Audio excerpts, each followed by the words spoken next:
Looking for diamonds for your favorite skins and recharge phases? Bonox is the solution you'll be waiting for. Top up your diamonds at the best price in the safest way with Bonox. Just create your account quickly and easily, select your recharge, and of course, use the code BNXMPL for a 5% discount.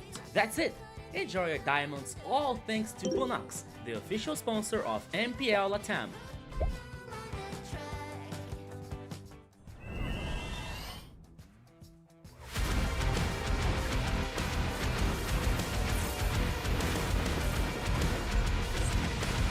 All shall succumb to my power.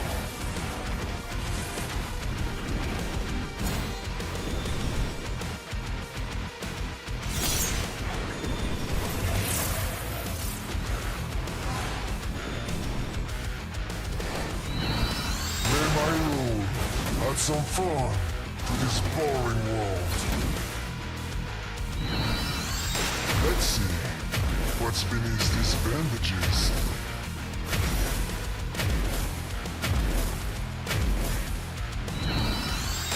Accept your demise!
Looking for diamonds for your favorite skins and recharge phases? Bonox is the solution you'll be waiting for. Top up your diamonds at the best price in the safest way with Bonox. Just create your account quickly and easily, select your recharge, and of course, use the code BNXMPL for a 5% discount. That's it! Enjoy your diamonds all thanks to Bonox, the official sponsor of MPL LATAM.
Welcome to Double 11!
A new mode called 1 vs 1 is coming to Mobile Legends Bang Bang.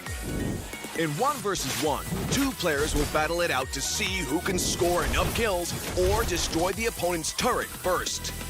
A guessing event will also launch with this mode. Both players and spectators can place bets to win fun guessing coins. Now, let's learn more about this new mode. There are 2 ways to win in 1 vs 1 mode. The first method is to secure 3 kills on the opponent within the match time. The second method is to destroy your opponent's turret.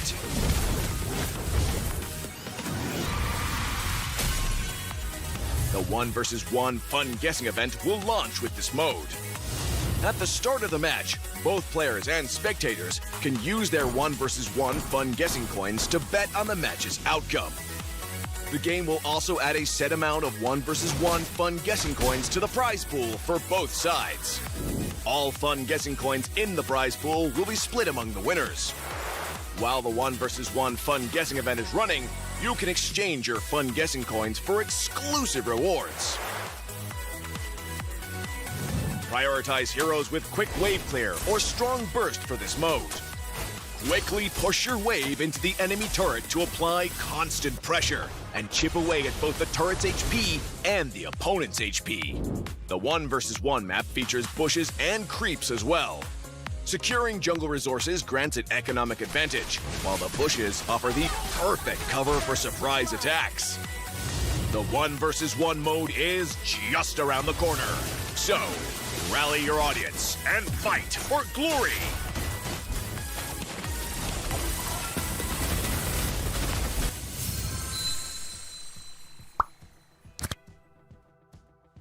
Daddy, What's a navigator?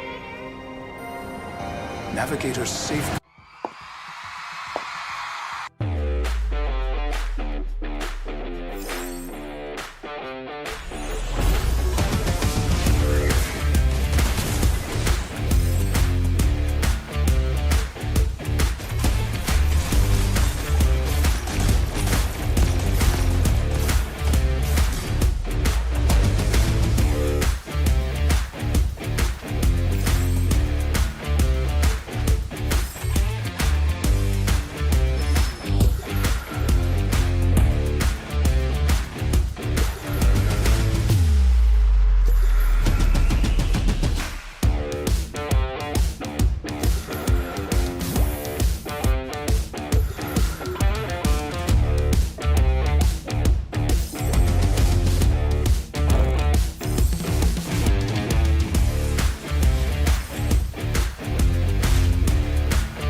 Looking for diamonds for your favorite skins and recharge phases? Bonox is the solution you'll be waiting for. Top up your diamonds at the best price in the safest way with Bonox. Just create your account quickly and easily, select your recharge, and of course, use the code BNXMPL for a 5% discount. That's it!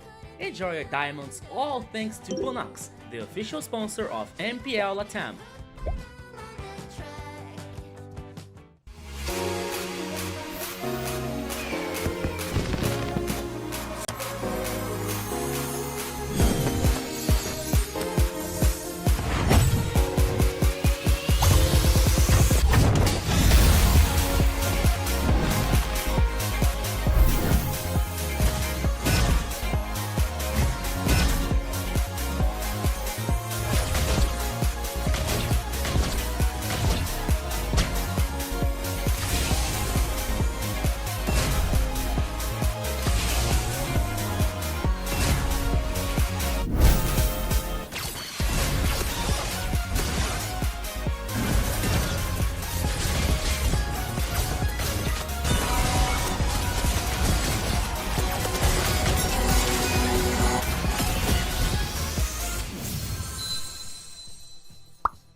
A new mode called 1 vs 1 is coming to Mobile Legends Bang Bang. In 1 vs 1, 2 players will battle it out to see who can score enough kills or destroy the opponent's turret first. A guessing event will also launch with this mode. both players and spectators can place bets to win fun guessing coins. Now, let's learn more about this new mode. There are 2 ways to win in 1 versus 1 mode. The first method is to secure 3 kills on the opponent within the match time. The second method is to destroy your opponent's turret.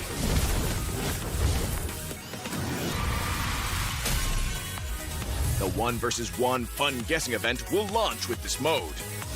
At the start of the match, both players and spectators can use their 1 versus 1 fun guessing coins to bet on the match's outcome. The game will also add a set amount of 1 versus 1 fun guessing coins to the prize pool for both sides. All fun guessing coins in the prize pool will be split among the winners. While the 1 versus 1 fun guessing event is running, you can exchange your fun guessing coins for exclusive rewards. Prioritize heroes with quick wave clear or strong burst for this mode.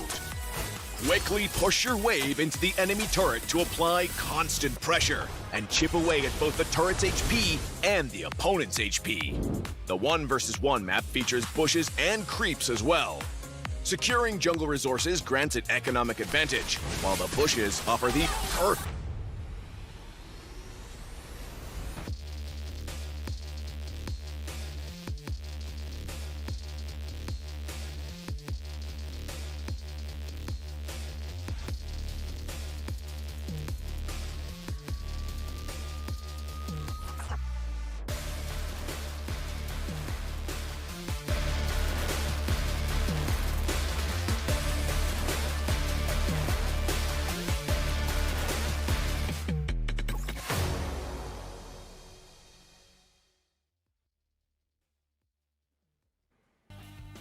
Hello, and welcome to everyone, guys. It's one more week of exciting competition here at the MPL Latin America and the global broadcast completely in English with my friends Kronos and Rico. We're ready to start the show. How are you, man? Well, absolutely amazing, Jerry. And hey, I was waiting for this day. This weekend's absolutely exciting for MLBB in general. And if you're an MPL LATAM fan as well, it's going to be even more crazy. But Rico, that's enough about me. You got to tell something about you, man. Yeah. Hello, guys. Hello, Jerry and Kronos. We are here one more day, one more week of MPL LATAM Season 4. We are in the playoff stage. Guys, things are getting closer to an end, to a grand finale. Today we got 2 best of 5, 2 insane best of 5 that promises everything here, and we got some news.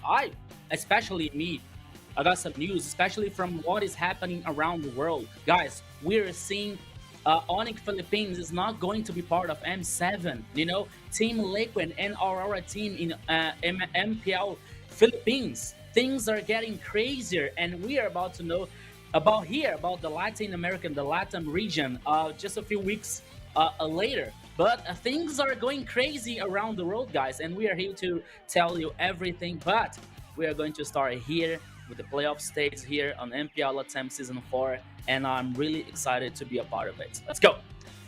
Maybe that's a key what's gonna be happening here in this region, because we have also Alpha 7 against Black Sentence today, and that could be a nice surprise to watch. So don't forget to follow, don't forget to like the broadcast, and also go ahead and share the news, because we're already live to watch some amazing games today. But we're going to be starting again with Influence Rage and DreamMax, 2 teams that come with different stories, because, for instance, Influence Rage had a clean stage, a clean Swiss stage, and they are already here.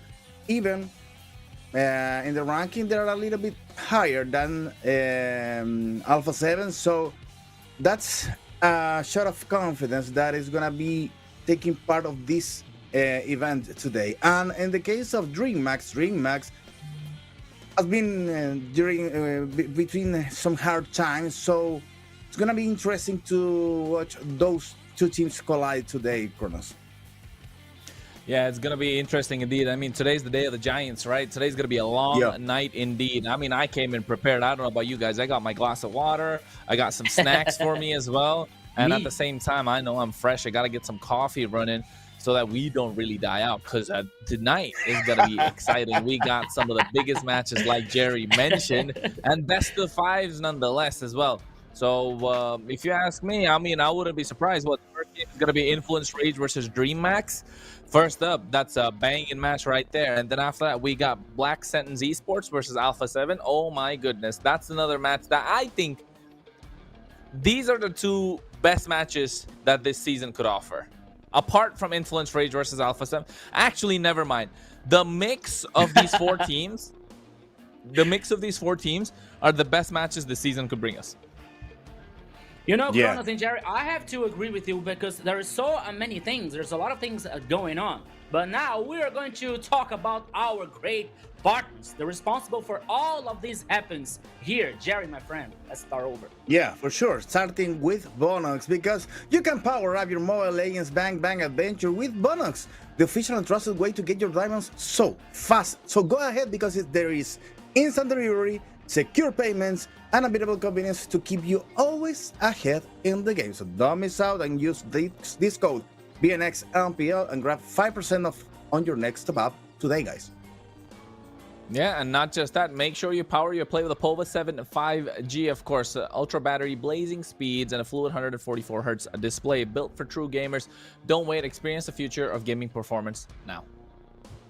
Yes, here we're talking about like amazing project. It's a project next here on MLBB that is live. The annual map update is live since September 17th. So we got brand new maps for here for you, to fresh strategies for new plans here. So gather your squad and experience the new MLBB routes. Yes, and hey, catch your boat now, because Mobile Esports is part of the 10th Esports Awards. I don't have that CDA on. Hey, well, you know what? Okay. Let me run it with you, anyways. We're part of the 10-year anniversary of the Esports Awards, ladies and gentlemen. So go and make sure you cast your votes indeed. It's for the best esports game of the year. It's for the best mobile esports game of the year. And at the same time, I think we got the best publisher of the year as well. That's up for grabs. So make sure you go and cast your vote for Mobile Legends Bang Bang, our favorite game. And of course, Moonton, because you never know, you might win some skins, my guys. Yeah, it's our golden age here, guys. And once again, my friend Jerry and Kronos, attention for Bolivia. One more time, we got here now the Techno Rising Star that is already available for people, yes, from Bolivia. Once again, it's the time to show their potential. Registration for the 7th season of Techno Rising Stars MLBB are now open. Claim your spot and show the strength of your team. Sign up now. Here, guys from Bolivia, our partners. Yes, it's your time to shine and reveal yourself as a great player of MLBB. Go ahead. Your time for the history is now. And also, it's your time to win Lucky Diamonds, because you can send your ID server in the chat to participate whenever we beat that goal. So it's important for you and for us to share the broadcast to have more viewers and collect that diamonds. They are already there. Come on. Go ahead, share the streaming, and let's beat these goals together, because we can have diamonds in our accounts, guys. Go ahead.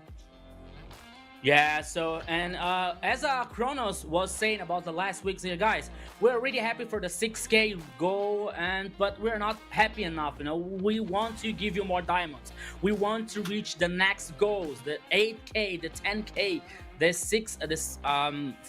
16K here, for give you more diamonds. Hey, we're already seeing the last stories on our social networks here, the Instagram profiles. The ID that were in contest, the IDs that earned so many diamonds for Moontoon and for watching us to stay tuned. I have some friends that got diamonds. So here, the thing is real for you guys. So keep watching us. Send the like, share the live broadcasts, because you are the main star of the show every single time here on MPL LATAM Season 4, Kronos. Yeah, and I mean, we can keep going on and on about diamonds, right? But we know you guys want it. We know you guys are desperate for it. We know you want to get those skins, man. Especially the new Fanny skin that's come up. I know it's free. their Lolita skin. You gotta log into the game. Make sure you get all of the Jushin skins now free. So hey, she's in the meta as well. So make sure you grab her when you can. And how to get that? You get it through diamonds. How to get diamonds? Through the giveaways that we'd give in. You got to type your ID and server ID in the chat, of course. And when this moderators ask for it, when you see it on the screen, when we hit our goals, I want to give that 60,000 diamonds away. That's going to be the big one for us. However, speaking of what Rico said a little earlier, Jerry, about how we're not going to have the M7 without Onyx Esports, right? Onyx Philippines, we're not going to have them. The defending champions are not going to be there. Right? And it's absolutely crazy to think that that is going to happen this time. And not just that, we got in MPLPH the grand final between Aurora and TLPH. So that's going to be quite interesting. But at the same time, I know everybody's waiting to watch that game. But to scratch that itch that you want to watch that game, you can come down and watch MPL LATAM. So make sure you share it across your friends. And make sure you like, make sure you subscribe. Right, and make sure you're present in the chat, and make sure you follow us at the same time as well. Those are our social handles, and it'll definitely help us out a lot. Hey, see, Jerry got something surprise for you. Yeah, we're ready to start the giveaway. We're already giving you guys some codes. Now go ahead and redeem your skin if you have your game open. Oh, come on, open up right now, because maybe you may receive some interesting skin for your collection. And as Kronos said, it's so good when your favorite character and your favorite skin is into the meta. So go ahead, collect them all. Collect the most skins you can, and you can help us also to grow on the broadcast, sharing the broadcast and giving the chance to more people to get those skins. Yeah. Well, guys, and Kronos, I think it's time to go ahead into the mothers for today. Okay. Yeah. Yeah, but first of all, we're gonna be checking out this highlight video about last week. Thumbs up. Hey everyone, I'm Kronos, and today we're checking out the best moments from the first week of MPL LATAM Season 4 playoffs. Let's get started, because we had comebacks, total domination, and even a historic Savage. Kicking off the playoffs, Infinity faced 9Z Globan, and what a debut for 9Z. With Vagin leading the charge and the whole team playing flawlessly, they dominated from start to finish, and closed the series 3-0, leaving no room for Infinity. A solid performance that proved how ready 9Z Globan is to fight for the title. Next up, we had Entity 7 versus ULF Esports. Entity 7 came out strong with Sagan's Valentina stealing the spotlight in the first game, showing incredible control in team fights. But ULF Esports didn't back down. With Pixar leading the pace and the team showing excellent synergy, they turned the series around and took the win 3-1, securing their spot on the first day of playoffs. On the second day, DreamHack once again showed why they're one of the most consistent teams of the season. Facing 9Z Globunt, they won 3-1, and the last two matches were complete domination. Total control from DreamHack, who advanced confidently to the next stage. Closing out day 2 though, we had Alpha 7 versus ULF Esports, and it was simply historic. Gusta Lagusta shined with the first Savage of MPL LATAM Season 4. With that incredible performance, Alpha 7 secured the win over ULF Esports and moved forward alongside DreamHack in the playoffs. And that's how the first week of MPL LATAM Season 4 playoffs came to an end, with amazing stories, comebacks, and plays that will be remembered. Stay tuned, because next week promises even more excitement and insane highlights.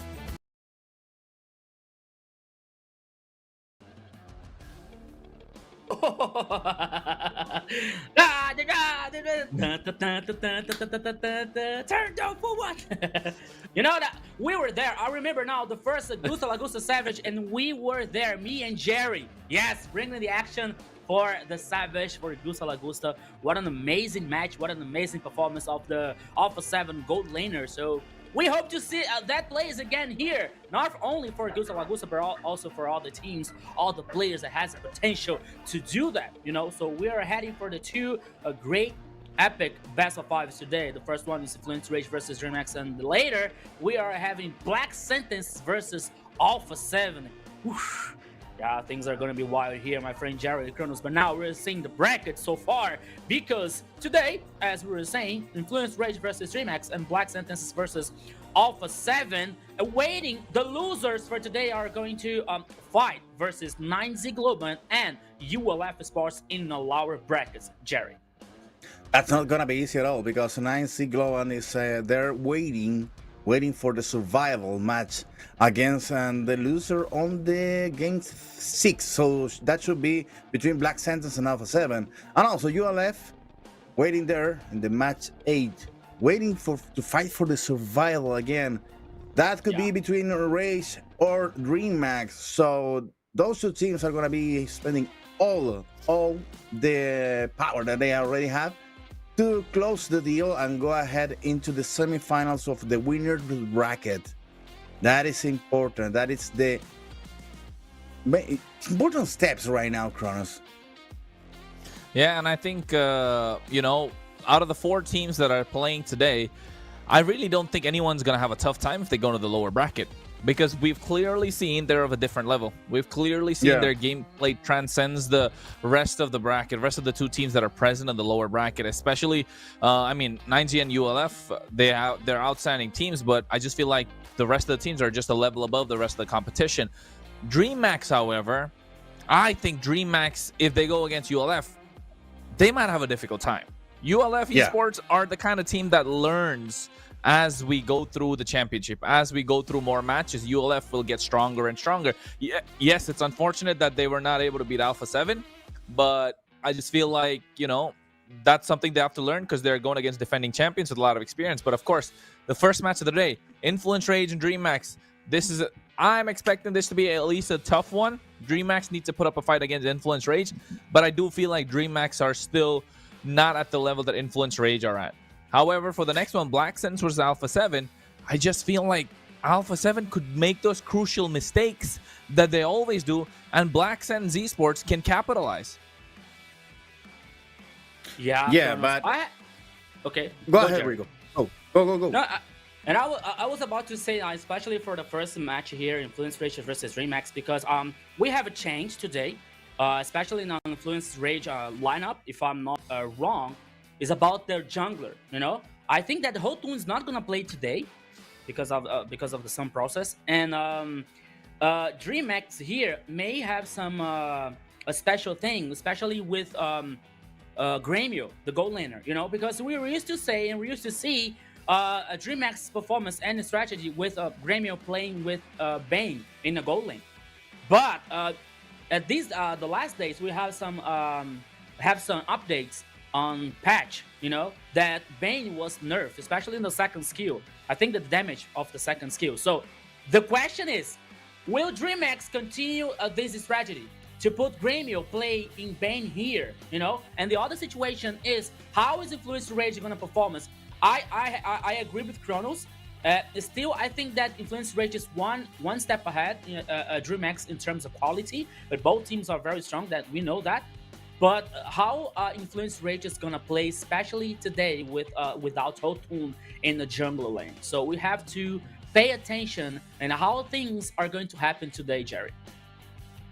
Yeah, but maybe it's hard to have some big difference between the Influence Rage with Jotun and without Jotun. I believe that they can handle that. But the thing here that you mentioned with the last patch and the Gremio on DreamMax, that is gonna be difficult to take, because some changes for a new guy coming into the team, despite of the fact that in other games they shined, they made it up to shine, to Gremio to shine. So for instance, maybe that false idea that they need to be taking care of Gremio was a bait to make the other teams to fall on that idea.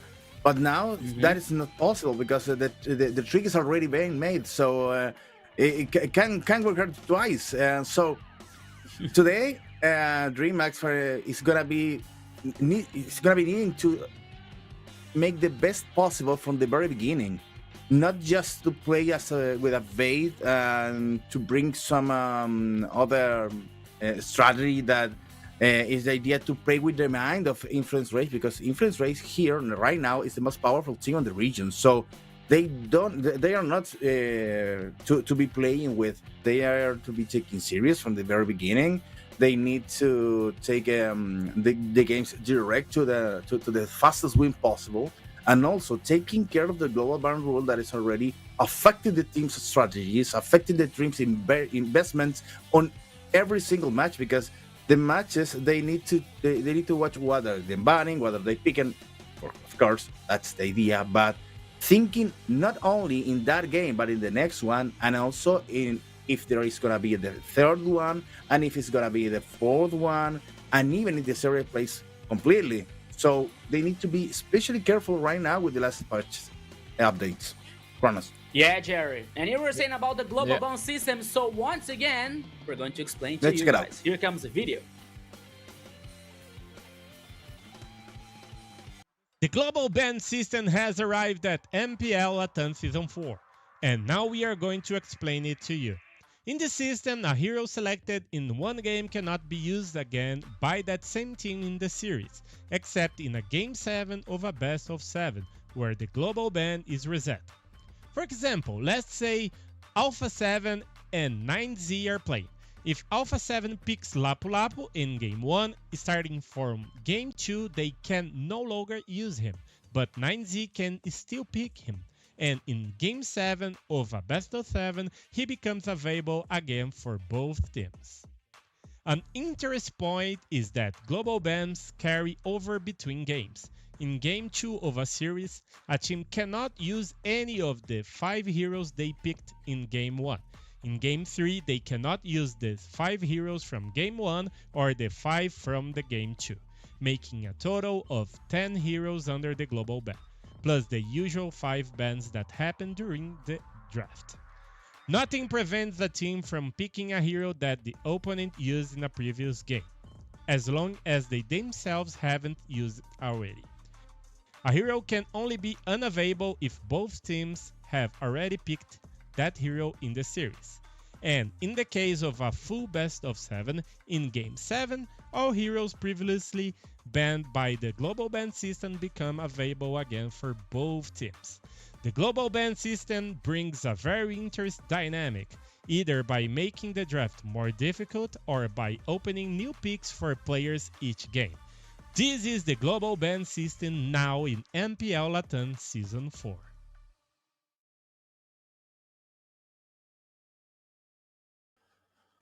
Whew. Well, Rico, you were thinking you were telling something about some changes during the week, and there is a hot fix here with the Nathan. Yes. I think the people say that's a hot fix, but Nathan here is so nerfed. So I don't. Maybe Nathan is not a priority here for the next draft phase, for the next pick and bans phase here for all the teams. So you got Nathan here, weaken mid to late game stage damage capability. Sorry, so theory of everything. We were saying about some nerfs about the skills of Nathan here. So the transition to mid to late game, as we were saying, and as we used to see that Nathan were so strong. So now he is not so strong like that, So maybe here Nathan could not be an option for the teams to be a gold laner or sometimes maybe jungler. We don't know exactly, So the magic attack bonus was there. So Bane is another hero that was nerfed, especially from the second skill that we are seeing here. Recently, we know that after Bane equips magic damage items, the damage of his fully charged poison juice in skill 2 is too high, making it difficult for an enemy to handle. Therefore, we have to reduce the damage bonus of the fully recharged poison juice. So the second skill here for 250% for 200. So there is a nerf. Irithel weakens the mid to late game again here. Another hero game damage ability. So the base damage per heavy crossbow bolt here was once again nerfed. So maybe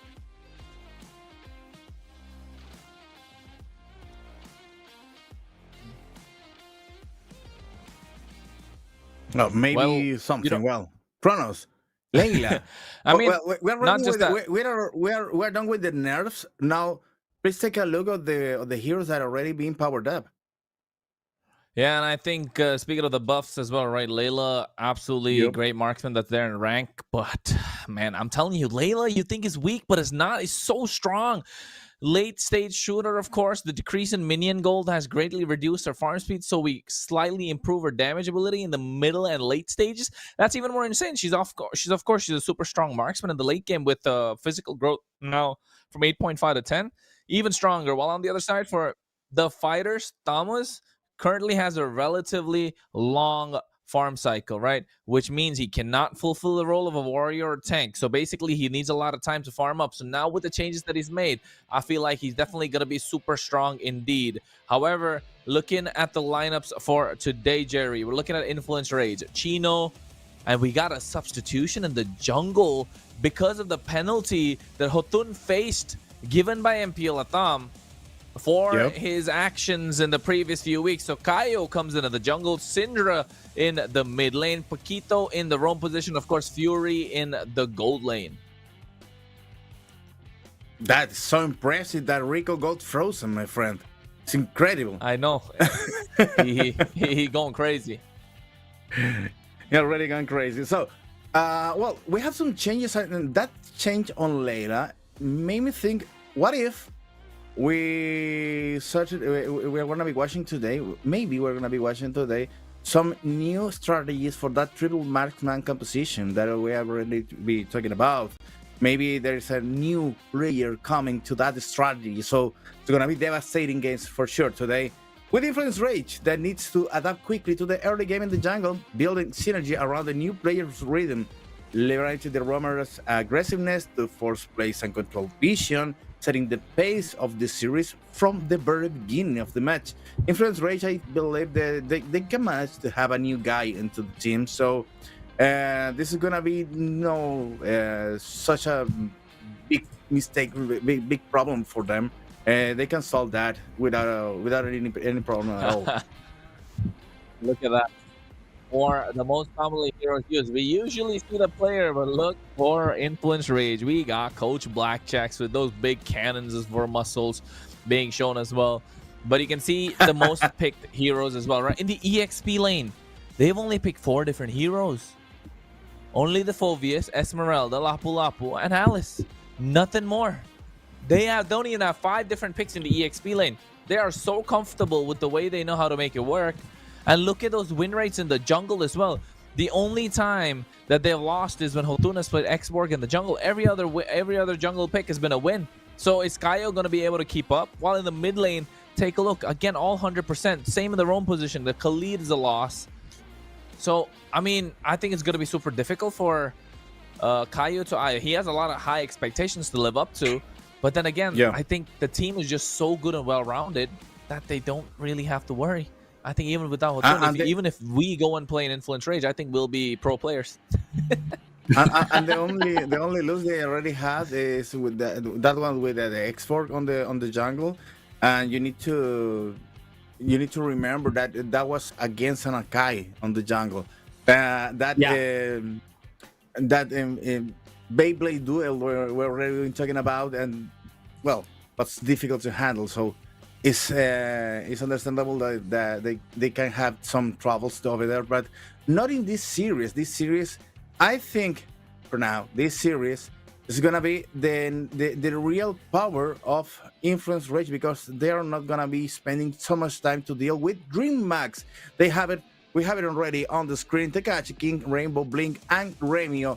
And here, well, the weakness of Gremio is not there anymore. So Dreamax has already managed to Gremio out of the danger on the first matches, but right now Gremio has already shown that he's a powerful player that knows a lot of positioning, knows where to be on every single battle, and right now is a player to fear.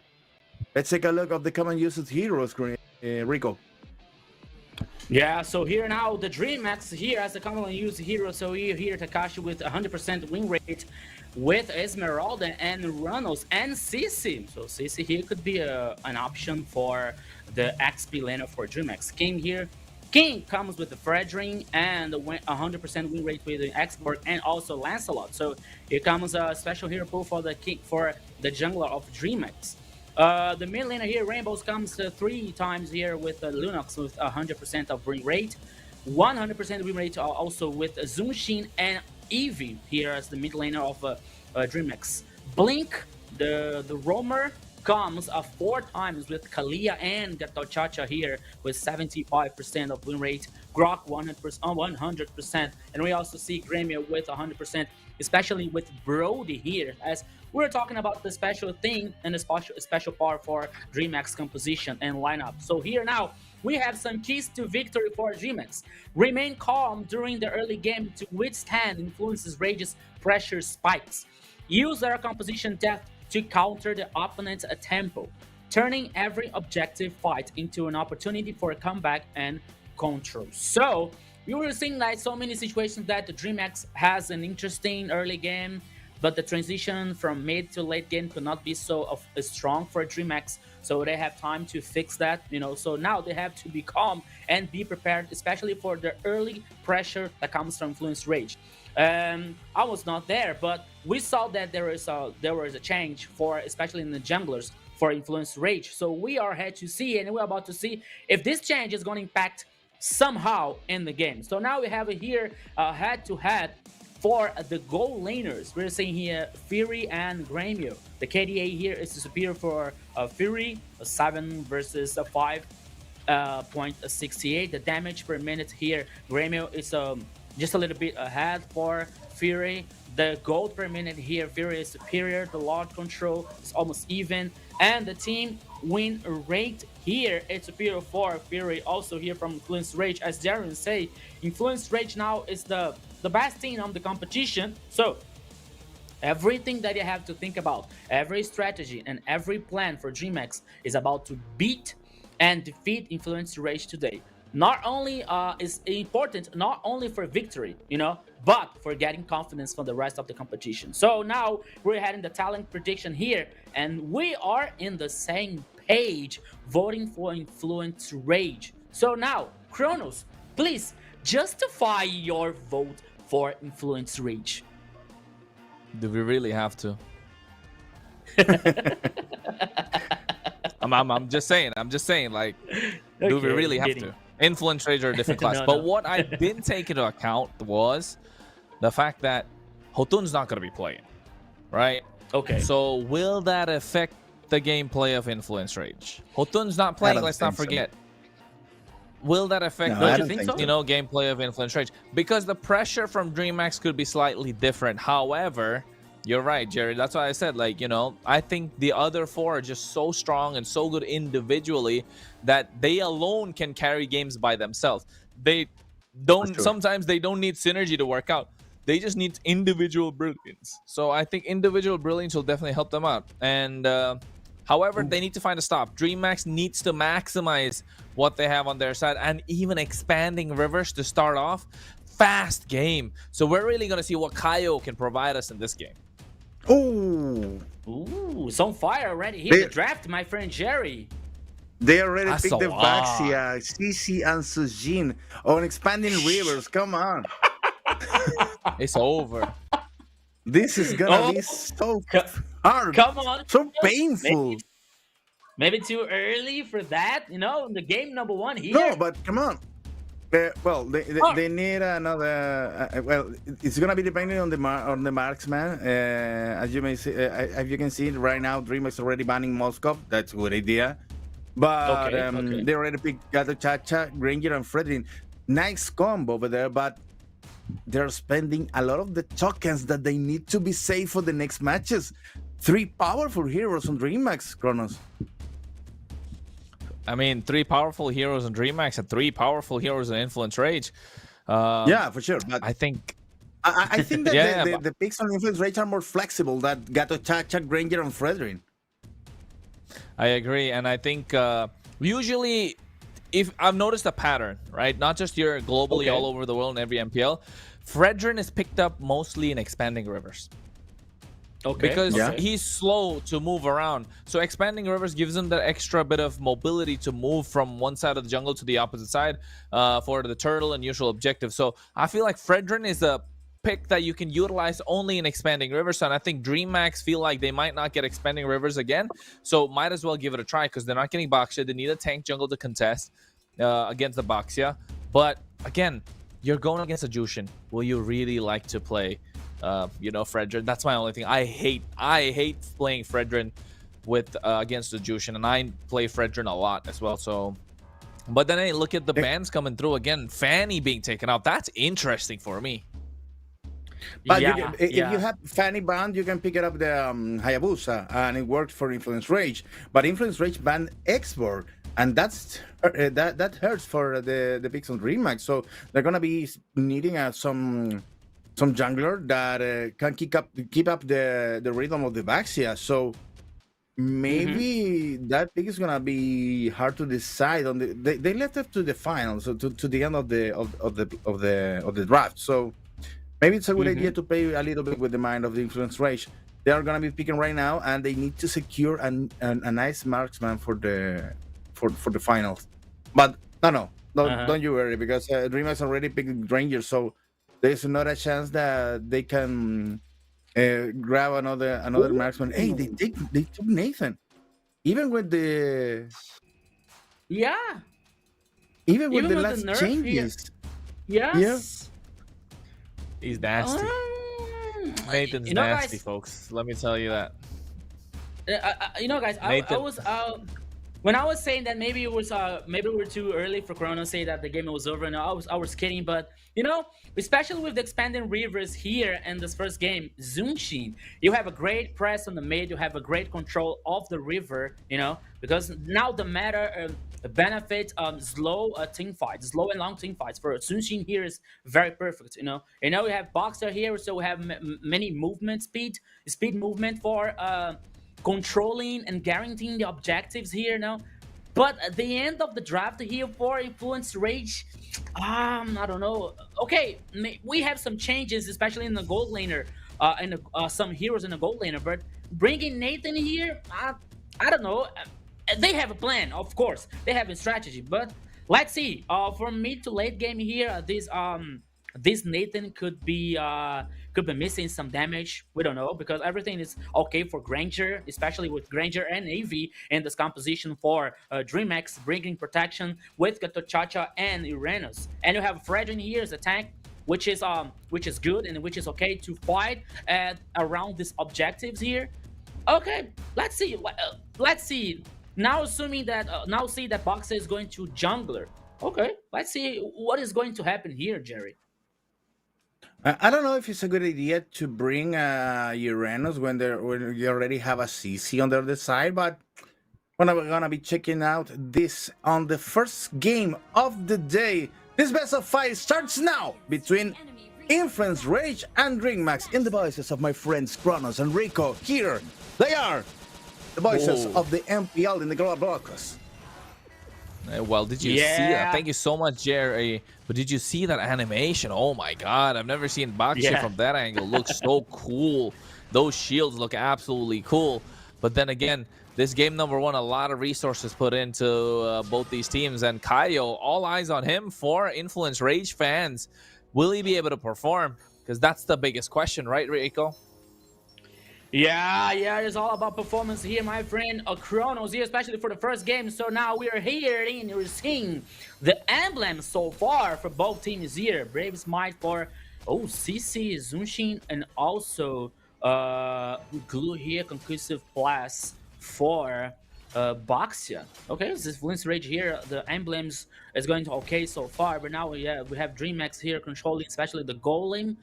And we're waiting for the next movement, because so far here, Kronos, both teams are concerning and focusing only of getting farm on reaching the level 4 here, especially for the first objective, that is the turtle. Gremio was first to get back in HP now. Okay, so 1 minute and 36. We're seeing now none of the both teams here playing aggressive, you know, trying to make the first step, trying to make the first movement. Only seeing that we here, okay, the only thing that we're seeing now, Fury is getting pressure with Gremio in the bottom lane once again.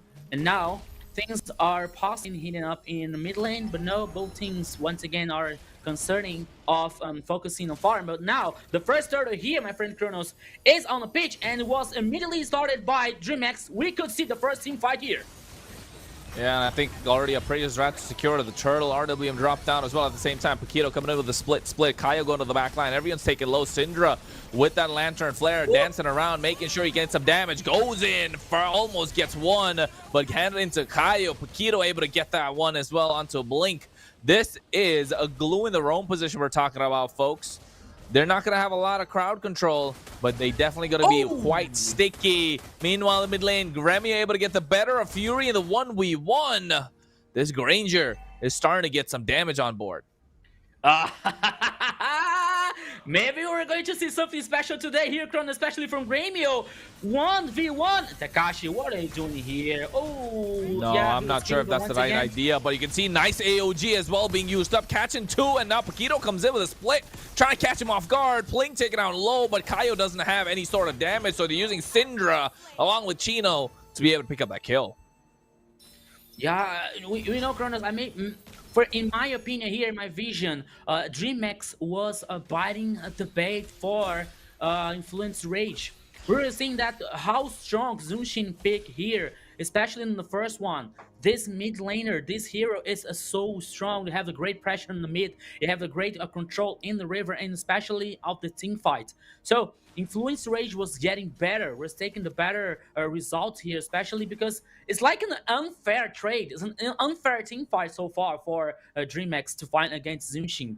With the great control here, crowd control, with the great damage, and the follow-up of the rest of the composition for Influence Rage. So DreamX now has to be more patient. They don't have to bite this team fight here, especially on the rivers, especially when Influence Rage gets Zunshin in this team fight here, because DreamX could take the worst side of this first game here. But now we're seeing 3 seconds for the next turtle, and both teams here, Kronos, are dancing around this turtle. Expanding the rivers, making sure everybody's there at the same time. You can see Chino comes in a little late, so the turtle being reset by Influence Rage. DreamX already getting it started. King, full HP. Kaio and Paquito going in with a concealed plate, trying to make something happen for their team. But you can see Blink wants to taunt, but not going to happen. Retribution to make sure they seal it up for themselves. Influence Rage just zoning away DreamX. DreamX so far, they're doing well to hold their own, but any longer of this pressure and they might collapse, and that's why DreamX are looking to clap back as well. AOG coming in, only catching Fury, but you can see what a nice split coming through as well. The catching Rainbow, RWM dropped down at the same time. Appraiser's Rat gets Syndra. Takashi able to pick up that kill. A Vengeance pop to make sure he survives, but look at Fury, he has to make it out with the entropy. DreamX, they knew they had to do something. They could not let more pressure get to them. So finally, they're able to hold their own. Yeah, Kronos, and that was happened. That happened wow, and I was talking about. They didn't buy the team fight after controlling here the objective. They led the turtle for Influence Rage and waiting for the best moment. And now Gremio is causing so much damage, especially here in Kaio. So, what happened? That what happened. As I was saying once again. DreamX didn't buy this a team fight, didn't buy any kinds of a wombo combo or initiation here. So that was best for him. I was afraid that after AOG of Blink here, that the ultimate was in nowhere. So now we're seeing the equipment here, Hunter Strike and Sky Priest for the Gremio.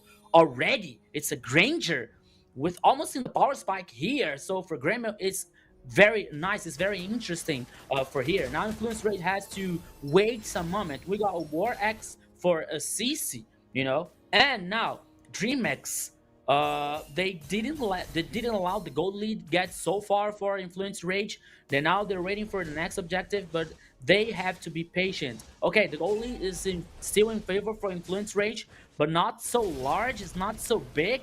And now they're heading for the next team fight here in the river. Maybe we have some trouble. Takashi once again is kind of lost. He has to survive. He has to run away. And there it is, my friend Kronos. One more turtle in the bottom line. And both teams here once again are starting a team fight in the mid lane. Let's go. Yeah, you can see already Yo-Yo Blitz. Oh, Vengeance trying to survive. RWM dropped down. That's an expensive resource from DreamMax. Influence Rage. I played this so well. They're baiting out so many ultimates at the same time. Now the turtle's up, and DreamMax are putting a lot of pressure, but they don't have a lot of ultimates to go by. And Influence Rage know that they want to collapse at the same time. But you can see how Kaio's being zoned out completely. Rainbow. Revitalized, and they're able to secure the retribution as well. But they sacrifice a Rainbow.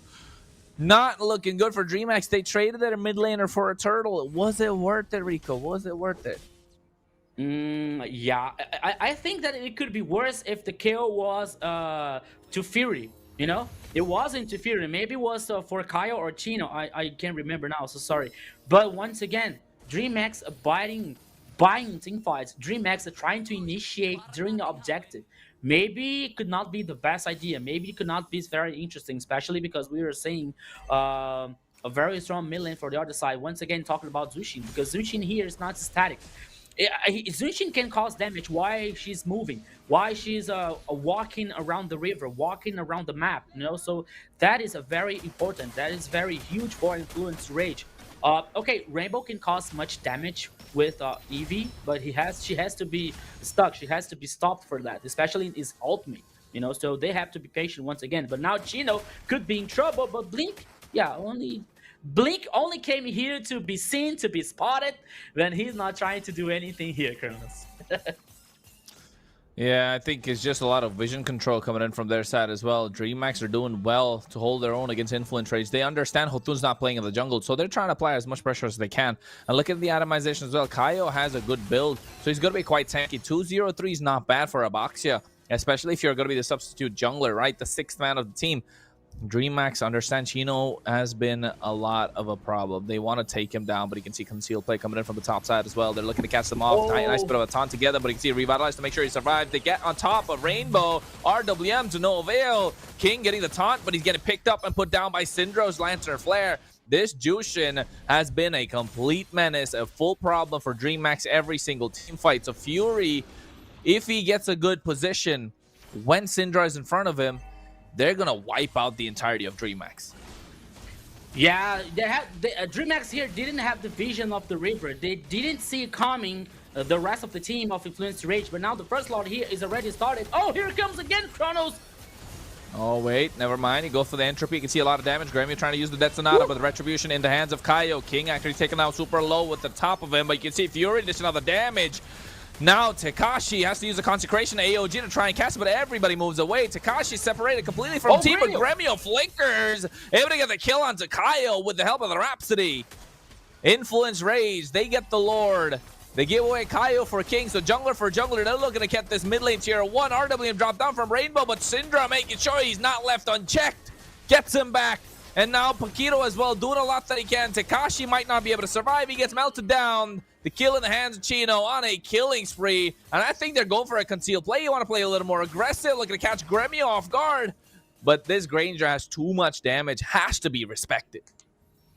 And you know what, Kronos? Things could be worse for DreamHack if it wasn't for Gremio. You know, Gremio here has been one of the best hopes for DreamHack. Here once again, now the Lord heading for the upside.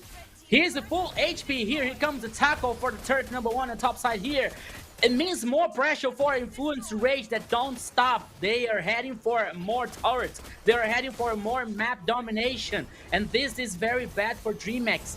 That wasn't handling the situation so far, but now things are getting lost of control for DreamHack here, Kronos. Yeah, and I think DreamHack are starting to lose, right? They're losing a lot of structures, left, right, and center. 5K goal lead in the hands of Influence Rage. 5K is the mark that we usually look at. And with that 5K gold lead in the favor of Influence Rage, you can see they're quite confident. A lot of recall taunts are coming in. They understand that they're good. DreamHack can't really hold their own. Yeah, I mean, a lot of recalls. You can see the confidence is radiating from Influence Rage. Yeah, I know exactly what you're saying, Kronos. I used to do that when I'm winning. Only when I'm winning the match. No, you got to do it when you're losing and then play for the comeback, sir. Remontada. That's what we like to see. Maybe. But now here, once again, the items. And now here comes the Malefic Roar for Granger. Once again, Kronos. Gremio here, it's been one of the best. It's been one of the best holds for DreamHack, so they have to protect the gold lane here because him and Rainbow is another protection of causing damage here. Are the keys for DreamHack to a change to reverse that situation because so far now we're seeing the gold lead is 4,000 for Influence Rage. Until 9 minutes or 10 at maximum, the goal lead was even for both teams. But after the Lord and after the turrets are taken down for Influence Rage, the goal lead now got larger, and now DreamHack is just waiting for the best chance, or waiting for a mistake for Influence Rage here, and waiting for more items for Gremio and Rainbow to cause damage and reverse that situation here, Kronos. Yeah, and I think Influence Rage slowly able to make the most out of the situation. Lord already being started. This is the problem with expanding rivers, right? They're able to move quite fast as well at the same time. Ooh. Oh, wait. Taunt comes in. AOG looking to catch them off guard as well. A lot of damage being dished out. They're trying to go in, but you can see finally they catch on to... they use Syndra's Lantern Flare. They catch on to King with the help of the split and the grab. Tekashi trying to make sure he zones away, but you can see RWM drop down. Lord already secured. Paquito going to be taken away by the help of the Death Sonata and the Appraiser's Wrath. Syndra using that Crimson Beacon to protect the rest of his teammates. This is the thing with Jushin, right? You can use that ultimate to try and... It feels like it's a layer of shield, a layer of protection for the rest of your teammates. Yeah, Kronos, you know, the situation is not that easy for DreamHack. They choose a kill for a Lord. I don't know if this trade could be worthy for DreamHack, you know, but the fact is their situation now is not so easy. Their situation is not so in favor for them to do something more aggressive than that. So once again, the Lord is heading on the top side, but this time here could be just a little bit different because now we don't see that Influence Rage playing aggressive. You know, the Lord was taken down, so the Lord was for nothing, and that is good for DreamHack. Yeah, it is definitely good for DreamHack at this point. Able to take down the Lord quite quickly, right? They've managed to rush it, and I think Rage wants to get this tier 2 in the mid lane. They are trying to contest. They're trying to siege it. Kaio making sure he's trying to zone them away. Retribution as well from King to try and get the clear on the cannon, but not able to do so. But look at Gremio and his damage. Ooh. RWM drop down. They're looking to get Kaio. He should be able to get that as well. AOG to make sure they get something out of it. And now Tekashi leading the charge with King. The 2 bodyguards for the 3 in the back line. Or rather, the 2 in the back line from DreamHack. They're doing well. They give away the tier 2, but they take Kaio in the process. Yeah, Kaio was taken down here. Now DreamHack got superior numbers, and now they have the chance to cause just a little bit damage in a map domination for Influence Rage. So they're taking down the first turret here on the top side. They're trying to control the pressure, to cause the pressure here.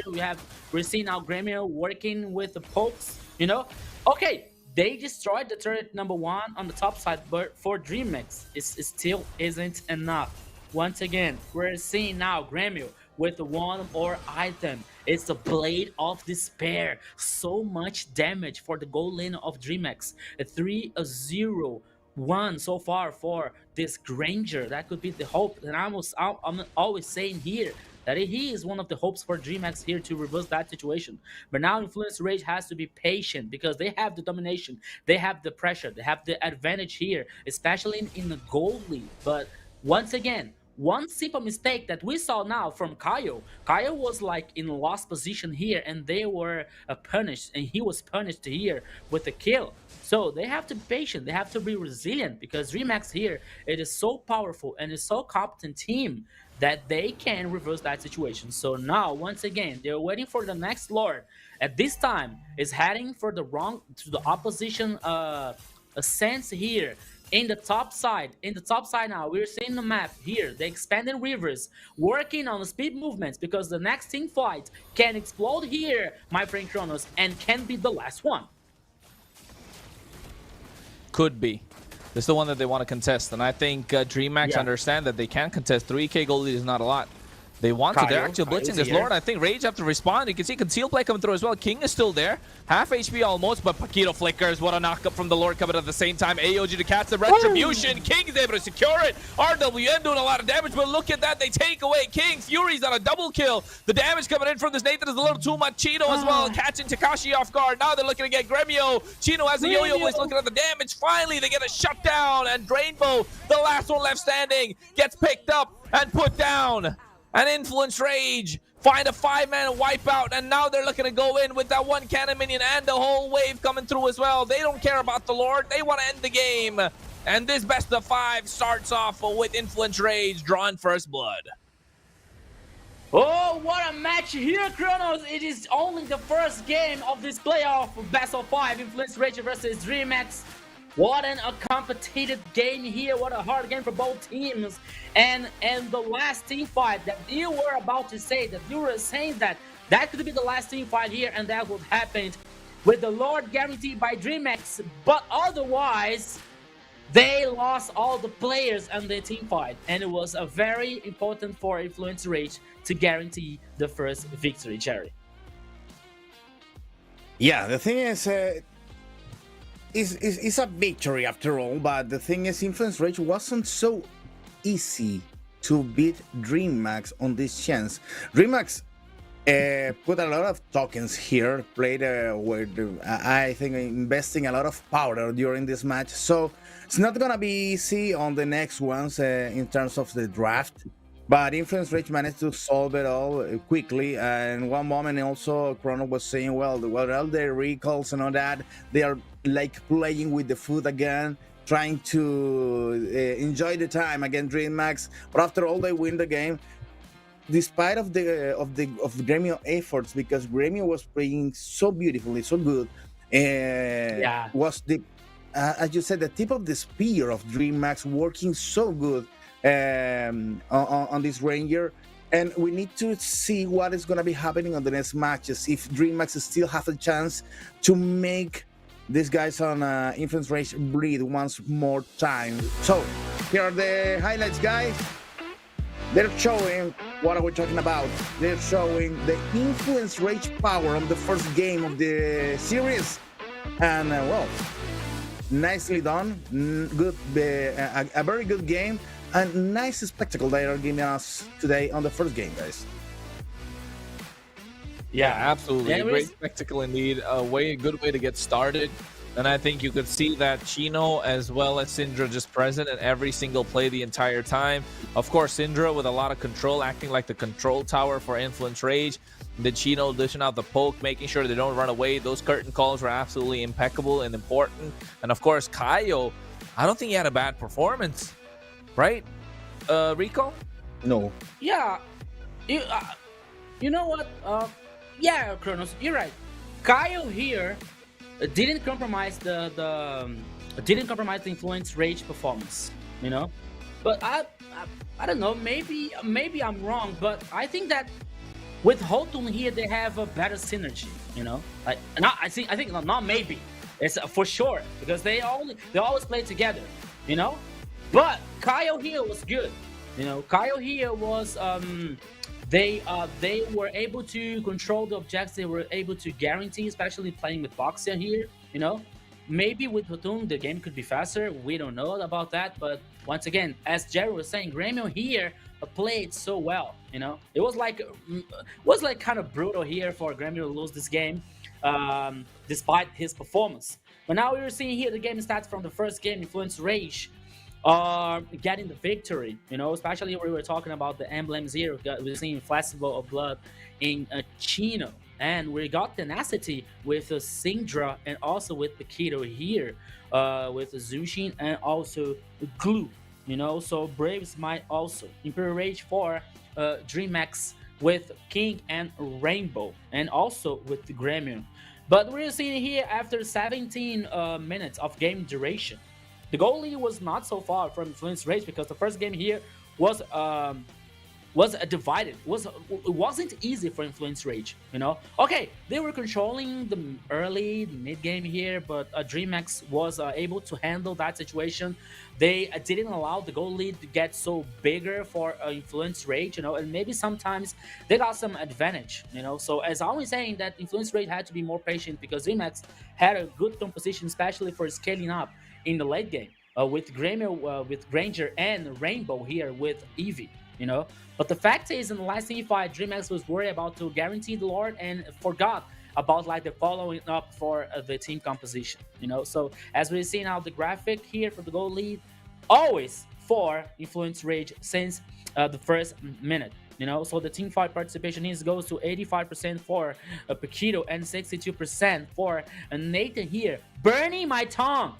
As I was saying that, okay, Nathan here cannot be the best option for Influence Rage. And say, hey, what are you talking about, Rico? You don't know nothing. You know nothing, Jon Snow. So keep watching us and learn how we handle the first victory here, you know? So congratulations for Influence Rage for winning the first match here. But for DreamHack, once again, they were not bad. They played very well, especially with Grêmio.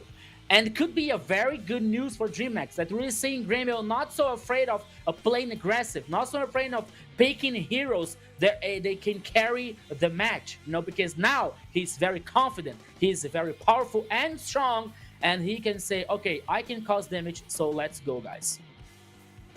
Well, and after all, that Nathan came up to be even better than the Ranger on the end of the game. So, Yeah. despite of the little changes during the week, well, they managed to solve it all with a pick that wasn't on the paper, wasn't on the script of this match. And Gino is our MVP, despite disputed votes that we already had, because there was some votes for Chaos, Syndra, and also Fury. So Yeah. nice job there, Shino, to take the first MVP of today for Influence Rage on the first winning. Well, Yeah, I and it think wasn't with for- the EXP lane, the way that he played, right, 4-1-6 on the KDA, he had a good use of the Vengeance as well, great build, just knowing how to work this hero, was influential from the start to the finish, present the entire time. I think just being a slight bit of a difference maker in this game. When it came to the damage department, they needed that extra bit of poke early on, and also how to zone away the entirety of the backline, making Gremio's life as difficult as possible, while also trying to melt down the front line as much as he could. So I think well-deserved MVP. Right, Rico? Yeah. Yeah. You know, I Yeah. want to see the statistics. I want to know the statistics down here, you know, because Chino got the MVP, well deserved, by the way, but it wasn't for the casters vote, you know. Most of the casters voted for Syndra in this game. So here we can see the audience, the observers, and yeah, the referee was also divided here, you know. So 6 out of 10 for the XP laner for Influence Rage. But once again, as Chrono said, well deserved too, because CC here was a great pillar for Influence Rage to handle the situation, especially when DreamHack was about to reverse, was about to come back in the game. So they were able to like be calm, be patient and resilient to get back in the game here and guarantee the first victory in the first game here. So Chino, congratulations! It's the first MVP actually for the XP laner for Influence Rage here. Well deserved on this first match, Jerry. Yeah, but funny thing here on this desk, on this caster desk, 2 of us voted for Shino, just once didn't. So you may realize already who was. I don't know. I will cut my tongue. I'll cut my tongue, but I won't say who was it. And I won't say. Who was it. Yeah, I won't tell you. Right, guys? How was it? Me getting Yeah, a for vote sure. wrong at MVP? Never heard of. They see, they see who did Kronos vote for an MVP? That guy deserves the MVP. That's what it is. But then again, I think one thing is safe to say that with that performance, we know for a fact that the Influence Rage now have lesser heroes to choose from. Same thing with the DreamHack as well. So this global ban system works out in our favor. It makes it quite interesting. So let's see how it works for this one, because the next game I think is going to be quite crucial as well. If you're right, Jerry. Yeah, Kronos. The thing is, I'm thinking that maybe DreamHack could have a little advantage if they take this second match. But in the case that Influence Rage takes the second match, that's already over for DreamHack because the experience and the synergy that the team is showing on the screen right now is better, so much better on DreamHack. On Influence Rage. That DreamHack is gonna be on even harder situation as soon as the matches started to advance. So the first match wasn't easy at all. Second match is gonna be a little bit harder, and the third one, well, if they don't get it on the other two, well, it's almost already done. I think after this game, we're gonna be on a place that we can call the GG already. Kronos. Yeah, Kronos you know, is guys, frozen. Oh, Kronos is frozen. Okay, you know what I was thinking here. We didn't say about Takashi. You know, like Takashi got Uranus here in the first match, and we know that Uranus. You know that Uranus can impact in a match, can impact so greatly in a match. But I think that Takashi didn't give his full potential battling with Uranus. You know, I think that Takashi could be better playing with Lapu. You know, and a stronger XP laner here that can cause more damage on a team fight. You know, maybe with CC. Okay, we know that CC that was in another side was for Influence Rage. You know, but and that is in this. Influence Rage has a big, just a little bit responsibility about that because they banned Export, for example. They knew that if they let Export open, that could be an option for Takashi here, you know. So the second game, maybe DreamHack can work this draft here to benefit and to prioritize Takashi. We're heading out for the second map here, as we're seeing Hadouken. Yes. Expanded Weaver again. Once again. Yeah. I like it. No, it's not my favorite, but I like this this dynamic, you know, this dynamic version here of choosing expanded rivers for the second match here. So maybe now on the draft composition, you know, so he is back again. Hey man, you can't do MPL LATAM without Kronos. Yeah, I think a second Spartan River match is gonna be harder even for DreamHack because they already had some problems over there with the Baxia on Influence Rage lines, and now take a look. DreamHack already banned Rock. That's a good idea to keep the first line of Influence Rage a little bit under control. Influence Rage can't leave Baxia open because it's so powerful. It's a guy, come on. Baxia is a guy that as a hero, he said, don't give me any weapons. 2 shields. And I'm done. First pick. Yusong. Hey! Yusong's coming back, right. Well, that's a good idea for DreamHack, but I don't know. Let me tell you guys. Kronos, I was saying that okay, maybe DreamHack could give a better pick for Takashi, you know, like to fight better. but they already first pick for Takashi here as Yusong. okay. And Influence Rage has already a nice combo to start because Yushin and Kalei is a good pick. Yeah, they can mix this. They can mix this with a powerful mage on the middle lane, and it's over. That's a strong combo picks here, and Kronos. they already fixed the composition for the whole game. Kronos. I know. I'm looking at a Farsa or a Eve coming in from Influence Rage, but then with them picking up the Lancelot and the Yuzhong and the Ranger. CC. Oh my god, this is nasty. This is absolutely nasty from Dream. Okay, guys. A little bit of a MLBB lesson for everybody that's watching, right? Globally right now in MPLs, marksmen don't exist anymore. Every team that picks up a marksman always loses now. All right, the meta is shifted completely. We're looking at double fighters. We're back. I think in the previous time we spoke, we had a global, global meeting where we said that, it's moving towards the direction of a double fighter composition on both sides, apart from the Harriet. And speaking of the Harriet, he gets picked up. Why? Because he has a great power spike. But apart from that, we're looking at sustain, pokes, assassins to finish. And I think Lancelot fits that bill. And Yi Sun Shin with the Harriet and with the Kalea. So DreamHack are going with what's working globally and are able to adapt to that meta as quickly as they can, while Influence Rage are sticking to their guns, knowing that they have the Yi Sun Shin, going for a Harriet.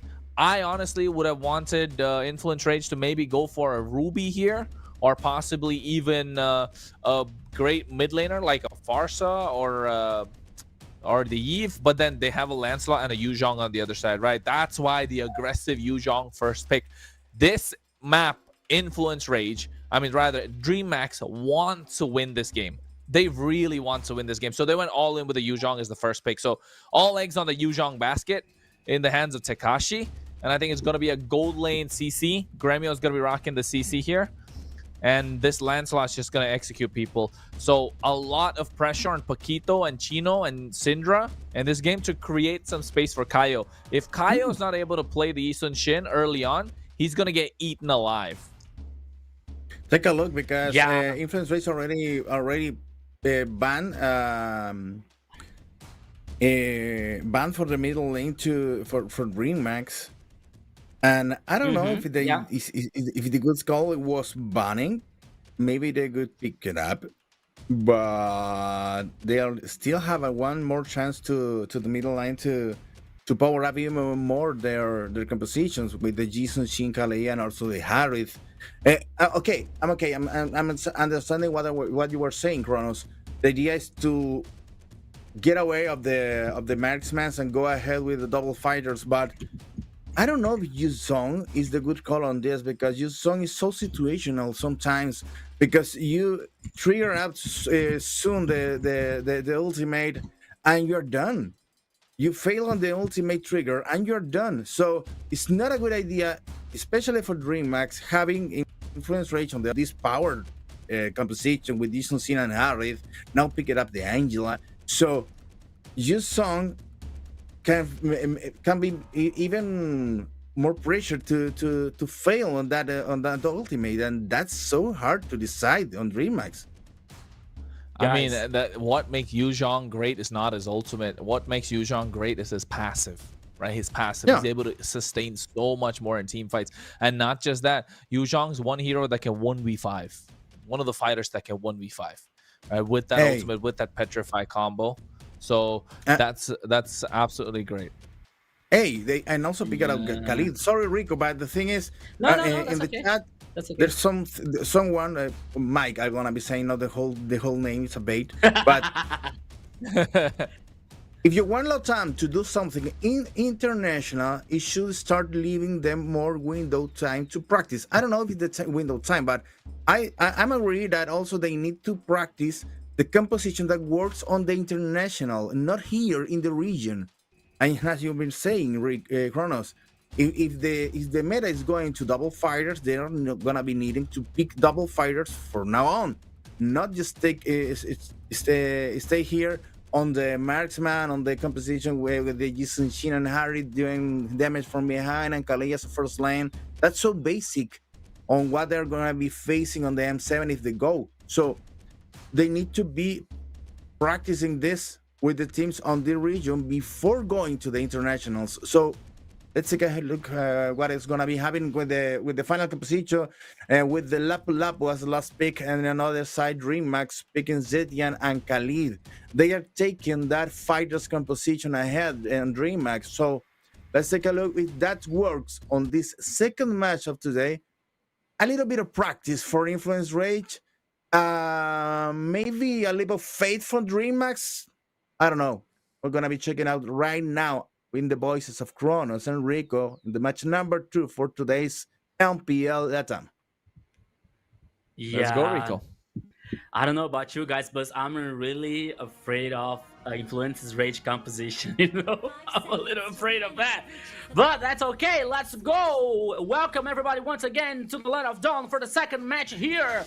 DreamX versus Influence Rage. Influence Races versus DreamX. It's a best of 5 in the playoff stage here. Who's gonna keep heading in the upper bracket? Who's gonna head for the lower bracket? We're about to know that answers just a little bit later. But now we're heading for the second match here, Kronos. And we're seeing now, okay, Paquito, what are you doing there? Okay, you know. He's able to survive. Both teams now are getting some confronts here in the river and the mid lane. Blink has taken so much damage, but now he's forced to head back. Rainbow, ooh, was knocked up here, but it wasn't enough to get a kill. But that's okay. But now here, after the first minute, Kronos, here comes the emblem build. Here, Festival of Blood and Brave Smite for Lapu Lapu, Imperial Rage for Angela, Conclusive Blast for another player for Influence Rage. But now Takashi and Blink here has taken so much damage, they have to be careful. They have to pay attention of that. But now once again here, Kronos, I don't know why I'm still surprised, like with uncommon picks on the gold lane. I used to see so many of that on MSC, you know, in international esports. That's where I was used to see Ruby in a gold lane, especially with Innocent in a SRG. So, but I'm still surprised about like seeing that kind of picks in a gold lane, especially with the gold laner for DreamX with Gremio, you know. So let's see how they behave and how they handle that situation, because here comes the first turtle, my friend Kronos, and might be the first team fight. But no, first turtle here guaranteed by DreamX. Yeah, you can see already DreamX using the Black Dragon to make sure they zone out the rest of Influence Rage, secure the turtle. That's the power of fighters, right? That's the power of the fighters in their composition. The assassin as well, they're funneling everything that they can into this Lancelot to snowball in the early game, and it's working out so far. You need the mechanics, you need the sustain, you need the damage to come through, and if you're able to stand longer in these team fights, you'll always come out on top. However, Influence Rage, they need to play for the power spike. They need to play for Eason Shin to scale up. They know Kaio is not going to be able to do anything until the 5th minute. Same thing with Fury. He can win a couple of pokes, but then going against the CC, you're not really able to do a lot, right? So the advantage is not so much in terms of what they can do. But here, Influence Rage, especially Paquito, has a lot of work cut out for him. Paquito and Chino. And that's why you can see so much pressure on Chino to make sure he cracks early on. If Chino is able to be broken down early, then I think DreamX is going to have a fun time. That's why they're focusing so much to make sure the EXP lane gets so much priority. Yeah, you have totally right here, Kronos. Manari is saying Influence Rage guaranteed the crab here in XP lane, in the bottom lane here.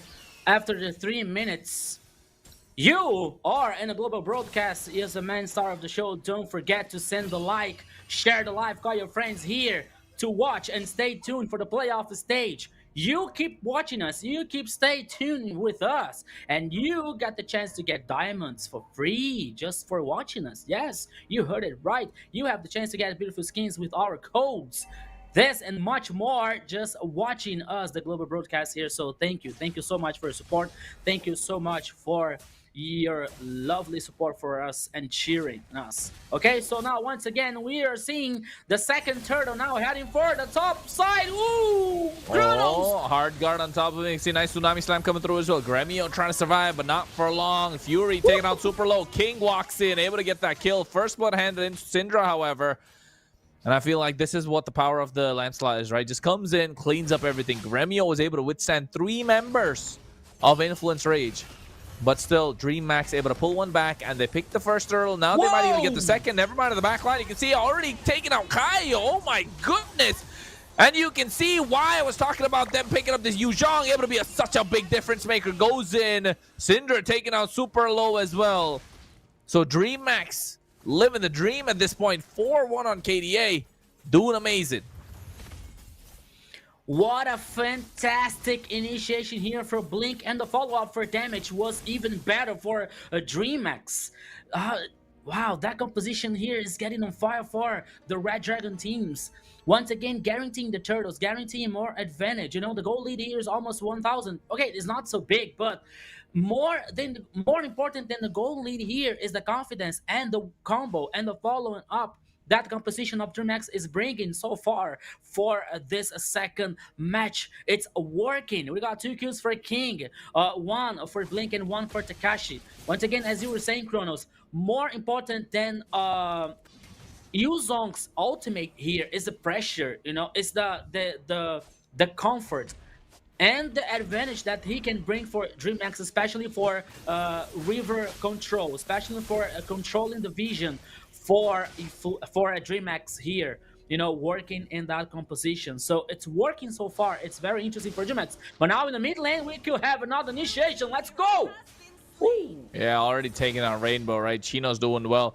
Every single kill that Influence Rage can get before the early game. I mean, now in the mid game is going to help them out. They need to scale. Kaio's only level 9. King's already reached level 10. And they're almost on par. Actually, King's ahead in terms of gold. Lancelot has an earlier power spike. At this one, every fight that they pick, the Lancelot's going to start hurting so much more compared to the Yi Sun-shin. And that's why they like to go for early game power spikes, early leads with the double fighter as well. This is the meta that's been followed throughout the world, and for a reason.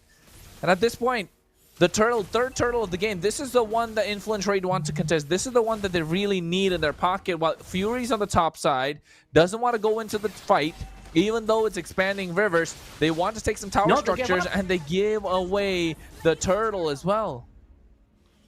Yeah, they trade the turtle for the turret number 1 here in the top lane here, but now here comes again the initiation. Oh, 1 more kill here, but yeah, that went to Paquito. That could be better if you were for the mid lane here, but now Blink could be in trouble. But now we are seeing here the follow-up for a DreamHack, Gremio, Takashi, and Blink playing together. Okay, but yeah, the first turtle was for Influence Rage, but the turtles here went to DreamHack. Now, as we're seeing the items once again, the glowy one here stop healing for the mid lane for DreamHack. We also see now the Heaven's Feather and the Starling, this Starling Sight. Yeah, I think is that the name for Harriet. While we have the War Axe here for CC and War Axe for also for Lancelot. You know, and I was about to say before the last initiation here, Kronos, that I was missing more initiation for Paquito, especially with the Kalia. But now Kaio, oh, he stole it? Yeah, he stole the buff here for purple. Okay, and I was missing more initiation for Paquito, especially with Kalia, you know, because we used to see so much of this combo. Kalia with his machine, Kalia with Granger, Kalia with Farsa here, you know, the initiation, the pick off, and following up with more damage. And I'm not seeing this so much for Influence Rage so far. But now, once again, the goal lead is even, actually, you know, for both teams, and the kills are almost even for both teams here also. So now we're seeing the battle for a domination, a battle for the map. Blink won here now, heading for the bottom lane. Oh, Kronos! Let's go! I'm not sure what Kaio was thinking, but able to make it out with the Tracer. But look at Takashi chasing him down, petrifying the backline, able to get that kill, and now they go on to Paquito. He might be able to go down as well, but they make it out alive. Blink and the pressure coming in from the rest of DreamHack. Too much. This is what I was talking about. Kaio wanted to play the Yi Sun-shin, but the pressure that Yu Zhong first picked, making a big difference. Hope Jerry's watching and got his answer as to why this Yu Zhong was picked early on. Because when you can ignore all the crowd control that's there in the front line, go straight for the damage dealer, go straight for the problem. Because the lineup with Influence Rage is a funnel into the Yi Sun-shin. The Harith is a backup plan. But the backup plan right now is not as strong. They need the backup plan to scale up. And even in these team fights, I think there's a lot of crowd control to make sure the Harith is not able to dash around, especially Gremio on the CC. If you use the curtain call and chain the Harith to somebody else, he won't be able to move. You can see already poking him down early as well. Now Paquito with a concealed play on the top side onto Chino. They just want to clear the wave, adding pressure. They need to take somebody off, and that somebody has to be either King or Takashi before they can have any sort of team fight. But here, DreamHack, I feel like they're getting impatient. They know King's not going to be present, so they don't want to fight. But as soon as he's visible, they might go for it. But here, Paquito, they find the vision. They look at taking down Blink. Quicksand Darn not going to help him. Syndra able to get the kill. Fury right now with his Zaman Force. There's not a lot of damage. Has the Hard Guard on top of him as well. Dancing around the Chrono Dashes. And now they move and zone out the rest of DreamHack. It's a 5v4. And I think they want to contest for this Lord. King and DreamHack know they need to get something. He's already ahead in terms of level against the Yisun Shen. And Rage do not want that problem. They don't want that beef. They want to take their time. They want to scale. Because the later they go into the game, Influence Rage will definitely have the advantage. Yeah, now we are seeing the composition for Influence Rage working so far, especially with the combo here. Beginning with Kalia. And the following up for damage, especially for Yisun Shin. And then, after we got the backup plan, the plan B here for Harriet. You know, it worked so far, but they didn't take the chance. They didn't do anything about the superior numbers. But now here it comes again. Chronos, let's go! Oh, Tsunami Slam already get them, but look at the in the back line. Takashi goes with the Black Dragon form, looking to catch someone. Chino flickers out of harm's way, but look at Blink. He's trying to catch Kaio, but he has to go out with the traces. Gremio looking to catch him off guard. Retribution able to secure the Lord for King. And the rest of DreamHack. Zaman Force dropped down. Fury trying to do something, but Gremio gets caught out trying to chase.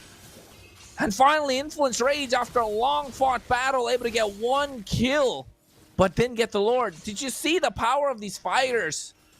Rico, so much sustain. They have to do so much just to take down one member. Yeah, Chronos. Fnatic and chaotic for both teams. And we saw the Influence Rage players with a so low HP. You know, but now it worked so far. You know, the Lord was guaranteed by DreamHack, and it appeared that to be everything so good for the Red Dragon teams. But Influence Rage here could handle the situation, that they could survive, not to give more kills for a DreamHack here and taking a worse much you know. So, but so far now, DreamHack is taking the chance for causing more pressure. Fury, okay. They have the Rainbow here, okay? Rainbow is working on a poke system now for Zetian. And now we are seeing once again the equipment. Now, okay, Gremio here, after the War Axe, they go to the Brute Space and Hunter Strike. Just a little bit defense for CC here in the goal lane. Hunter Strike and the Oracle for Takashi. Okay. Okay, it's a very interesting build system here for the XP laner. But once again here, that could be another team fight, especially on the river for invisibility for DreamHack. Here we go again, Chronos. Black Dragon form already zoning everybody out. You can see it all for the tier 2 on the top side. They will be able to get that. Actually, no, they're able to go through, but you can see nice flicker. Tsunami slams catch him off guard. You can see Thorn Roar's coming through as well. Fury has to make it out alive with the help of the Purify. Paquito gonna go down. Gremio is gonna get that kill. Blake now trying to zone them out, but you see he might be able to make it out alive. No, he won't. That kill is handed into Fury. While meanwhile, in mid lane, Kaio is able to get that tier 1 turret. He's looking to get a play. He's looking to target down King. There's down his sleep. And the Thorn Roar's making sure he can make it out alive. But Kaio gets the last laugh, able to pick up the kill. As that curtain call from Gremio takes out Kaio as well. So that has been crucial for them. But here with the Bravest Fighter, Raging Slash. Chino able to do something. Fury wants to go in. Not a lot of mana left over. But he's dashing around, doing a lot of damage. Fury of the Phoenix. Gremio with the help of Vengeance, but here comes Takashi. The Black Dragon has arrived, but Fury's trying to dance around. Takashi goes in. You can see the emotes dropped in as well. A lot of Shah residue, but Syndra with the puppet on the string out Takashi. Takashi must be livid. He must be pissed off after that play.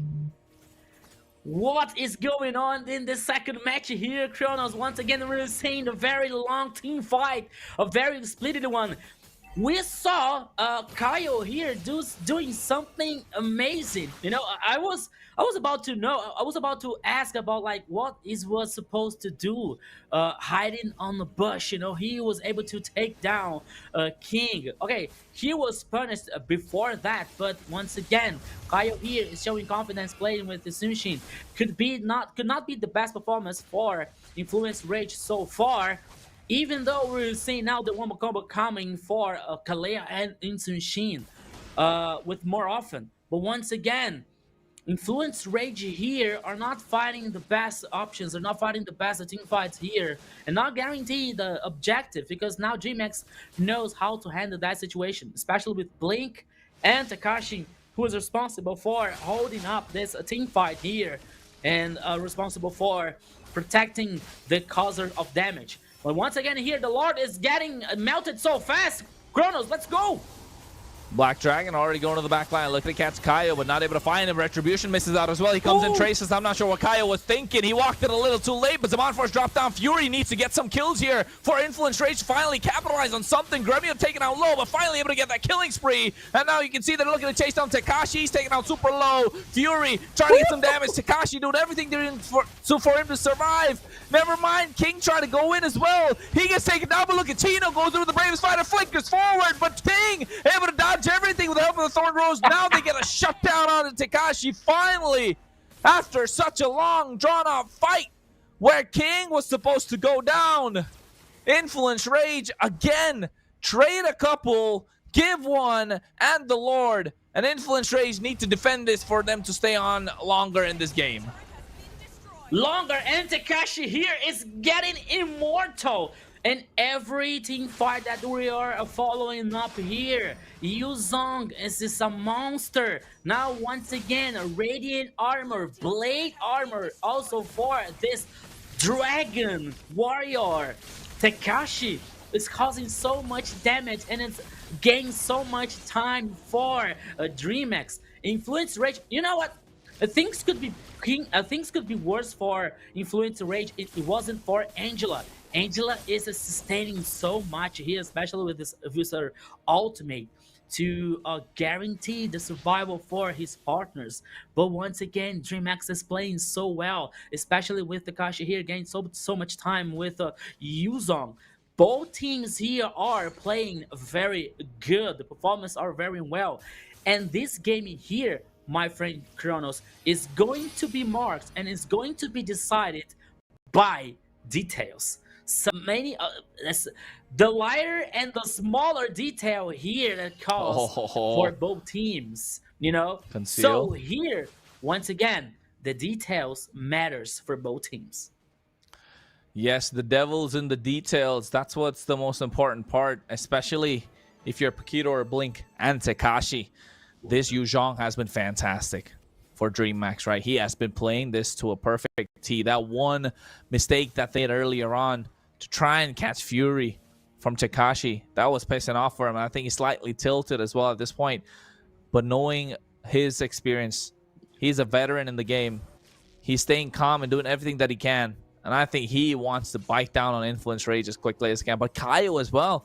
He made a lot of mistakes this game on a hero that's supposed to be one of the top junglers in this current meta. And he goes in with a trace list to try and secure the Lord. I don't think that was the best idea. And now you can see they're looking to catch Blink, already dropping down the Tsunami Slam. And now they catch Paquito. They want to make sure he pays. And I think the play was there. They wanted to make sure they get Blink. Now Paquito doesn't have Flicker. But more importantly, DreamX do not have the Black Dragon form for the next 20 or 25 seconds or so, and I think Influence Rage need to capitalize, and they know that as well. That's why you can see they're trying to fight out. Chino flickers forward with a Raging Slash, Bravest Fighter combo, trying to shot a lot of damage. Fury goes into the Zaman Force, unstoppable indeed, takes down Rainbow. Blink is going to be the next target, and they look to lock down King with a Thorn Rose, but the damage coming in is too much. Winter, Crowder, they're going to swap some items. I don't see anything, but Kaio gets taken out, but at the same time, so does Blink. No retribution for Influence Rage, so they won't be able to take the Lord, because King is still alive. But DreamX, keeping the dream alive still. And I was wondering myself the first moment, because they trying to make a combo without Kaio, without the jungler. You know, Paquito and the other player, I can't remember now, maybe it was Syndra. You know, they were trying to make a combo with their initiation, but it wasn't good because Kaio was so far, you know. And then we saw Influence Rage causing pressure and trying to make the play, trying to make a faster and forward, trying to play forward. And it could be better if it wasn't for King once again with Lancelot that could guarantee one kill. Very important. It's not to losing the control of the map, not losing the control of the game, you know. So until now, so far, the game, it's so hard for both teams. And I was saying, maybe you cannot agree with me, but I think that Okay, Kyle, it's a very good player. We also know that, but I don't know, maybe with not the full synergy, with not the 100% synergy with the team, maybe Hotun here, maybe with Hotun here, things be better for Influence Rage, Jerry. Well, the thing is, the game is already open. Is still open for DreamHack Yeah. to get the win. So, in terms of confidence, it's so important for DreamHack to take this game because they are investing a lot on this composition, and also Influence Rage has taken some ideas that maybe could be so hard to solve, hard to shoot for a team that needs to be on top on the best possible level of this team, and it's not showing that at all. Remax is making a very good job, a nice work there with the composition. It's working the game. It's working the game, trying to solve it, trying to get it to this area to say, okay, our composition, our style game and gameplay is better than what is proposing Influence Rage. By they need time to set this up. They need the time to take this under control, and after all, beat Influence Rage on a different positions and different aspects of the gameplay that is already today on this MPL. Kronos already said that it's a composition resting on the marksman, and the other side you have sustain fighters, a little bit complex composition on the side, on the hands of DreamHack that can be can work, but needs to be needs time to work out. That's the point, Kronos. Yeah, and not just the fact that it needs time to work out, right? It definitely needs a lot of practice. Of practice. And it's a regional meta for, I mean, yes, we all follow, I mean, not we all, I mean, yes, sometimes what happens in the Philippines, happens in Indonesia is kind of the meta that's followed throughout the world. But then again, that's because of the level of competition, because the level of the teams on the other side. Sometimes if you're really good in terms of what you want to do, but the competition's not on the same level, you might just end up not being able to do it. Maybe the opposition's not too strong enough to understand what the composition is, and it's not so technical that they might just end up winning. So here, DreamHack are doing well, but they need to close out the game early. And they weren't able to do that. And now they're in 20 minutes territory where this Harith is absolutely monstrous in terms of damage. And so is this Yi Sun-shin. So the Yi Sun-shin, yes, he's been the target, but Takashi can only take down one guy at a time. And Fury even has a Purify. And if you look at the KDAs, it's 157 on this Yi Sun-shin, but 513 on this Harith. Yeah, Kronos, but now here, once again, the Lord is started by Influence Rage. We can see here now, oh, Paquito, here comes under Takashi. Yeah, whoa! Takashi's a target, but he gets taken down. Gremio's next as well to follow. As you can see, he's dancing around. Now they're looking to take away Blink. And now Syndra flickers forward on the Angela to take away Rainbow. And they're looking to take down King, but he cannot survive Willie. Kaio with a double recall taunts them as well. They get a full 5-man wipeout, and I think it's enough. They have a whole wave coming in from the bot side. And just after that pause, feels like Influence Rage completely reset. And they said, we are not taking a game through one game away from us. We're going to get this whole thing. And now they circle around the base Crystal, asserting their dominance. Influence Rage make this 2-0. What happened here, Kronos? What happened? What were we saying about like this game? This game here will be set by every detail, each detail here. As smaller as it seems, a detail here was mattering for this battle, for this game. And that's what happened. Because we saw Takashi alone, so they were heading up their full all-in Takashi as the first kill here to guarantee the superior numbers. But then DreamHack tried to punish, tried to revenge his partner, but it was too late because Angela was in I'm not sure if it was maybe it was in Lapu's shoulder here. And now here comes the following up for Influence Rage to guarantee the second victory. It was like so fast. It was like the blink of an eye here for Influence Rage to guaranteeing the second victory here. But now remember, you guys, reminding you that you are able to vote for the MVP right here by our broadcast, Brazilian one, the Latin American one, and the global broadcast here, me, Jerry, and Kronos. Okay, so you are the main star of the show here. Help us to choose the best player in the second game, which is going to be very difficult because we saw here Lapu Lapu Chino here playing very good. Fury with the Heritage here, especially with the late game, the damage that he caused in the last team fight, sorry. So he was really close to DreamHack once again to win the game. But once again here, after a very strong initiation for Influence Rage, they were able to get the first kill. They were able now to bring Kyle back to the game. In the last fight, he got like 2 or 3 kills for Insane. Okay, it was too late for them because they were the base of DreamHack. But no, once again, the game was so hard for both teams, and it was decided by every detail, Jerry.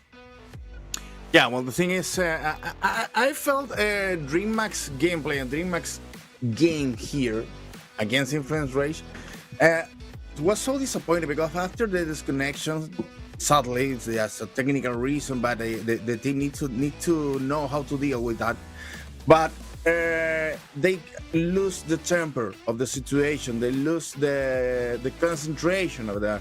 So that was hard to deal with. And also Influence Rage, well, it's not gonna forgive, and it's not gonna leave the door open for DreamHack to come with a win. And that looks like when you are baking a cake, you know, when you're baking a beautiful cake and you know it, and you're washing that on the oven, and you know it's growing, it's going up, and you know, I wanna know how it's smelling, and you open the door, and after that you close it, and the cake goes down because you opened the door. That's what happens right now with DreamHack, because that pause was critical to that confidence that they needed to close the game against a team that is so good that it's difficult. You can't leave any single detail open to Influence Rage to beat you, and that's what happened with DreamHack. They leave the oven door open for a single time, and no, you need to be focused. You need to stay into the game. So sad. We hope that in the third match something happened with DreamHack, and the composition here is they are trying, they are practicing, as Kronos said. Well, maybe it's gonna be working even better against a team that already has 2 wins, Kronos. Yeah, and I think it's the important part being the fact that momentum and tempo, right? DreamHack had the momentum and the tempo, and I think if they won this game, they might have to actually take an Influence Rage all the way to 5 games. But with the way that it ended up being, Influence Rage with that comeback after that pause, yeah, I feel like Influence Rage just might be able to take this 3-0. DreamHack really tried, and I think with that kind of a performance, they could take any team on, but just not Influence Rage. Just not Influence Rage. Yeah, you know, it was so brutal now for DreamHack to lose the second game. You know, they were so close. The game was so hard for both teams here. You know, you were saying like Kyle. Okay, Kyle here was with 81% of the team participation. We were saying about his performance, especially playing with a very strong jungler that Insane. But it was a lack of wombo combo, especially with the Paquito here with Kalia. You know, that was with 88% of the team participation. Now you're seeing here the graphic for the goal difference here. The goal lead was like a roller coaster for both teams. Once was with the DreamHack, another was with Influence Rage. You know, so the game was really divided and really hard for both teams here. That the victory could be with any team. You know, but once again here, DreamHack, it was so unlucky. And you know what, guys? There is a thing that I want to talk to you, that I want to discuss you, because on the game here we are saying the cam for Influence Rage. You know, all the players are playing together. It seems that they're in a gaming house or something. it seems that DreamX are not together. Maybe I'm wrong, but I don't know. Maybe I think that this can impact in somehow. That it can make just a little bit difference. Maybe especially with the synergy, right, Jerry? Yeah, we already said that about Black Sentence. They were playing in a place in a gaming place. We can say which one? Pizza. Okay. Wow. It's a good news. That's the thing we were. I was hearing on my ear. We already beat the first goal. Come on, guys. Well, thanks to you guys to share the stream, to be with us, to help us to grow this global broadcast for the Latin American competition. We have been talking with the people in the chat also, people from the Philippines, people from Chile that prefers to watching the game in English. So good for us, so good for the region to show what's happening here with the underdog international players, has already said, someone said over there. So thanks for being with us, thanks for sharing the stream, and there you have your recognition diamonds for free, guys. Go ahead and leave your ID number and server on the chat so you can participate in the raffle, and let's go for more. Yeah, and it was so early today, in the second game that we reached the first goal here. So I have a feeling that today we are reaching the last goal, the toughest one, the highest one here. But now here comes the MVP for Fury with his Harriet here, the KDA 616. 43% of damage, 75% of kill participation here with the items, a full magic damage for the goal laner of Influence Rage here and playing with Harriet.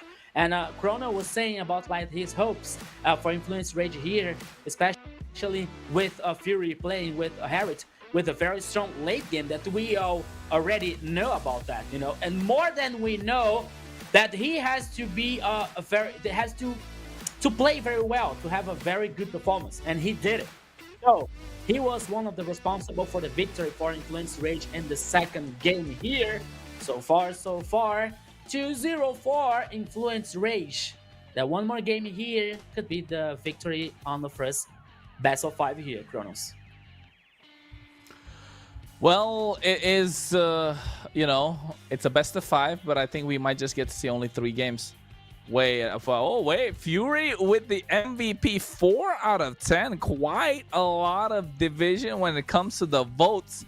But then again, I think our friend here voted for somebody else, and we can see, whoever Kronos votes for MVP ends up winning the MVP indeed. So far, at least for today. I'm just kidding. I don't want to get too big head.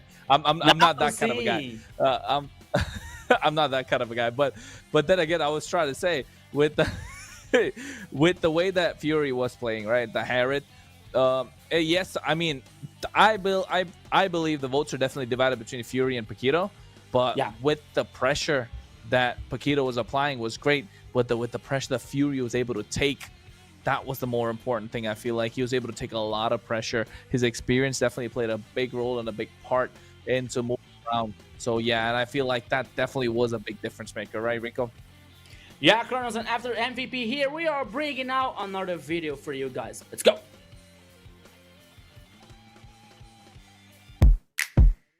Está rápido. No, la grabé. Karina. Ay, guacho. Ah, Emon.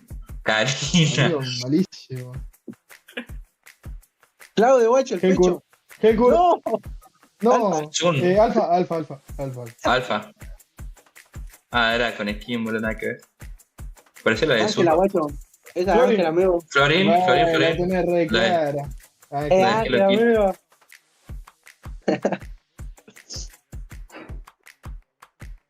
¿Y eso? León.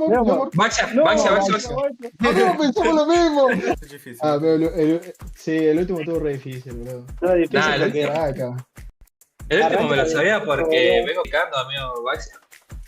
Está todo grabado, el más difícil fue el de la alfa para mí.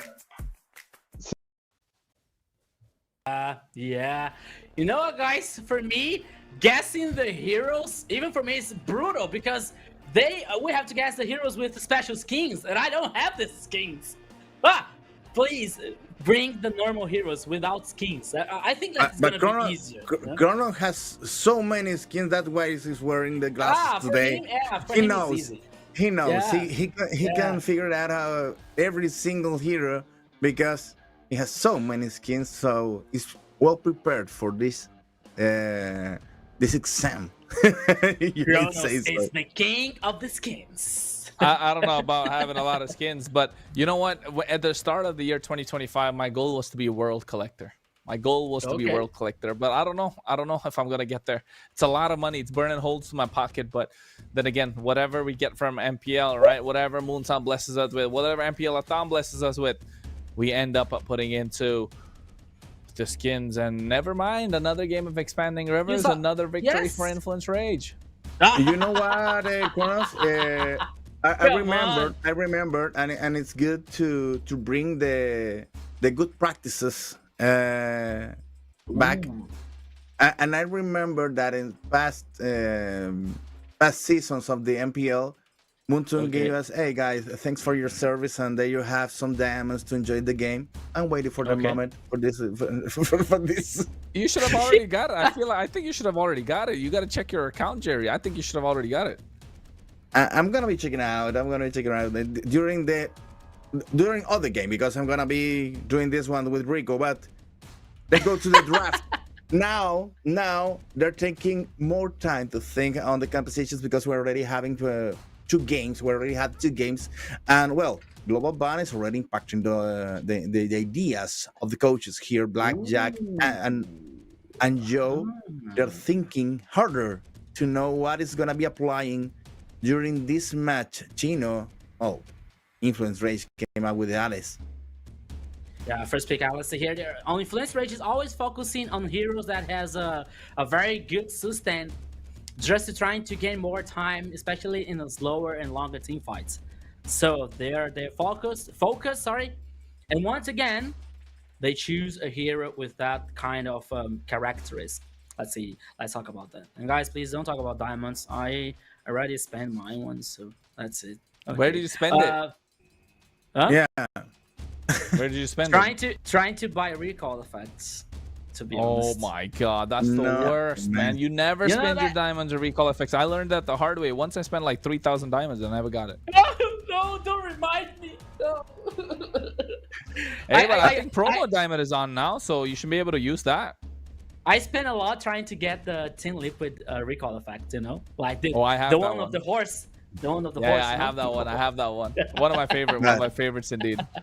If it's something related with Team Liquid, it's okay to spend some diamonds, guys. Okay. Yeah, I'm a fan of Liquid. So I'm sorry. Me too. I'm a fan of it from so many esports. So years. Yeah, exactly. That's a powerhouse in every single game they came out. So, and also they have a Brazilian division, Team Liquid. When are we going to see Team Liquid?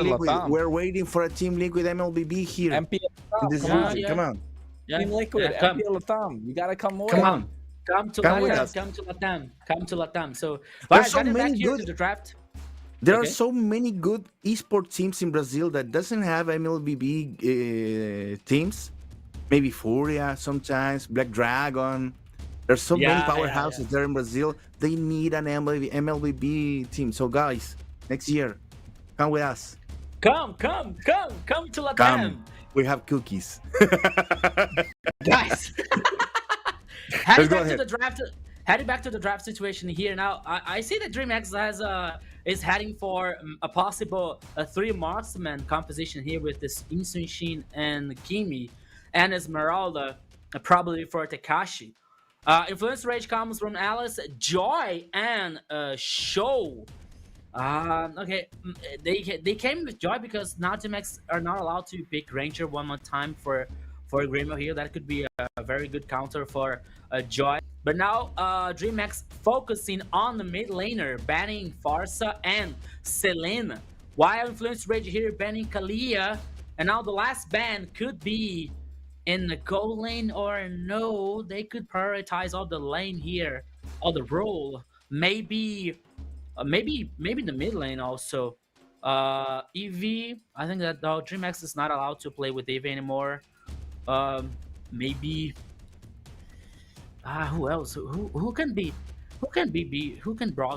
brought here in the mid lane for not from DreamX. Oh no, mid lane is already picked for DreamX. Kaja was the last ban. I think last week we already talked about this show picker that influencer is bringing now.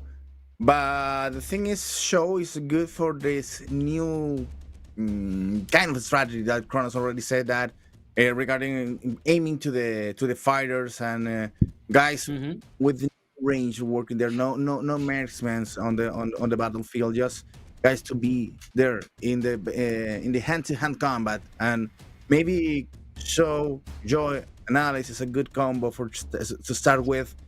For instance, Remax already picked Gimme and Jason Shin with the high-lows. Maybe they are mixing two different strategies there. Some a little bit of penetration from the back with the high-lows, opening the path for Kimi and Jason Shin to deal some damage. Esmeralda there in the first line, absorbing some of the damage. It's kind of a typical situation that we've already been facing during the whole Swiss stage, and now DreamHack is that already adapted on the first game, on the second game, so sorry, and now they are losing the idea to be adapting to the new meta. So they're gonna be facing Influence Rage with a typical composition from the Swiss stage. I don't know if this is gonna work, Kronos. I mean, I'm looking at DreamHack and I'm looking at their lineup, right? They went no marksman in the previous game to now 3 marksmen in this game, and never mind, just 2. I like this. This is better. This is better. This is nice. But I was gonna say, until I saw that Ruby pick, it was a lot of pressure on Takashi. So much pressure on Takashi to hold the front line, right? He has to lane against the Alice and not lose the lane, and he has to rotate along with the Alice. Then he has to make sure the Joy shield, right, has to be absorbed by him and make sure he's able to survive. And also save the back line. And then same thing with the Cho. He has to absorb the shield so much. So I just feel like this is good. Let me disagree with you in this one, because I think the highest pressure is on Hylos, because he needs to go in a perfect spot, in a perfect situation, and the whole team needs to be ready to start dealing some damage with this Hylos goes in. Because if not, the Hylos is gonna absorb so much damage, and maybe he's gonna fall before even the rest of the team comes up to help. So I think the pressure is, of course, on the catch and the experience lane, but also on Blink with this roamer trying to start the show when the team is already is gonna be ready to be part of this. Well, could be the last one, could be the first point for DreamHack. Let's check it out. Kronos is gonna be resting right now and heading here with Rico to the game number 3 of this series, guys. See you guys. See you, Kronos. Yeah, now Kronos is heading. Oops. Oh, okay, no. Come back, Kronos, please. Okay, now What's we a got our joke? first ball here. What's a joke? But now we're seeing now that could be the last. That could be the last game, as you said, Jerry. For I was watching, and you know what? Kronos was right. About what? I already checked it out, and Kronos was right. Oh, So you mean the diamonds? Yeah, I'm trying to pick some. I didn't redeem the diamond far. Oh my goodness. And in the perfect time, because you know it's the 9th anniversary, so we need to spend some diamonds there. I'm gonna be checking out later what I'm gonna be spending my diamonds after all, because well, you need to be on a style to win some games. If you're not, you're gonna lose it, my friend. That's it. Yeah. A little pause here between Influence Rage and DreamHack. We hope that DreamHack doesn't have is not having so much problems with the connection, because they're already disconnected on the last game, and that affects the game. Now, well, let's check it out. What is it gonna be trying to solve on this one? And you know what, Jerry? As we were talking about, like the situation that players are playing together in a gaming house, and the other situation that players are not together, playing from their houses or from the places, and maybe that they could face some issues like connecting, like or something like that. So you were saying about the situation with Black Sentence, that after Black Sentence got together and they were playing the same place, their performance was even better. Was getting better and better with the team, with the synergy, and it was good for them. So we hope, as you said, we hope that everything's okay with DreamX, but it's not so easy when you're playing so far, when you're not playing the same place. That could be. We're praying and we're hoping that everything's gonna be fixed out for DreamX in that third game. And they need to deal with the frustration also, because they're already losing 2-0. So the thing is, when you're having a bad time in the competition and also you're having some connection problems, well, that plays with your mind, my friend. So let's check it out. We hope that DreamX can solve this all. Maybe a substitution. I don't know if they have that on the pocket, but it's a good chance to give a new guy a chance against Influence Rage that's already winning 2-0. With different strategies on every on the first one and the second one on the second game. So let's hope it's not a big deal and we have DreamX back soon. You were saying like the two compositions here, and I was feeling the composition for DreamX very strong. And Chrono was saying about especially the Takashi's pressure playing with Esmeralda here, because there wasn't a third Maskman for a DreamX here playing with Gremio here, but Gremio choose Ruby. That we know that she has a lot of sustain, that she has a lot of control here, especially with the ultimate and the second skill. That could be a very good choice and a very good chance for DreamX here to try a better team fight against an Influence Rage composition that comes with Show here with a high potential for pick off, with Joy here with a great potential of a finish of the enemies and guaranteeing the objectives. So we are about to know what's going to happen in the third game here. That could be the last one in the first match, in the first best of 5, and that could be the first victory here for DreamX to regain the confidence and get back in the game and get back in the best of 5, which is not going to be easy. It's already 2-0 for Influence Rage. Not playing better, but also with some problems, with some issues that DreamX is facing right now, especially with the connection, And then reminding you guys that later we are having another best of 5, Black Sentence versus Alpha 7. Oh, it's another epic best of 5 here, adding in the playoff stage, So after that, so stay tuned, keep watching us. Don't forget to send the like, share the live, and call your friends to watch the playoff stage of MPL LATAM of season of 4. And now we're back in the game here, my friend Jerry, because almost in the first minute, nothing happened about the two teams.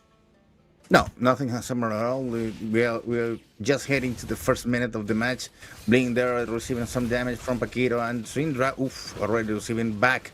Well, Rainbow's gonna be safe for a little bit with the range on the first stages of the game, but I know that Influence Race has some plans on their hands, so they're gonna be making some damage maybe after the second turtle, I believe, because they need to deal with this a little advantage that DreamX already have on the early game with the marksman dealing damage from behind.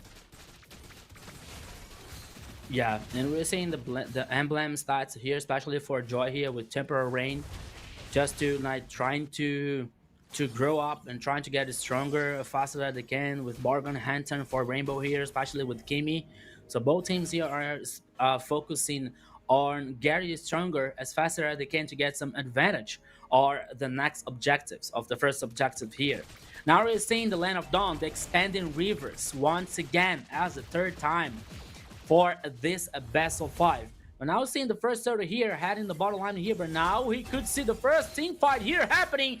That comes the Stano and Baltachino. That Blink here was trying to cause much damage, but now they're heading back because Chino was so with low HP that he's forced to get back in the base.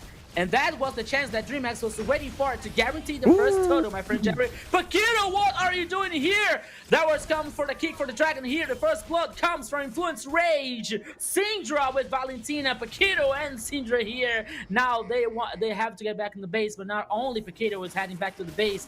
Yes, the first total was for DreamHack, but the first kill, the first blood was for Syndra here in the second minute, and the first total for in this third game, Jerry.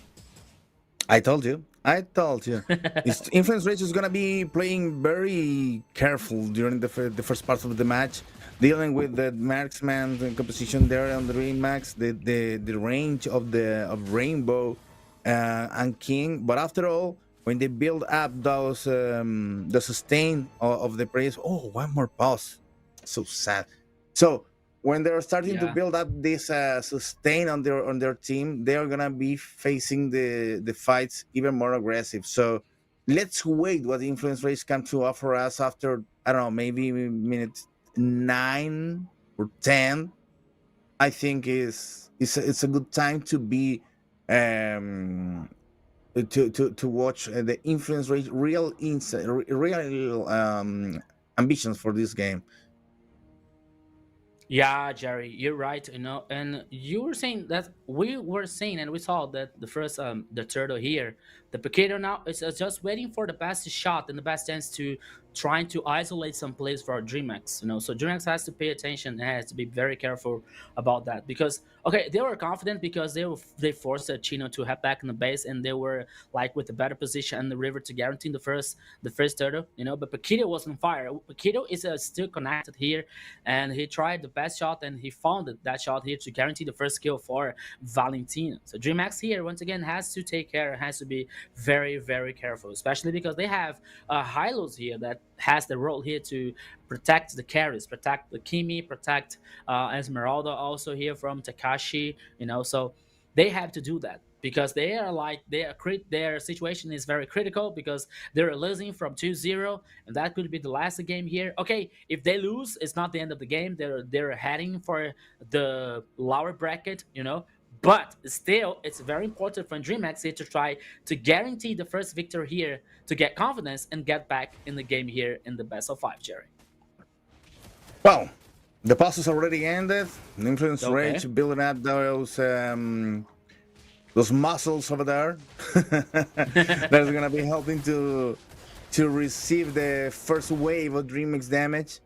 But after all, dealing with the composition of DreamHack that is focusing on the aggression on the early game, so it's working until now. Let's check it out what DreamHack has to offer also for the middle game, because they need to have a plan. They can't rely only on the early game. You see Paquito recalls effect? Yeah, it was from Team Liquid. The horse one is very cool. It's very nice, and I like it very much. But now here we are heading for the 4th minute in this third game here. And now we're seeing the Influence Rage trying to cause pressure and trying to focus, especially in the mid lane here, trying to now control the river, get information for the next turtle here. Because that's more the object that they get. Oh, Takashi.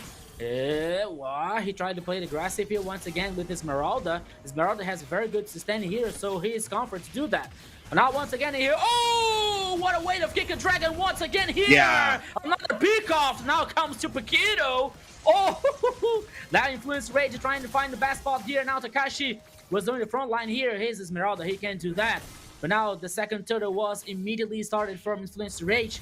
He can get the full reset here. Influence Rage doesn't allow to make this happen. Again, Takashi and Paquito was heading 1v1, but now their teams are dancing around the turtle. Paquito has taken so much damage, he was obligated to gain reposition. Now here comes the glory path, but the second turtle is guaranteed once again by Influence Rage, and DreamHack gets nothing in response back here, my friend Jerry. All comes the 2 turtles for the second one goes to Influence Rage. The first one was for DreamHack. I'm so sorry. Okay, 1 turtle for both teams here, but the 2 kills are for Influence Rage.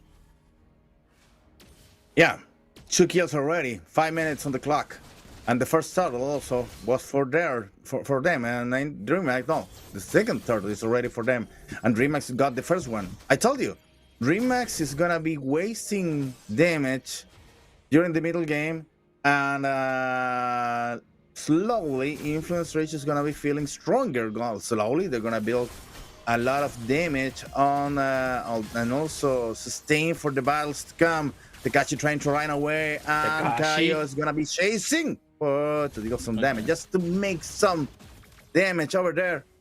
DreamHack already in trouble, as I may think, Brico. Takashi is playing with Esmeralda here now. She can resist. She has a very interesting mobility. And now once again, DreamHack now focusing on the top lane here. Influence Rage is trying to defend at all costs. The turrets here, number one. Here comes once again the last skin fight here. But now here comes the Glory Path. And here comes the first kill for a king for DreamHack. Okay, Influence Rage, they defended the turret, but at all cost, they got the first kill here. But now, not for so long, because here comes the first turret on the top side that comes for DreamHack here, right? The first kill also for King, the jungler. The goal line is still in favor for Influence Rage is 1000. But once again, it's much more than the goal lead. It's the confidence and the power that DreamHack has to get back to win this third game, Jerry. Well, the confidence is trying to build right there on DreamHack, but the damage is starting feeling on the line. Oh, Influence Rage already in trouble, trying to figure it out. Paquito, a way to escape, but it's impossible. King already blast their minds with the damage, and Gremio starting to appear also to apply some damage on the DreamHack. Takashi receiving a lot of damage also, trying to go ahead, to go back again, and to build another aggressive movement on DreamHack. Influence Rage now dealing with the turtle, and DreamHack working that turtle. Meanwhile, Influence Rage is gonna appear as a surprise. No, King already secured that turtle. Despite of the damage already had been receiving. Whoa, Ghost even almost dying, Takashi. Takashi saw his life flashes before his eyes, man. Where he was able to survive here. Oh! What a nasty play here from DreamHack. Whoa! Paquito survived! Paquito survived here. A surprise from the bush in the mid lane for from DreamHack. Yeah, okay, he's a show. He has a very high mobility, you know, but once again he was able to survive. But even though he's escaped, DreamHack guarantee one more turret. Oh, here comes the same play, and the bush now in the mid lane. But the result now was different. Rainbow got the kill for DreamHack. DreamHack is getting confidence once again, but here comes the Glorious Path, and here comes the respawn for Influence Rage.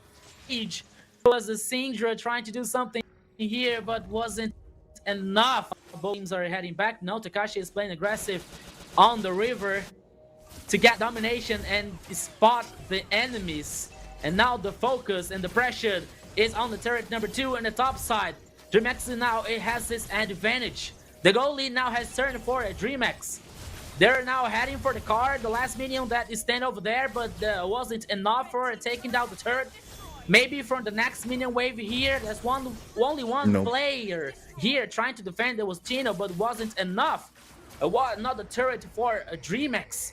It's another situation here, Jerry. DreamHack now is getting the control. Is taking advantage. It's playing aggressive here to win this third game. I think the key point here is not DreamHack's ability to deal some damage and Influence Rage to wait until the moment they can make some damage back to DreamHack. I think DreamHack is battling against the clock, against the time right now, because they have the power to make Influence Rage suffer, but they need to apply it right now because meanwhile the time is passing. Going to the very late game, well, Influence Rage is going to have even more sustain, even more capability of aggression there.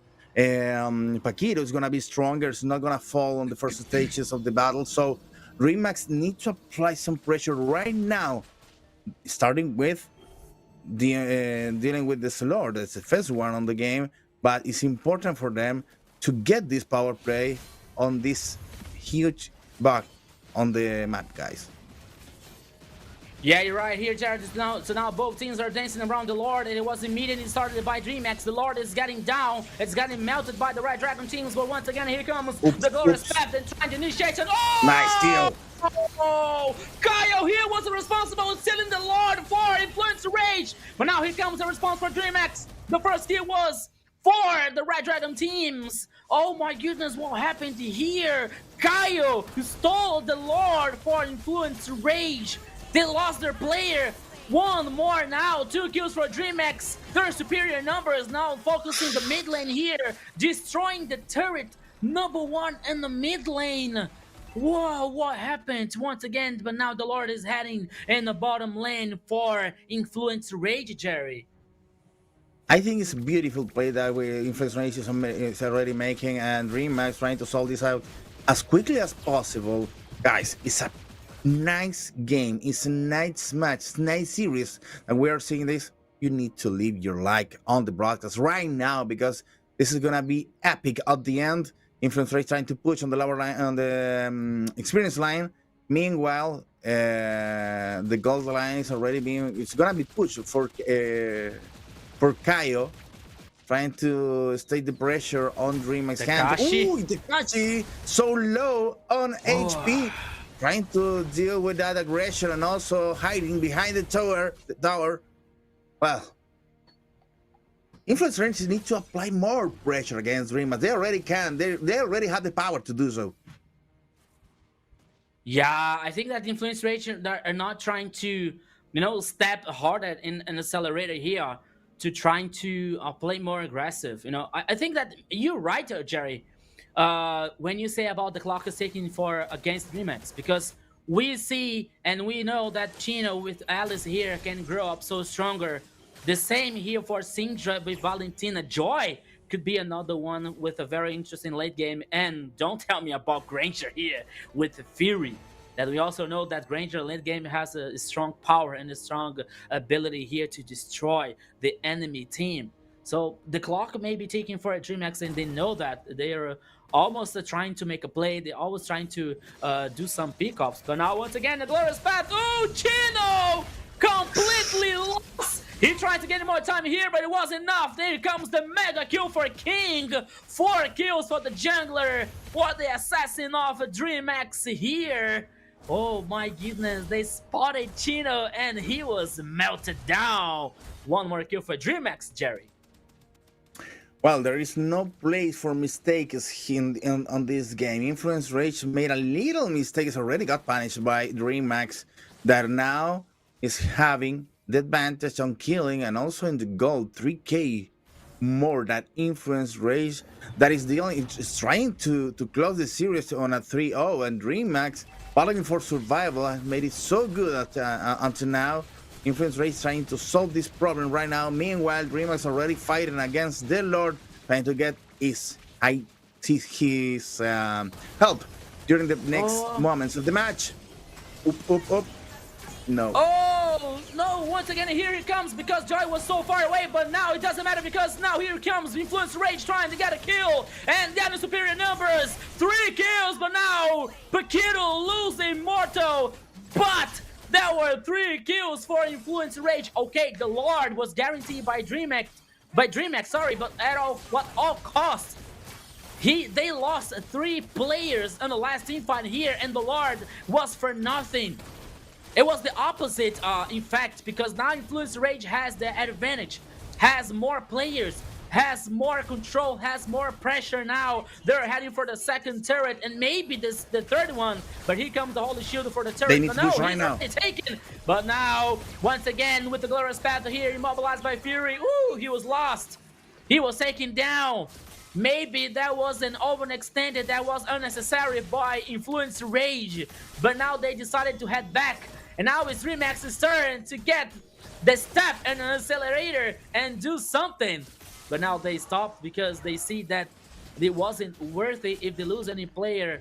Once again here, trying to chase the Influence Rage player. But now we're seeing the equipment here, Jerry. As we're seeing about, especially about the gold laners. Ranger with the Hunter Strike, Sky Pierce, the Halberd, the Stop, the Anti-Healing, and the Malefic Roar. Joy, here comes the Infinity Glaive, the Holy Crystal, the Wishing Lantern, and the Starling Sight. And here comes DreamHack once again to cause pressure with the Glorious Path here, Jerry. And then by the way, they're trying to catch Blink on the process. They already lost a tower. Well, if they're gonna be, if they will be going in, come on, go ahead and go in, all in, not just a tip of the aggression. Their influence rate fading to catch Helios there. And Grammy is not having a good time. Also, King is the main problem that the influence rate need to solve.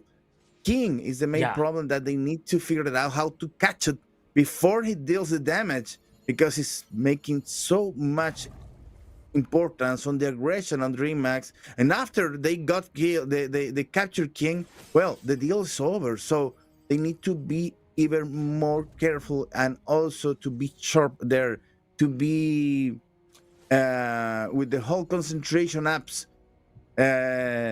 to finally solve the DreamHack aggressions. Their influence rates can solve this puzzle right now, but there is only 10 seconds against the next Lord, so they're gonna be starting to dance around there, to run, to take the right place to deal with this Lord, not to steal it, but to work with them. Let's go ahead. Yeah, so now the Lord is already on the pitch in the upper side here in the Land of Dawn. We got 17 minutes here for both teams in the third game. That could be the last one.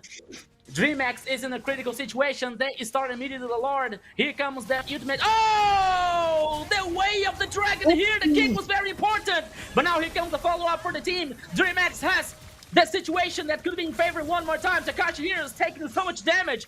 But still DreamHack trying to chase, trying to go away from Influence Rage. There was one kill for both teams. And now once they again, look so even. DreamHack is heading for the Lord. But now it seems that there would be no contest for Influence Rage. That would be free Lord for they're taking a little long actually to control and guarantee the Lord. Okay, here it comes.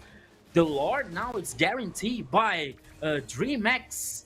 And we are seeing here in the chat in the global broadcast some people saying that, okay, where are the Brazilian comments? I think that is Dudinha, the Dudinha 10. We also have the Brazilian broadcast that the casters is Brazilian, so the language is Portuguese. So you can watch the MPL LATAM in the Brazilian broadcast, my friend. Okay, so thank you for your audience. Thank you for your support. But now here, Jerry, here comes the Lord in the mid lane. That can be the final push for DreamHack. Let's check it out, because DreamHack is pushing hard on the middle lane. The Lord already blasting the power against the tower, and now the guys on Influence Rage need to defend. Go ahead and try to deal some damage on DreamHack. They managed to deal with the Lord. It's already fall. They managed also to not lose anyone on this battle, and now the gates are open one more time, but in the experience lane. They need to solve, they need to defend, and also to get some aggression against DreamHack. They can't catch Gremio, and also King so back on the lanes. Impossible to grab that Influence Rage once more time, dealing with the pressure of the minions in the middle lane. Yeah, they have to be careful, actually. Influence Rage have to be careful with Gremio, because Gremio is not with the Mossman here. He's playing with Ruby, you know? So he can be off tank, and he can pull some player. He can pick off some player here for Influence Rage. So that's why they decide not to chase so far. Here comes the invisibility for Influence Rage. But Keto, DreamHack knows that there are all the players here hiding in the bush, and now Influence Rage is trying to run away because the situation could not be so good for Influence Rage. But now they have back. They tried to do something, Jerry, but it didn't. Influence Rage need to be very sharp and also concentrated to read the moment. DreamHack is losing the moment right now because they had already two pushes and just one base tower down. And the damage is already there for Influence Rage. The compositions that are almost completely despite of the mage, I think right now. So it's important for them to be so concentrated to not lose a turn, but especially King, Rainbow, and Remio, 3 important pillars on the damage of DreamHack. Now, one more battle for the Lord. Let's go and check it out what Influence Rage made to offer right now, because they need to be more aggressive on this battle. Yeah, you will see Lapakita trying to spot someone in the bush on the mid lane here, but now we have the boat Chino. Chino has taken a lot of damage here, so he has to take care. He has to be careful about that position. But now he's once again trying to... Okay, now he's in the bush in the upper side here. Both teams here, Jerry, are almost in a full build. So now the goalie here cannot make so many difference. But here it comes again. The glorious path, the initiation for Influence Rage was very good. They caused and they got the kill that they needed. Rainbow was responsible for the death here. Right now, here comes Takashi. But is he able to do something? The ultimate was for nothing. But now Influence Rage has to get back in the base because they are so low HP and they couldn't guarantee the Lord. Now DreamHack is on the river. They have this control of vision here. Yeah, the initiation was a very interesting, but you know, the response back from DreamHack was also interesting, Jerry, because they caused so much damage. But now Chino can be the next target, but this time here it could be the Influence Rage, but it was able to survive. The Lord here got full reset once again.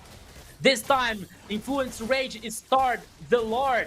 The Lord, he is getting melted. Takashi, he is aware of that. Syndra is in the bush trying to do something. Here comes the Paquito. DreamHack here. Takashi has to be careful once again. But now the team fight can explode in somehow, some moment. The Lord was not guaranteed once again. Oh, no! Guaranteed by Influence Rage. But here comes the follow-up now. But here comes the kill for Influence Rage once again. But here comes Rainbow.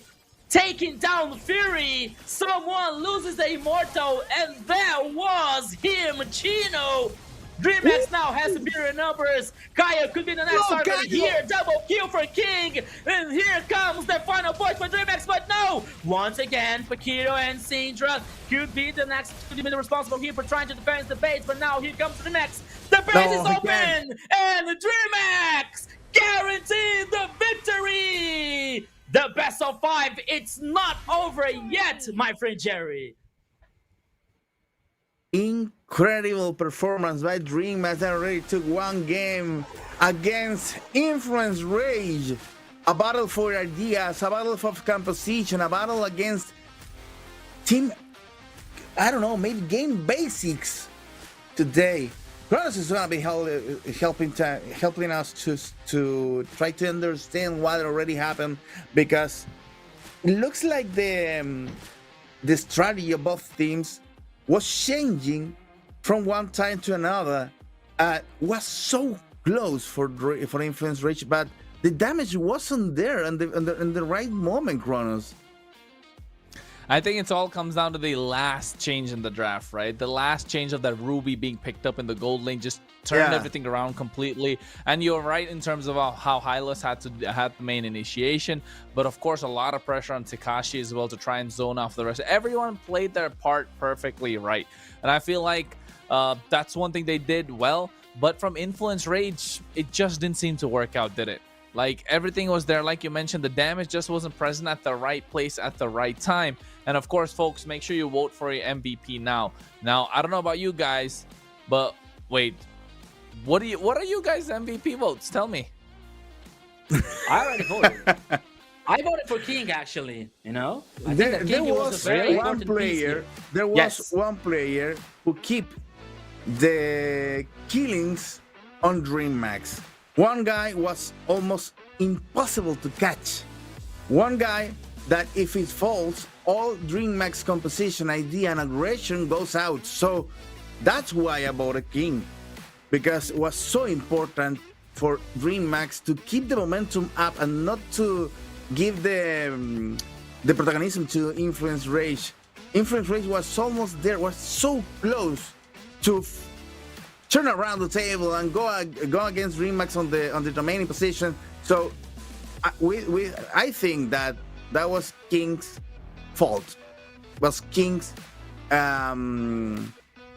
well, performance that was the key for DreamHack to not fall into the influence rage game. Yeah. What about I you, mean, Rico? In the draft. Yeah, I voted for King here because he was responsible, especially for like the main reason here was for the objective, you know, because okay, we saw the influence rage is stealing lords here for DreamHack, you know, but King played so well, especially because there wasn't a combo situation for DreamHack. You know, okay, there was some initiation, especially for Hylos. You know, okay, the Glorious Path and the control, the crowd control could be a very good situation for DreamHack, especially for King to cause damage. But you know, isn't that one combo that we are used to see here? Like Kalia makes the ultimate, and here comes the Insushin with the damage, you know, with the combo. So that's why I voted for King, because even though without that situation, combo situation, he was able to play very well, and he was able to be the responsible for the damage caused and the objective for DreamHack. But Rico, you know what? I think that Wombo combo doesn't work at all for DreamHack, because that Wombo combo was starting with Hylos and going against Influence Rage, and after that they came. The damage need to be coming to the stage. Maybe with the help of Esmeralda, as Kronos said, starting to set up the first line, and then the damage with Jason Shin and Kimi. But Kimi was dealing damage on their own. Jason Shin was solving the problem that he was, I don't know, the main target here. He was hunted during the whole game, and he managed to survive. I think DreamHack wasn't a team performance at all. Was some specific performance of individuals that comes together and help us and help DreamHack to win. Not an idea of a team. So that is what I saw. I don't know if you saw the same, Kronos. Yeah, I mean, I think with Hotun not being present for Influence Rage, it feels like the synergy is lost, right? The main point of trying to bridge everything together is just not present. With Hotun, for Influence Rage, they're able to move around much more easier. They're able to play around someone. But with Kaio being present, they're trying to do that. But also, I feel like they're doing individualistic plays, like you mentioned, Jerry, just because of the fact that, you know, they're like, hey, Hotun's not present, I think we need to do more. Rather than being like, hey, it's okay, Kaio's there, he'll be able to carry. So they're really trying to do a lot more. You know, there's a saying that if everyone does a little, then nobody has to do too much. So in this case, everyone's trying to do too much, not trying to do the little to make sure everyone's able to survive and do well together. Because if you think about how the previous few weeks Influence Rage play, you never really can pick out an MVP, can you? It's always someone that's not, we can't pick out individually. We usually pick them out together, right? We're always like, it's always difficult to pick a victor or an MVP when it comes to an Influence Rage game or an Alpha 7 game because they play so well together. But here it's quite distinguished that, you know, they're really trying to, they think they're trying to make up for Kaio's lower, sorry, I mean, not, I wouldn't say it's lower, but they're trying to make up for the fact that he's not to the par of Hotun. And I think that's really causing the problems. And what happens if Influence Rage don't make it? What if they lose tonight? What if they drop down to the Come lower on, slow bracket? down. No, slow down. Come on. Slow down. They just took one game and was really hard game to get. So don't start with that, because the driving position right now on this travel is on Influence Rage and not on DreamHack. DreamHack managed to solve one game, especially in the hands of this guy. King is our MVP, because he was a master. He was the master of escape here. Almost impossible to catch, and also dealing so much damage, participating on 91% of the killings, and also getting a beautiful score on the KDA. So King was solving the things for their own. Same about Rainbow, trying to survive on their own. Remio, okay, is being part of the team, playing that Ruby, giving some sustain to the battles, trying to not to fall against Influence Rage. And I think this game came up after a well-coordinated idea of the team to manage survival, not to be the first aggression, not to be the guys that are proposing the idea, they're proposing the battles. Influence Rage was looking for the battles. Influence Rage was looking to end the game, and they failed to do it because DreamHack played very good on defense. But I don't know if they are able to get the third game after all, because they are still 2-1 low. They need to win 2 more games.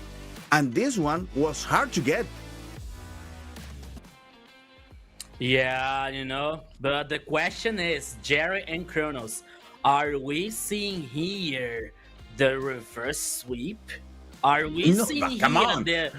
Are we seeing Jerry's here like, the remontada? Come on. The You haven't remontada listened for yet. DreamHack? You didn't listen at all. Come on, Rico. I already said that this is not a comeback. This is not a remontada. This is not a, I don't know, say it whoever you want. This is not a DreamHack comeback yet. They managed to survive on a difficult game. Let's check it out what is going to be happening in the next game, because Influence Race still looks more powerful than the DreamHack. Yeah, no, you're right. Your horses, my friend. I'm just kidding. Even though the DreamHack has won this game here, we're seeing their difficulty, you know, to close the game and to maybe work some with adaptations and with some changes. You know, okay, we are seeing Grêmio much stronger than ever, playing so good with it doesn't matter what kind of heroes that Grêmio is about to play. We're seeing Grêmio playing very well with Marksman, with the soldiers at this time, you know. But even though, as I was saying in the beginning of this broadcast here, Influence Rage is for me, in my opinion, is even one step ahead of DreamHack, you know. So we're seeing here an unusual situation for Influence Rage, because they have to play with a new player, you know. Okay, Kyle could be the one player for a replacement in Influence Rage, but we see only Hotun here playing all the time with Influence Rage, even with the main event. So the synergy with Hotun here is totally different with Kyle, you know. And the Chrono was saying like that maybe sometimes that it feels like the Kyle has to do everything, you know, to replace Hotun's missing here. You know, that could be not so interesting for Influence Rage, you know. But it's a question for the next game, because now, as João is talking to us, here comes another video for you guys. Let's go. Let's check it out and put some mind on dice a little bit.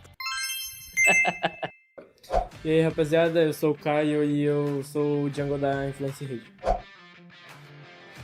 Eu espero ter um bom desempenho, que meu time ganhe e a gente acaba indo pro Mundial. Eu queria jogar contra a DMX mesmo, porque meu amigo tá lá, só que eu acho que ele não vai jogar. Mas o Garu, queria jogar contra ele e é isso. A adaptação tá sendo bem de boa, porque os manitos são muito legal e eles ficam brincando bastante comigo. Então, na primeira vez me pegou de surpresa, só que eu fiquei muito feliz de ter sido invitado e também fiquei muito feliz de eles terem me chamado pra jogar. Então, eu comecei a jogar pelo amador, no time de uns amigos meus, que a gente não tinha muito compromisso em jogar, e acabou que a gente foi evoluindo e deu vontade de jogar profissionalmente. Conto com a galera aí da Inf pra ficar torcendo pra nós, vamos dar o nosso melhor e esperamos ganhar. That's it. That was Caio. He already said he wanted to play DreamHack, so this is the dream match he was expecting. It's happening. Yeah. Okay, it's happening right now, but how are the results? Right now, 2-1 in favor of the Influence Rage. A little bit of concerns there for Influence Rage Alliance. I believe that they need to think a lot on the next draft, especially because that's already three games already passed. So the global run is gonna be affecting a lot of the decisions of the players right now, Kronos. I think one important factor to look at is the fact that in the two games that Influence Rage found it difficult, and the one they lost and the one where Kaya was playing the Eastern Shin, both the games Kaya was playing a hero that has to carry the game, like a carry scaling hero, right? A hero that can dish out damage, a damage dealer. So I think, do we put Kaio on a sort of a supporting jungler, utility jungler, Maybe to call it? Put him on a utility jungler and let the side lanes and the mid laner be the carry, right? Give Paquito a playmaking hero. Let Kaio be one of those utility junglers, and then try and work around that. Because I feel like that might be the idea that Coach Blackjacks is maybe thinking at this point, right? Like he must be thinking like, okay, we're having a problem.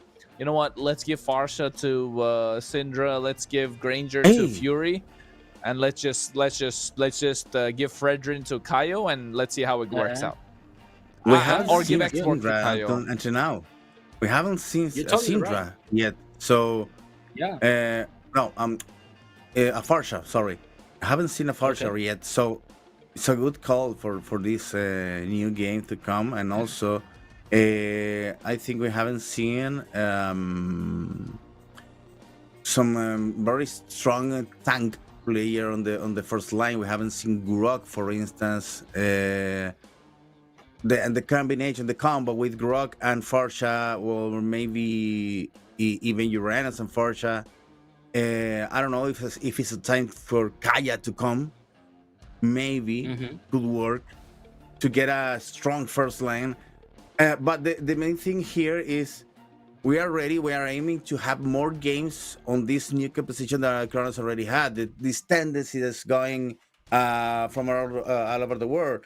The idea Expanded to have more rivers, battlers, more fighters. I want expanding rivers. Just give me expanding on the rivers. battlefield. Ooh, broken walls. Ooh. Yeah, I feel like broken walls is definitely going to be interesting a little bit more. Look at Johnson just trying to drive through and break everybody down. Oh, don't mention that. You know, yes, we're missing him. I'm missing John Johnson here. Like, he's an off matter, but that could be interesting that he appears at least one time here, at least once in this competition. You know, as we were saying about that, you were talking about about Kyle. He's a very good player, though. It's not about his performance; it's about his synergy with the team. You know, because we also know that Holton here is the face of the Influence Rage. You know, that sometimes he has to get the protagonism from this team. You know, so now maybe that could be the chance, like, to the coach say think about, okay, let's put something useful, you know, like some support for Kyle, and let the siders shine in this game. Because okay, Influence Rage has the advantage here, but we saw the teams and we saw the games were decided by details, you know. So Influence Rage has to be careful here. It has to take care about like DreamX's performance, because here comes the first pick here, and here comes with the Grok, a very hard engage here for DreamX as a first choice here, Cherry. Yeah, I told you this is time for the Grok to start the draft. What about Sheep? Is out of meta with the last changes, Rico? Because he hasn't appeared at all. After the beginning of the Swiss stage, we had some bans and also picks for Chip, and right now it's not appearing anywhere. Yeah, you're right. You know, yes, and nothing happened to Chip. You know, he was he wasn't in a patch update or something. You know, so we saw sometimes here, but so far I think that the teams here doesn't have any of a strategy, you know, maybe any plans of playing around Chip here. That could be very interesting for the teams. As we Influence Race is already giving us a hint that we're gonna be looking right now with the heal and the Kimi. They're gonna be looking for the early duration on the game. Maybe trying to go ahead with the Hilda, and after that Kimi dealing some damage. Despite of the Grog on the early games, it's it's not as squishy, it's not as hard as the late during the the middle and the late game. So they need to take the idea of the aggressions right now in the beginning of the game. Nice combo there. Valentina, Grok, Hayabusa. But why they pick it up Valentina before to know what is gonna be happening on the next on the other side?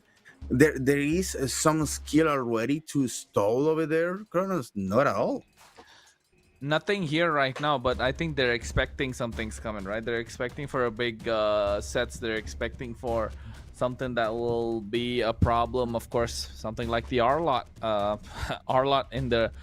I feel like this R-Lot, of course, flexible, roam, EXP, depending on how they want to play it, but quite aggressive. They need to make sure Influence Rage needs to play this as aggressive as possible with what they have, and they need to find a way to melt down this Grok. They need a marksman that is absolutely a big, danger. And I'm looking at maybe, a Moskov, maybe a Carry, maybe even a Bruno. Just because of how they like to play Bruno in this region. Rage. Yeah, for Rage. For Rage, for to DreamHack, power up the marksman composition. For Rage, they need a 1-1. It's simple. Rage, just pick the 1-1. They're gonna have a good time. Yeah, and you already said that the idea is to pick up some more fighters. They already have Hilda and Arrow there. Kimi dealing more damage from behind, and maybe another management with power. It's a good idea to mix it up these two possibilities of the composition. There is seen how the Fredrin here has been banned. Yeah, I was telling you guys, they're probably going to go for a utility roam jungler. The Fredrin banned out. I think Akai could be banned out here as well. But I don't think Akai is good for Influence Rage just because Valentina is there on the other side. Fulvius is a good ban. I don't know. I'm thinking they're probably going to ban Akai here. What else could they ban apart from the Akai? Yeah, that could be Obsidia. I mean, it counters the Hayabusa in a way, so yes, understandable. Because you lock down the Hayabusa, right? You're not able to let the Hayabusa dash in and out. So that's decent. Yeah. I think it's okay. Understandable. But still, I don't think it's my favorite ban. Here, though. Maybe look for a jungler, or a jungler, and then leave the gold laner till the end, or if they want, they pick up an Irithel right here. What if they choose Akai for Kaio? That's what I was saying. But Valentina's on the other side. They can take the heavy spin and create problems. Oh wait. Link? No. Link for broken walls. This is wrong. Broken walls? Like, I don't understand. Link versus Hayabusa on broken walls. I don't understand. Ling is the worst assassin to play in broken walls. Yeah, I don't know what to say. To be honest, I don't know what to say, guys. Here, okay, maybe Kaio can play very well with Ling. Like this is gone. This is DreamHack. Can be one of the main heroes for. But maybe they're trying to fight fire with fire. They have a strong assassin on the other side with the Hayabusa, and they pick it up Link. Bane's just gonna spit water on them. Bane's just gonna spit water on them now. Oof, Lapu as well. Oh yeah, I was expecting about Lapu, especially because of the Grok choice here as the first pick for DreamHack. I think that is in the comfort zone for Takashi, but I don't know. Yeah, that we saw so many times. We saw DreamHack playing with that kind of composition so many times, especially with Grêmio playing with a Bane in a gold lane here. But I don't think that is gonna work at this time. But in the other side, we are seeing the Ling in a broken walls map. You see? I don't know. Yeah, and even though, despite that situation, I'm missing some kind of resistance on Influence's Rage composition, to be honest. R-Lot is gonna be the tank for this. Yuda, okay, but she's more to an off tank about a official tank, to be told. Damn, I don't know about you guys, but maybe here that could be a 2v2 here, like the second victory for DreamHack. Guys, I you don't are know. so excited about again for Remax to get the things to the fifth game. Yeah. Yeah, I know. It's all for the show, okay? But I don't know I'll if be honest. I want this to be 3-1 What? Why? because I got my prediction 3-1. Okay. Oh, me either, to be Fair honest. enough. Yeah, me either. Yeah. Fair enough. We're But the only thing is, for the I don't know if predictions. DreamHack can deal with the influence rate right now. Let's check it out. New game, guys. Rico, go ahead. Have some coffee, water, I don't know, whatever you want. I would do for sure. So hot here right now in Santiago. I need an ice cream more than just a cup of water. Kronos! Starting with the show. A new game between Remax and Influence Rage. You know what, Jerry? It's been a long time since I've casted a Ling game. I'm not gonna lie. It's been a very long time, and I cast so many games, so many regions, so many different places. I've not seen Ling in a very long time, let alone in broken walls. Because Ling is one of those heroes that usually is not good in this current meta, and you can see why. He's not able to do much. The energy usage is just too much in terms of how you have to move around the map. And a lot of pressure coming in from Paquito and Chino. First blood. This is what they need to do. And Paquito able to survive as well thanks to the bushes. Oh my god, that was so close. And they're able to maximize what they can do. Working out well for Influence Rage. That early aggression. They needed that just to make sure the Ling can farm up. Well, the first kill on the Influence Rage, and as you may say, well, Kaio, despite of the problems that they may be dealing with on the first stages of the game, the rest of the team, Influence Rage, is already keeping up the early aggressions. Hey, Kaio now under the tower, Tempest looking for the Blade. kill. Oh, now I see why he wants to play the Ling. Did you see those fast fingers moving through? He picks the blade up so quick. I thought I was looking at Kyrie right there. Oh my goodness. What a way to make a statement on that Ling.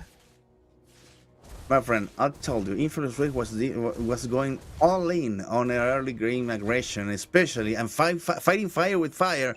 King is on the other side. Okay, let's go. We got Kaio with this Ling, looking for the kills from the very beginning of the match. 2 minutes on the clock and already 2-0 in favor of the Influence Rage, looking to get the first turtle of the game. No, and another thing about a Ling is the fact that you need to be able to play the right composition as well, right? When you're taking a Ling, you're, oh wait, Chino, will he be able to survive? Nice use of the final slash as well, trying to go in and out, but he might get terrified. Yes, he does. Ogi shadow kill. King is able to pick that one, or rather give it to Takashi, but here on the bot side, Kaio, Tempest of Blades, picks up all 4 swords. Grimio taking it out super low. Looking to use the Finch Voice to make it out of harm's way. He's able to. Fury, super low as well. Gremio was able to survive that one. Syndra with the use of the Traction Pulse, making sure his teammates were able to survive. That was scary for Influence Rage. Too early to go there, down the turrets one more time. And right now, against Gremio, that is managed to deal with that aggression so good. Well, Influence Rage ends with 2 players at the edge of the abyss, almost there, almost done. Now the aggression against Paquito on the middle lane, trying to solve and run away against Rainbow damage. Now Syndra to take the place one more time on the middle lane. Good there for Influence Rage, that's having this changes, this well, I don't know, cooperation between the lines that keep the game up for the whole team. They need to power up more the damage. They need Kaio to be even more aggressive and looking for the damage to farm even faster to get those items that can power up the damage that is already dealing for Influence Rage. Take a look also because Fury started the jungle just to Kaio to farm it quickly. Yeah, and I was trying to say, right, when you're playing a Ling is basically a marksman, if I may say so, a melee marksman. He has the damage of a marksman in the late game. He needs to farm to reach that point in the late game. It's just that he's built like an assassin. So when you have a Ling in your team, you have to babysit the Ling, rather than babysitting the gold lane or the mid lane. That's why you need gold laners and mid laners that can stand and do themselves a lot of damage. And that's why you pick the Bruno for the early game. That's why you have the Kimmy as well. Come on, But here Paquito, looks like Paquito, little too aggressive, gets taken down. Chino does have the final slash, waiting for the right time. Syndra already using the traction pulse, or rather not. And now with the help of the broken walls, they're able to take down this turtle quite easily. DreamMax. But I think Kaio, does he want to contest? Goes in, has the Tempest of Blades, drops down the swords. Not able to get the Retribution. King able to pick up that kill, should be able to do it. Oh, with the help of the Finch Poise, he makes it out alive. Meanwhile, on the top side, these EXP laners going at it. Looking to try and catch somebody off guard. Influence Rage. I think they're still holding on. And King on the Hayabusa just appeared to secure the turtle. Did you see that? Because already one ran away to continue the farming on the jungle.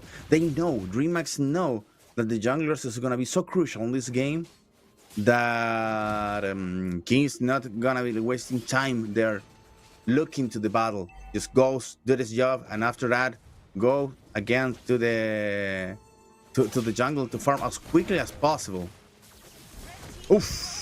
Yeah, oh, never mind. Blink just caught Kaio off guard, instantly melting him down. A Ling is so squishy as an assassin, especially in broken walls. Doesn't have a lot of room to work around with it, given the fact that the energy is going to be used up quite easily. But here, Blink taken down low, half HP. But that is, a lot of damage coming in from the hill. That Takashi comes into the picture as well. Gremio's there trying to do a lot of damage, but Paquito poking him down a little bit still. Rainbow has the ultimate of the R-Lock, so looking to make some plays.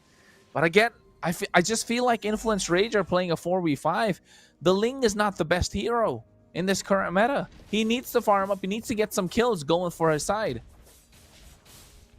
Yeah, but the thing is, Influence Rage is still managing time to keep DreamMax reachable on these numbers that is going to be in favor of DreamMax. Because if you know, if you watch it right now, they had two turtles, so they already had some pressure over Influence Rage winning on the killing, but also with the same amount of gold, despite of they are already collecting some towers in their favor. So that is important for Influence Rage to keep the momentum not so hard, not so difficult, so DreamHack can solve this game quickly. Influence Rage started with an early aggression, and after that they just keeping playing on a defense. Ooh, Chino on a very big trouble right now. Dealing with a Blink. It's already fall. Kaio with the turtle, and now they're going against the jungler. It's gonna go full. Oh, the cash is down. It's already down. In the hands of Syndra, 3 kills for Influence Rage. Told you they were managing time. They're trying to build up some damage, and they did it. They did it indeed, and off the back of Fury as well.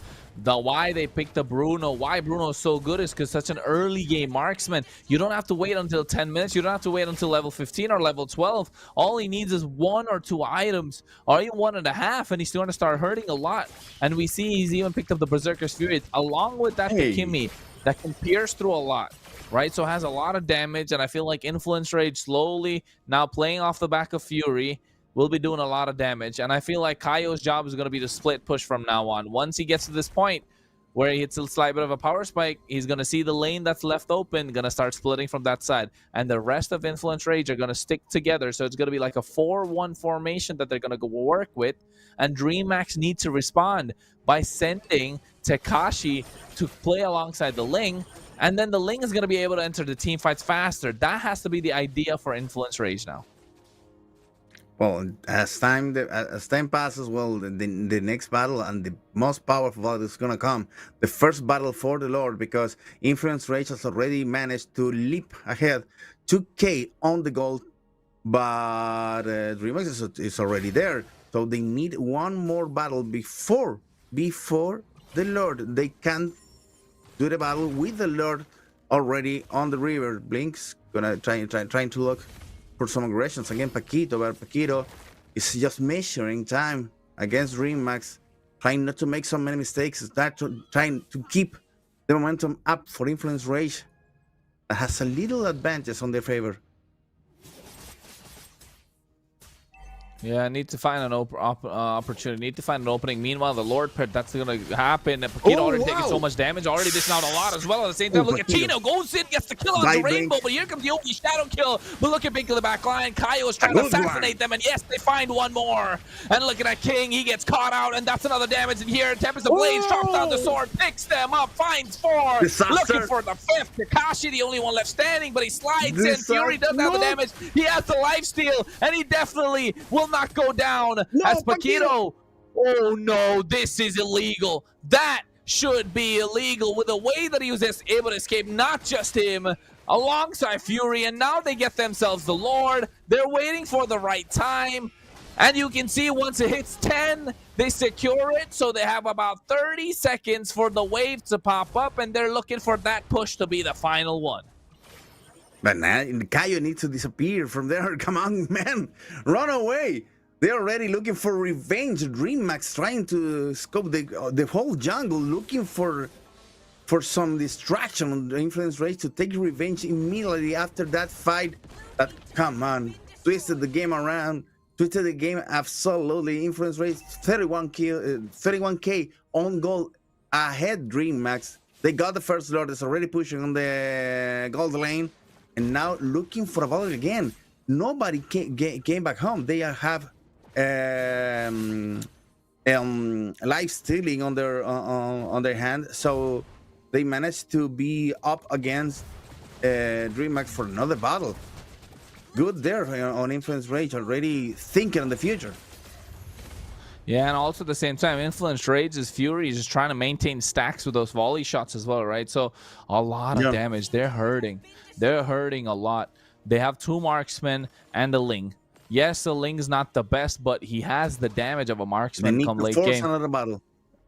Yeah, they need to, and the Lord is already marching on the bot side. They managed to force the battle before the Lord, and now they need to force another battle before the defense is already out there.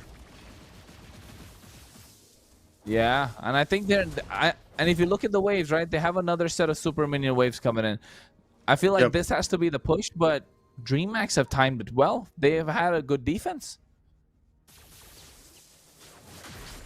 Yeah, and it's good for... Oh, King was almost there. Almost there. You need to be playing this with your teeth so tight. So tight. Oh, it's just so close, man. It's just so risky. Right, if you ask me, it's just so risky with the way that they're playing.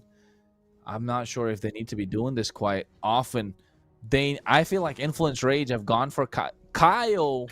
You know what? I feel like, Jerry, I think Kaio has told the coach, they're banning out my Fanny. I can't play these other heroes that I play. Give me the Ling, and I'll give you the win. I bet he told Coach Blackjack. And Coach Blackjack's like, you know what? Fine. Here, take the Ling. But you need to make sure we get a win. Otherwise, he's buying pizza for the whole team. So I think he definitely wanted the win now. So he's battling against DreamMax, against depression, against poverty also. Yeah. The damage is not only on their heroes, they're already on their pocket too. So Influence Rage trying to deal with this. DreamMax trying to set the pressure up to Influence Rage to force them to play with the Lord. And Influence Rage trying to look for another kill. Maybe a ninja kill there on the middle lane. It's gonna be good. Trying to pierce the back line of DreamMax. Well. Look at Gremio. Look at his build. It's a tense game, my friend. It is tense. It is tense. They don't know how to respond to the Ling. They know he's going to split the map, and you can see that already. He's trying to split the map. He's going to make it out to the other side quicker. Gremio has to respond on both sides, rather, and now they're going to get the Lord started. Once the Lord is started, they're going to start slowly chipping away 18,000, 15,000 HP, all by Fury, by his lone self. They secured the Lord now, and now they collapse as well in the mid lane. Paquito able to make it out alive after zoning out. He's won. He's on 4 members of DreamHack by himself.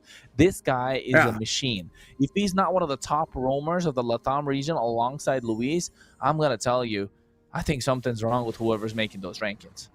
And after this play, for sure, Paquito is the MVP of this game, because that distraction that he built up to against DreamHack was key to get the second Lord, and now to force DreamHack on defense and trying to look another aggression of Influence Rage, maybe in a split push. Yeah, Link is going up to the experience lane, trying to push the other line and make it DreamHack to force it to be on a defense on the next minute. 15 minutes on the clock already. Almost 10k on difference. There are 8k of gold difference between Influence Rage and DreamHack, and it's starting to feel the damage on Influence Rage against a team that is almost on the loser bracket. Yeah, I feel like now with this Lord, I think Influence Rage are looking to end it. They're trying to sink the waves as much as possible. Already like getting the mid lane tier 2. No holy defense. Should be a Lord crashing in. Should be an inhibitor that's down soon enough. They're looking at Chino to try and create an opening. He has the flicker. He has the final slash. They want them to bite the bait. They're looking to find the opening. King goes into the quad shadow. Not able to make it out alive. Or rather, able to make it out alive. Not able to clear the waves. Somehow, DreamHack still alive. They have the mid lane. They have the top side left standing. And now the 2 waves are going to crash in, Jerry. But the pressure, my friend, the map's so small now for DreamHack trying to solve the aggression, the pressure of the Influence Rage in all the lines. And now with super minions on the gold lane, it's going to be so hard to keep the momentum up. To try to get back on the game, because DreamHack is almost out. Yeah, I mean, they do have a good defense, though. They do have a very good defense with Gremio on this Bane, right? That deadly catch. Imagine the deadly catch into that tectonic charge. The Grok ultimate and the Bane's ultimate together, it's going to be so nasty if it's used right. Right? Influence Rage need to be careful, especially Paquito and Chino. Yes, Paquito has been doing a lot by himself, but so has Chino. Chino has been the one that's given extra bit of confidence to the rest of the team. Know that he's the big difference maker with those plays. And I feel like DreamHack are looking to catch Kaio by surprise. I don't know if that's even possible, because Kaio is so guarded, so good guarded for an Influence Rage, that right now, well, can deal with almost anything. Okay, Paquito's going up, looking for the first contact with Blink. The main concern, the main problem that Influence Rage has already is Blink on this Grok. No battle for the Lord. It's already on Influence Rage hands. Oh, wait, they get the Lord at the right time as well. Look at the timing. They're so good, Jerry. The Ling could have just immediately gone down and used the Retribution, but he did. He saw the timing, waited for 1740, and then took the Lord. Because when you hit 40 seconds, the Lord and the minion wave spawns about, what, 10, 11, and then 40, 41 between those two. So when you take it at 40 seconds, that means the minion wave comes in and the Lord comes in now as we're spawning. Look at that. The Lord comes in now. They have so much time to add pressure. They have so much time to think about the strategy on how they want to push through. And now with this Lord coming on the bot side, I feel like this might be over for DreamHack. Yeah, if they manage to, if Influence Rage manage to deal the pressure again on every single line, well, it's over for DreamHack, because the power on the aggression on DreamHack is gonna be slowly fading away as the game advances. Chino absorbing some damage and also keeping up the pressure on the top lane. Now the Lord's already arrived. Oof, he deals some damage on the crystal, but it's not enough to keep Influence Rage with the chance of another battle. Take a look at Blink. He's almost carrying the team on their shoulders. Yeah, I feel like Blink is doing quite a lot with those walls as well. And that's 2 lords. Is that 2 or 3 lords? That's 3 lords that they've utilized, but they're still not able to crack open the base crystal. And I feel like this must be getting to Influence Rage. Now it's a patience game, right? Are Influence Rage patient enough? I remember what Coach Blackjack said in the interview, right? That we had with him, and I asked him a question saying that what does Syndra bring to the table? He said Syndra brings in calm to the team. And now we might be seeing 19 minutes, 20 minutes in, they're so desperate to try and end the game. They need to be desperate, but they're so calm at the same time. Oh, whoa. Paquito flickers forward. I think he's looking for a kill. Aggressive wall as well. He gets pulled away by Rainbow. That's a lot of ultimates used. That's a lot of skills used. Even the bravest fighter. All to catch a Hilda that they couldn't even take down.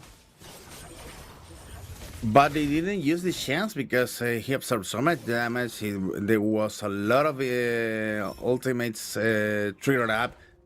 Triggered there. Blink. But Blink. Oh. Oof. Not so much to do the difference and to end the game. Influence Rage right now has 7 towers on their favor. So they got ready being managing the demolition damage on their side. So that's good. I think they may be failing here with Paquito. Yeah, I feel like DreamHack are failing on the coordination, Kronos. Yeah, that's what I'm saying. They're taking the bait. Paquito is such a big bait, right? He's like a juicy fruit that's hanging above for them to try and grab. And they're grabbing it. One more lord for Influence Rage. They are already managing the position on this dance that has DreamHack just quiet there, not doing anything. Now Blink goes ahead, but don't forget, Influence Rage pulls the trigger back. Yeah, but don't forget, DreamHack, if they take this Lord, they can end it themselves. It's a 20-minute Lord. It's an evolved Lord as well. It's gonna be tankier. It's gonna be much stronger. And they have a pressure on the top side, but it's slow. 20,000, 17,000 HP. They're looking to try and reset, but look at Paquito. He's trying to go and zone out the rest of the back line. But here the Lord Retribution in the hands of King. But Kaio goes into the back line, gets the kill. Tempest of Blades as well, trying to escape, but he gets King. Finds the double. Takashi, I think those recalls were a little too costly indeed. Immortality should get popped up. Yes, it does. No item swap coming through. Takashi will be going down soon as they find 3. Gremio and Blink left standing. However, they got the Lord, and they got Fury, and I think that's enough for DreamHack to try and defend this one, or rather, even try and get some push going in the mid lane. On the top lane, on the Spirit's lane, because you already have two minion waves pushing against the tower. It's a good call for Kaio to push there alone. Meanwhile, Chino and Syndra are already managing to deal with this Lord. I think Kaio performance was on point over there. Yeah, I think if he went for the Lord, they would have ended up losing. Never mind. I don't think they want to end this Lord. They're letting the Lord go through. I think that might be a slight bit of a mistake. Oh my God, Paquito. He walked into it as well. Well, it's a reset and come back again. Both teams need to be at this point. They have the whole items composition on the player, so it's just a matter of the strategies, and also to feel the pressure to go ahead and make a mistake.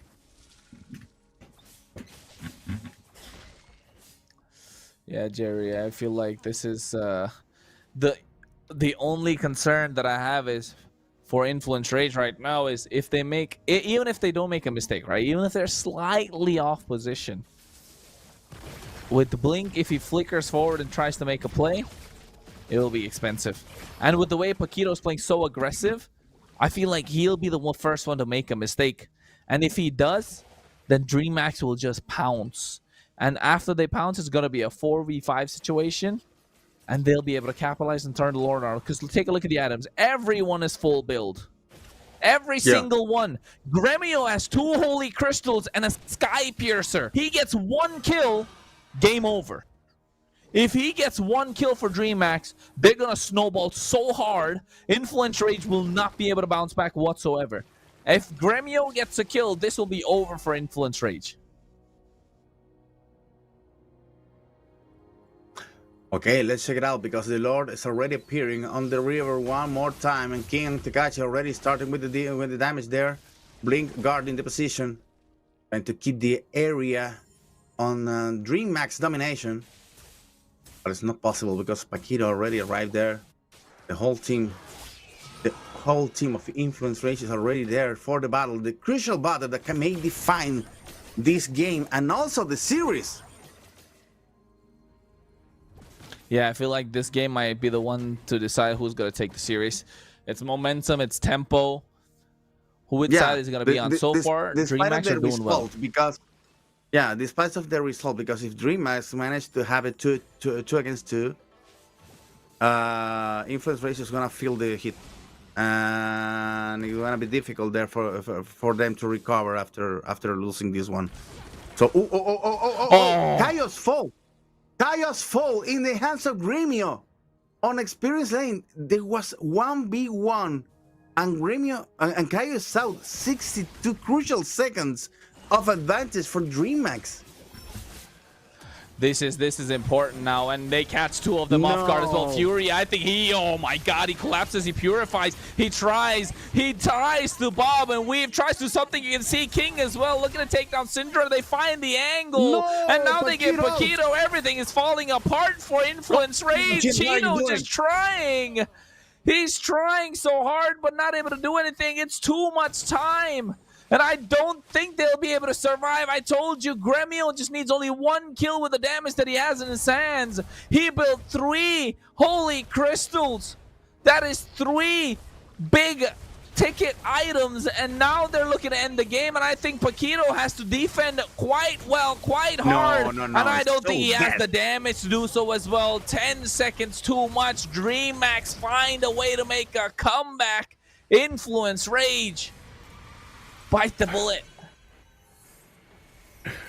Kaio made so many good calls, so many good plays, so many good kills, and he offers his life as a tribute to Gremio to start the advantage and also to keep DreamHack on top of Influence Rage. And now everything's a mystery because this 2-on-2 game, this 2-on-2 series could end, I don't know. It's a complete mystery. It's a complete mystery to the end of the series, guys. I don't know what's gonna happen right now. Really. I just have one thing to tell you guys. The remontada is real. The comeback is real. Now you get it. Now you get it. now it's the time. We were saying about like, okay, the draft for Influence Rage was so good. It was good until the link from Kaio. Okay, he played very well with Link, but we were talking about broken walls, dude. So here now you can vote for the MVP of this game. It's a 2-on-2. Everything is draw here. Everything is leading up for the last game in the best of 5, and it's up to you, the main start of the show. Don't forget to keep watching, stay tuned, and send the like and share the live, call your friends, and you have the chance to get diamonds. You have the chance to get beautiful skins with our beautiful codes here with this beautiful game till so far for DreamHack and Influence Rage. Yes, my friends, we will say once again that Influence Rage, okay, they had the advantage, they had the pressure. They had the knife and the cheese and the cake in hands to close the game, but they couldn't. They couldn't close the game. They couldn't finish this game here. And DreamHack were so resilient. They were so patient. They waited for the right spot. They waited for the right moment, especially when Kronos was like saying, Kronos was like a warning all the time about like Gremio. With 3 Holy Crystals, not only 2, because Kronos said 2. Kronos saw 2. I was saying that I was seeing Grêmio making and bringing the third Holy Crystal for that build and for Bane, you know. And he ruled Kai in the last team fight here and was very good. And it was the right chance, it was the goal chance for DreamHack to take advantage, to kill the rest of the team and leading the second victory. Getting everything here to fight it and draw for the last game. Chronos, the remontada is real, my friend. Bro stealing my dialogues as well. But then again, I'm just kidding. But then, I mean, I did see that third Holy Crystal come online after he got the kill onto King, right? Or rather, on the kill on Kaio. And I'm not sure why Kaio tried to 1v1 Gremio. He knows he couldn't. He knows. You can see on the camera as well. Paquito is furious. He is furious. He's like, how could we lose the game? I did everything that we possibly could to win the game. You throw the game by just making one play thinking you take down a Bane. That's why, folks, Ling is not in the current meta. No matter how good of a Ling player you are, it just does not work. Yeah, the thing is, okay, this Ling, Ling is gonna be the key point of this of the discussion of the after this game. Especially as you said, okay, it's not in the meta, but it played an important role sometimes on some battles, and it worked with the cooperation of the whole team, of course. But he worked for a little bit. But take a look at other thing too. Kaio is a substitution. That is a substitute player for Influence Rage, so he managed to be with the team the whole time until he fails. And he fails and the whole team goes down. So it wasn't just fault of the Ling, could be another hero. But the thing is, he falls and the whole team rumbles. So it's not a fault, it's not Ling's fault, it's not Chaos' fault. Take a look at the KDA, for example. It's good. It's a good KDA for a jungler. But even better than the Hayabusas. Take a look. The numbers are not lying. Ling was played well. Yeah, but maybe wasn't the good element to solve that influence race situation on this game. But DreamHack won because they played better as a team. Influence Rage loses Ling, and after that crumbles. Disappeared under the pressure of DreamHack. I need to say, maybe I voted for Gremio as an MVP, but Bling importance on this game was huge, so huge. The last game, the last play when Gremio takes out Kaio was important and also the turning point of the game. But during the whole game, Bling pressure was so hard on against Influence Race. Influence Race haven't time to think with that rock on their sides. So it was beautiful play for Blink over there. And well, take a look of the graphics also. Was all on Influence Rage side. Despite of the, I don't know, maybe minute 6.5 until 8 maybe. A little flick over there for DreamHack, and DreamHack managed to close the game with all the numbers against. Yeah, Jared, I agree with you about like it was not like a Link's fault. It was not a Kaio's fault. That he played very well with Link. But here in Brazil we have a saying that something can be 8 or 80. That means that something can be the best or it can be the worst. And we saw the both sides of the coin with this Link, because okay, he played so well. The KD was positive, his decisions was very good, especially for before the last Lord, he was not heading for the Lord and he was heading for the player they were with low HP, and that was very important for Influence Rage, But one simple decision, and he was trying to fight against Grêmio with 3 Holy Crystals. 3 Holy Crystals in a Bane. That was the decision that was everything that DreamHack wanted. That was the opportunity. That was like the opening that they needed to guarantee the last fight here and guarantee the pressure and the victory. So that was it. Once again, it's not Link's fault, but he got again the second go, Richard, 8K. Let's go. And all thank you guys. All thanks to you. Now we have 38 and 400 diamonds to give away for you. You in the chat, you in the global broadcast, you in the Brazilian broadcast, you in the Latin region broadcast. And then all thanks to you. All you have to do is send your ID. Send your ID, your server as well. Not only the ID, your ID and server. Okay, and you have a big chance to get diamonds for your account. And let me tell you, it's not like it's like less diamonds. It's a huge amount of diamonds for you. That you are the main star of the show. So thank you very much for your support. Thank you very much for your audience and for your love for our job here in MPL LATAM Season 4. And I told you guys, when we reached the first goal in the second game, I told you that I have a feeling that today is going to be a very special day for us and the chat and everyone here. So you guys in the chat, send the like. Don't forget to send the like. Don't forget to share the like. Yeah. Okay. Come on, and good. call your friends. You stay tuned because here you always win. Okay. We have both teams here winning and losing, but you, as the main star of the show, you always win here, Kronos.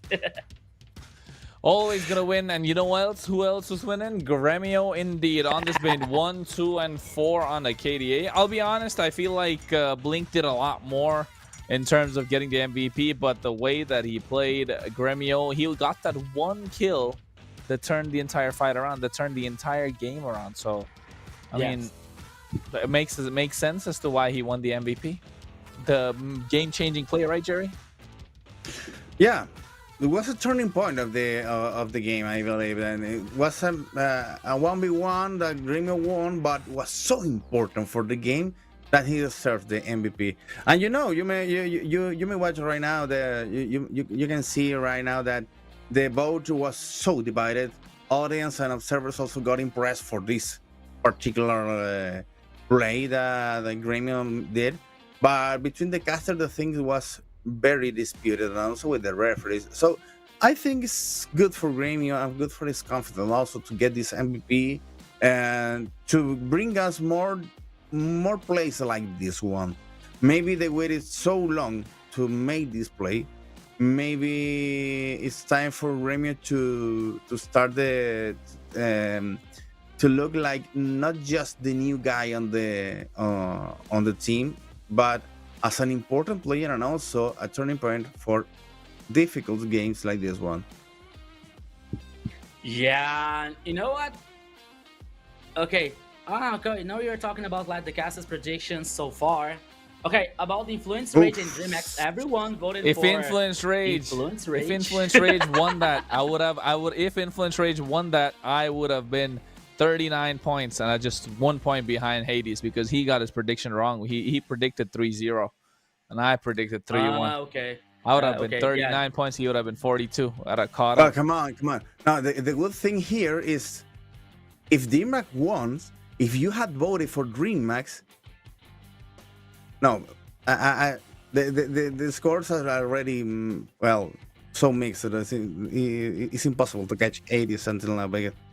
It was so good for 80s, both different with the other casters, so we can reach him with 1 more point for us and 1 less for him. So that guy is a machine. Come on, and on the global meeting, they got all the diamonds.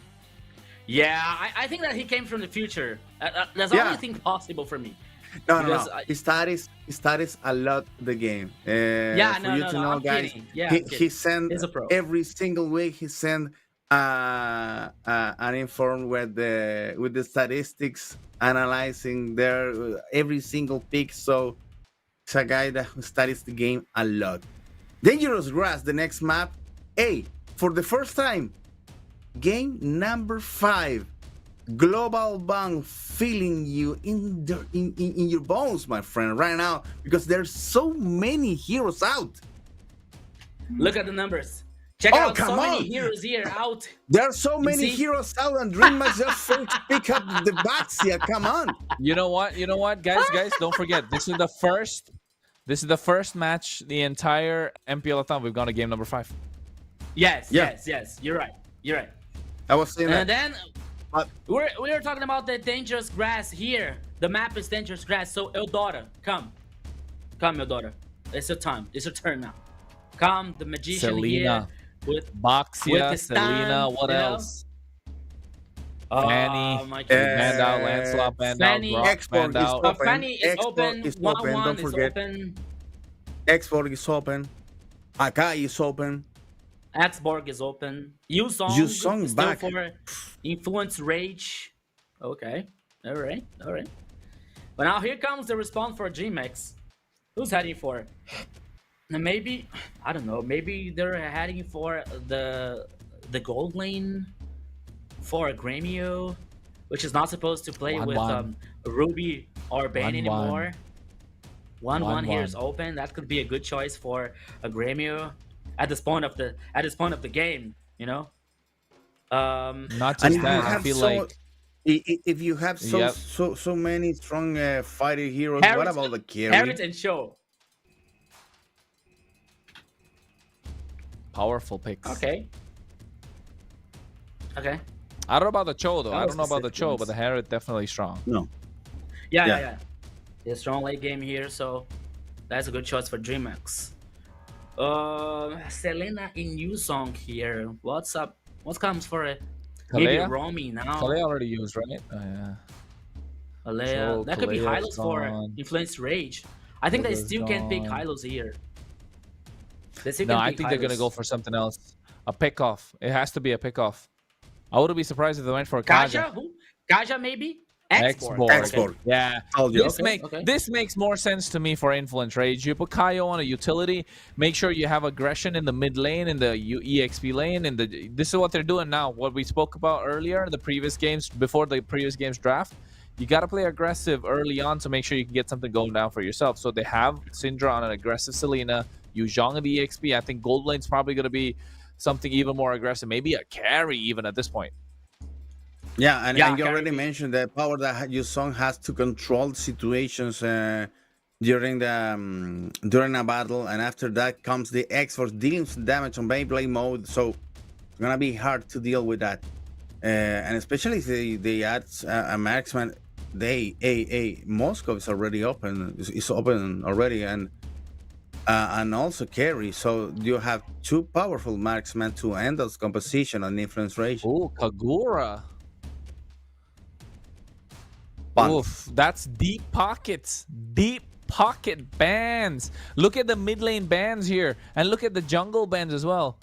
No Jushin, no Angela, no Kagura, no Lunox, no Selena. That's 5 bans. No Yves, no Kimmy, no Zetian. Oh my god, this is such a deep rainbow. You know what? Let's see. One. Nana maybe?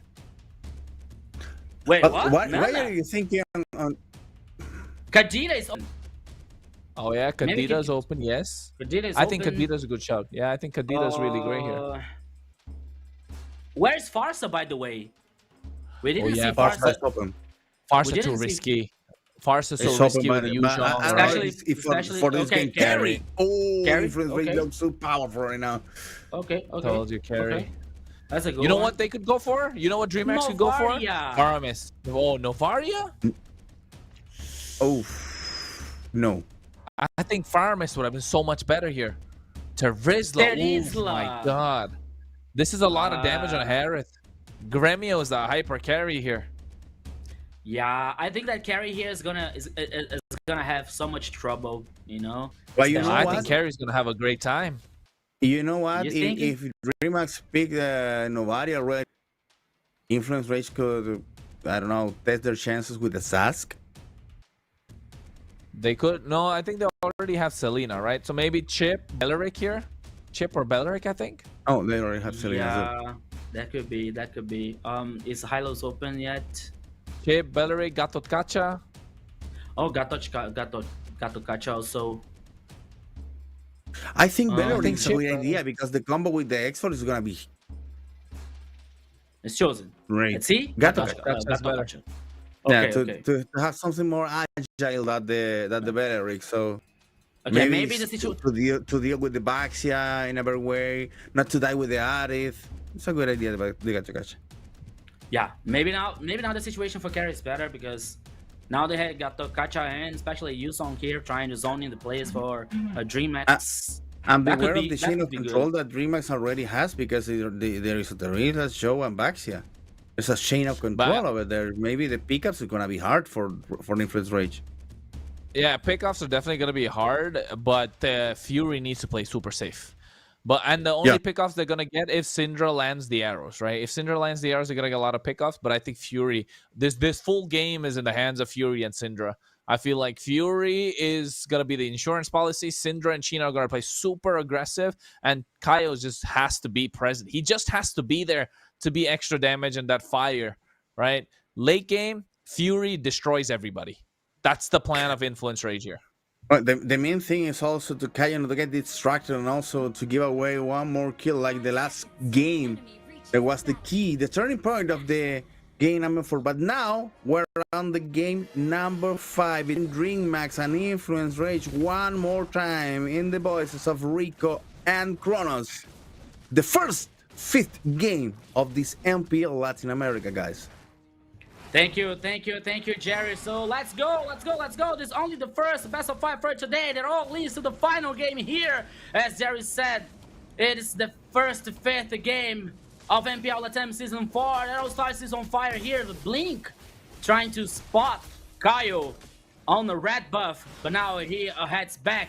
My friend Kronos, let's go, because I have to tell you, and I have to be honest, for me, it's a 50-50 here for both teams, you know? Everything can happen, and Blink now has to take care. No, I think definitely advantage to DreamHack in terms of the early game. And if Rainbow can start hitting those Astro Recalls, it'll be a problem. But if Influence Rage are able to hold their own for about 10-12 minutes without losing a lot of kills, without giving a lot, they'll be able to come out on top. And again, DreamHack had to make lesser mistakes. Yeah, but you know, we saw in the last game Influence Rage taking so much advantage opening the base, but at the end they lose the game. They lost the game, you know. So, okay, maybe DreamHack had, not maybe, but as you said, DreamHack can have this advantage, especially in an early game here. So they have to play more aggressive. They have to take the action here, to control the game, to cause pressure. On the other side, we have Influence Rage with a very interesting composition, especially for the late game, especially with carry, you know. So the first Lord here, Kaio, oops, okay, guaranteed by DreamHack, but nothing happens, Kronos. Yeah, fast take on the turtle as well, right? Super fast take. DreamHack's king needs to go and try and steal away jungle camps as much as he can, just so he can get ahead of Kaio. Kaio's really slow in terms of farming. That's one thing I've noticed all these games, right? Compared to Hotun, his farming speed is a little slower, and that's really costing the rotation speed of Influence Rage. However, here with DreamHack, they understand that, and they're trying to abuse that factor as well. Yeah. So almost in the 3rd minute, almost 3 minutes of the game, we're seeing a DreamHack trying to take the action, especially with Blink here. It comes the ultimate now, the way of the dragon, but I think that Blink missed the direction here, Kronos. He was trying to isolate the player for his partner, but it didn't happen. It didn't work. Yeah, I think he was trying to isolate them and got the wrong target as well. So now Blink does not flicker, does not Way of the Dragon. So now Influence Rage can play a little more aggressive, especially Fury, knowing that he has vision of where Blink is going to be. They don't really... Because if you take a look at DreamHack's lineup, apart from Blink, there's not a lot of pickoffs, so they don't need to be afraid whatsoever right now. They can play aggressive, especially Syndra, and they know where the Terizla is as well. So that's looking good for Influence Rage for another, 70 seconds? Yeah, but we're seeing here's the opposite. Like, Influence Rage doesn't try anything. They don't try anything. They don't try to play aggressive. We see the opposite actually. We see King here with more like trying to dominate the map. Oh, we see King stealing the purple buff. Did he steal, right? I'm not saying Kaio now, but I think that he stole.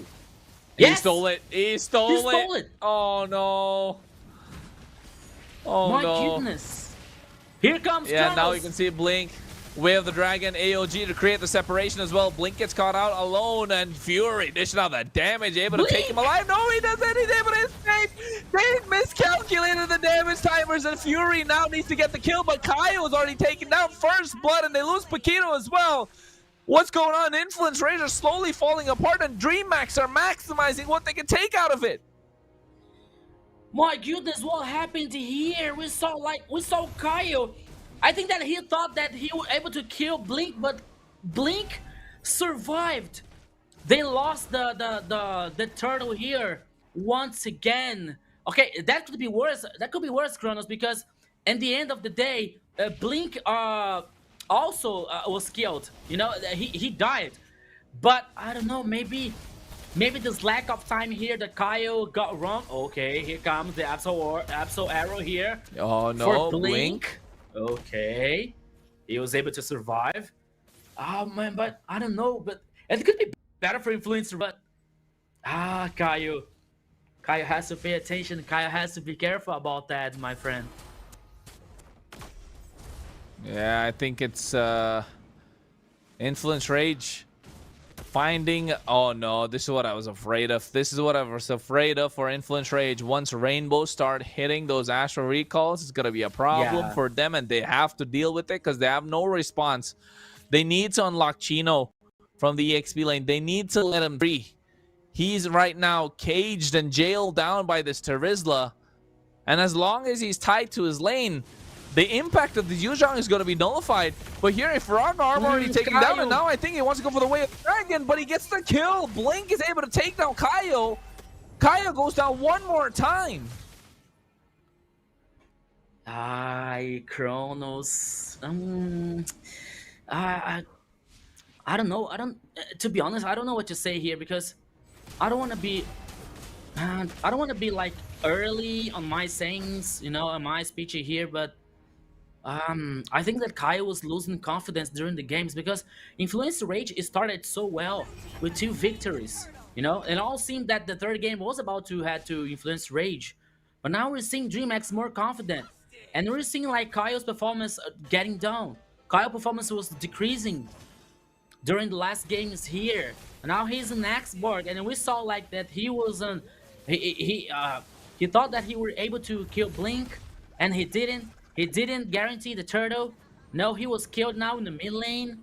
I think that now the situation can be critical for Influence Rage. They have to do something. They have to calm down, especially Kaio. But Paquito here comes and can be the target, Kronos. Fury comes in. Blink gets caught out by Syndra. They still have a lot of aggression. They have the late game. Now Influence Rage need to play with their head. They need to play much more calm. They need to play controlled. And I think Paquito has to make sure the team is held down. And this is where Syndra comes in as well. Syndra needs to start making sure they're playing on their cool. Because right now Fury... Oh no. Purify. This is what I was afraid of as well. Knowing that he's on a Purify, Gremio is going to get aggressive as soon as he catches him off guard. As soon as Fury is one step out of position. And DreamHack are capitalizing. You know what? If DreamHack are the team to give Influence Rage their first loss of the season, we are looking at the comeback of a lifetime. They were almost down and out of the entire competition. And now they've taken down the top dogs of MPL LATAM Season 4. And I feel like DreamHack are doing this remontada style.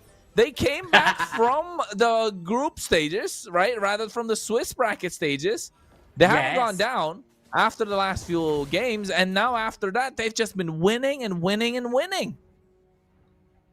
Yeah, that is the path of the victorious here, my friend Kronos. And now we're seeing Takashi, that could be 1v2, but King is heading up. 2v2 now, but Takashi was able to reposition here, to get reposition, but now the First Lord is already on the pitch. And you said about that, DreamHack here it's like that DreamHack is another team, you know, about their performance, about like their powerful and their confidence. And it's very important, not only because of that, but because they're beating, so far they're beating and they're fighting as equal against the best team of the competition. They're fighting as equal versus against Influence Rage.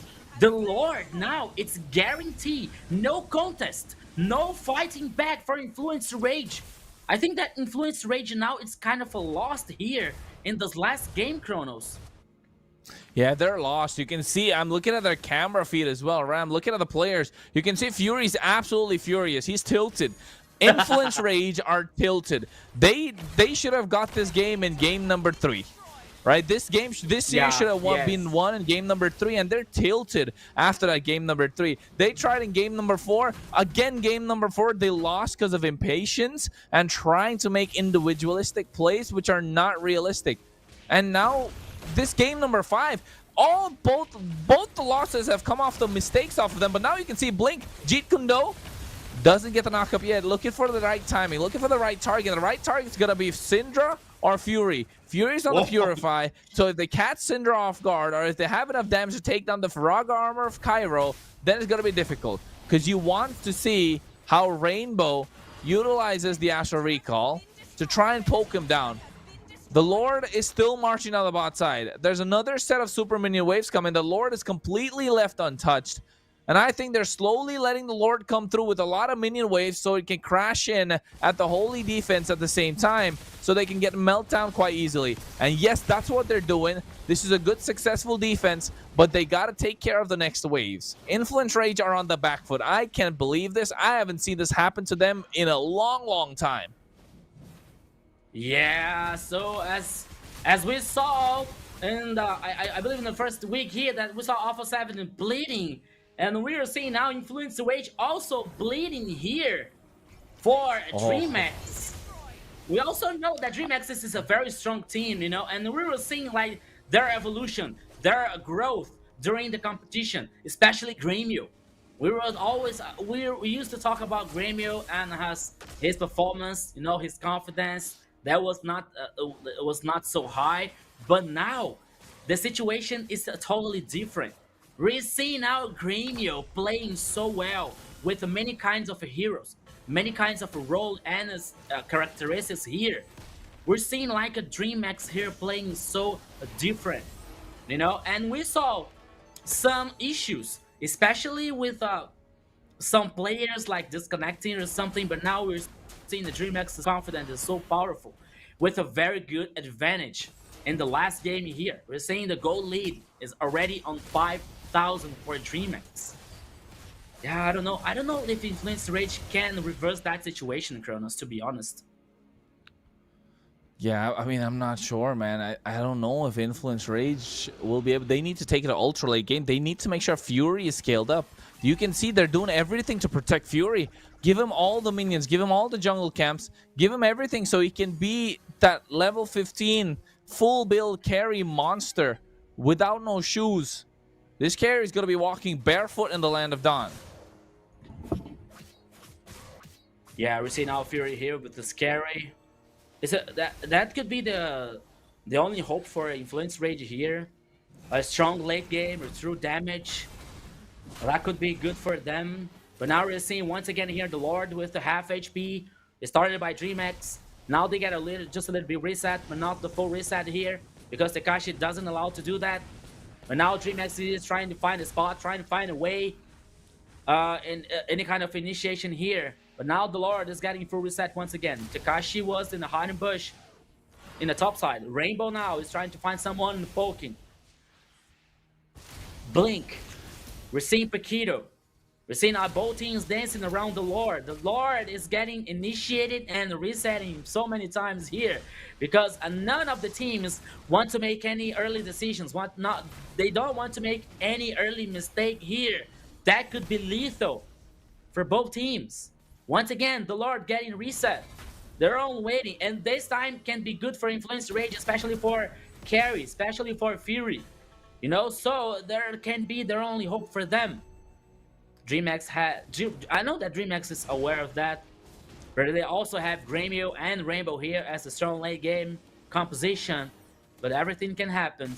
But now Takashi and King was trying to find something or someone. Kaio! Oh no. AOG comes in as well. Last Insanity being used. Black Dragon now already being expended.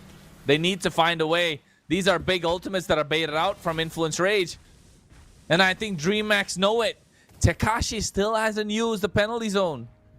He is the one that's going to make the big play now. They don't have the AOG. Fury gets the Rose Gold Meteor, so prioritizing survivability. I want to take a look at the items and see how far Fury is along. Blink. But I just feel like DreamHack at this point, Blink will find an opening. Immortality still available and present for Kaio. They need to take this Lord down. They're looking to dance upon this Lord one more time. It's like the cha-cha. It's like the salsa. They're going in. They're going out. They're trying to make sure something happens. And finally, Paquito gets caught out. Demon Force drop down. AOG just trying to run away. Not trying to engage. Influence Rage saying every single time, we can't fight. We don't have the damage. We don't know what to do. We need to find someone to pick off. I think they're giving away the Lord. No, they're not. Here comes the Black Dragon. They want to go for an engage. They don't want this Lord to be taken, but neither do they want to take it. They're fighting for positional advantage, and they're looking to take Paquito. Look at that. Takashi, he gets caught out. That's 2. Fury immediately with the speedy light wheel takes down Blink, and now they're looking for the next one. As here comes the Astral Echo. King looking to take down Paquito super low with the help of the Astral Recall. Gremio gets caught out as well. Syndra looking to catch him off guard, wants to go for it, but there's the penalty zone on the other side. They take down Paquito. Fury super low, or rather doesn't have the ultimate. King is super low, has to go back to the base crystal. And now finally Influence Rage have the positional advantage, have the numbers advantage, and now we're looking to take down this Lord. Fury with the speedy light wheel. Retribution comes out as well. Chino taking out super low. There's the Astral Echo, but the poke is coming through from Rainbow. Gremio wants to go in. He has to use the last Insanity just to get out of harm's way. Influence Rage, they dance and dance and dance, and finally they get the girl, they get the guy of their dreams of this Lord. But look at DreamHack. They have the advantage. Look how farther up they are into Influence Rage's face. They haven't lost a single turret. They even take down this Lord immediately. Yeah, you know, Kronos, I don't know what to say in that situation here, because things are getting wild, things are getting crazy. We're seeing so many opportunities for both teams here.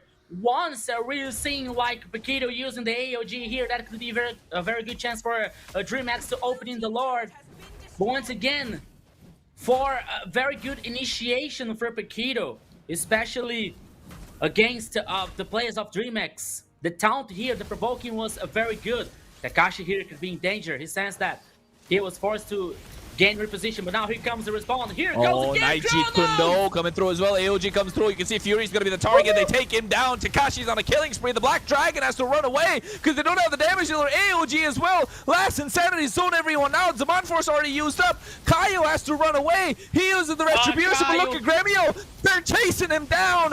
DreamHack are seeing the opening. They're seeing the light at the end of the tunnel. Kaio's going to get taken down as Takashi's on a mega kill. DreamHack are dreaming once more.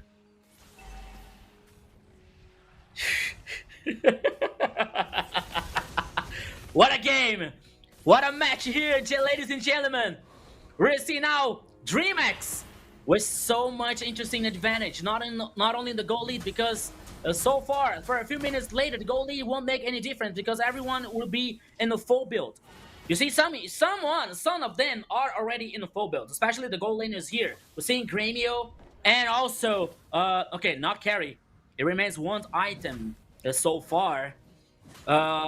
Corrosion Sight, Golden Staff, Demon Hunter, and Gold Meteor for carry. Okay, but now man, how do I say this? Because we're seeing that Influence Rage sometimes they are afraid to try some plays, you know, to try some kind of initiation. I understand them, because here any mistake here can be lethal, can be the final one, can be so decisive.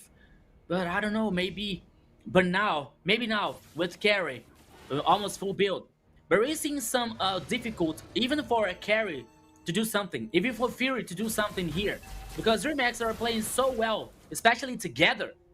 You know, it is not very easy to find an opening on DreamHack's composition.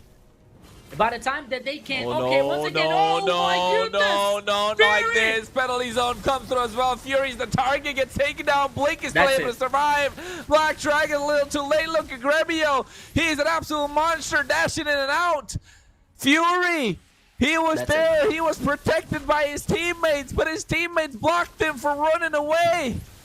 And I think King just walked into the right bush, right place at the right time. And now they get themselves this 20th minute. Lord, it's going to be coming up quick. They don't want to wait. They want to rush it. They don't care. And I feel like DreamHack, they're keeping their hopes alive. They want to go in through the upper bracket. When was the last time we saw DreamHack go through the MPL upper bracket? Yeah, here comes now. DreamHack here. Find a way to guarantee the Lord. Find a way to try to win this game here. The best of 5. The last game. They're so confident. They're so powerful at this time, especially with our composition. I saw Gremio buying a Oracle here. He wants to guarantee his sustain in the last probable team fight here for DreamHack. We're seeing now the Lord heading for the mid lane. DreamHack now is trying to synchronize all the minion waves for the final push, for the possible final push here. Both teams have the 5 players, but now the situation is in favor for DreamHack. Can't be the final push here, Kronos. The Lord crashes in. Inhibitor already taken down the mid lane. Bot side Inhibitor is down and out as well.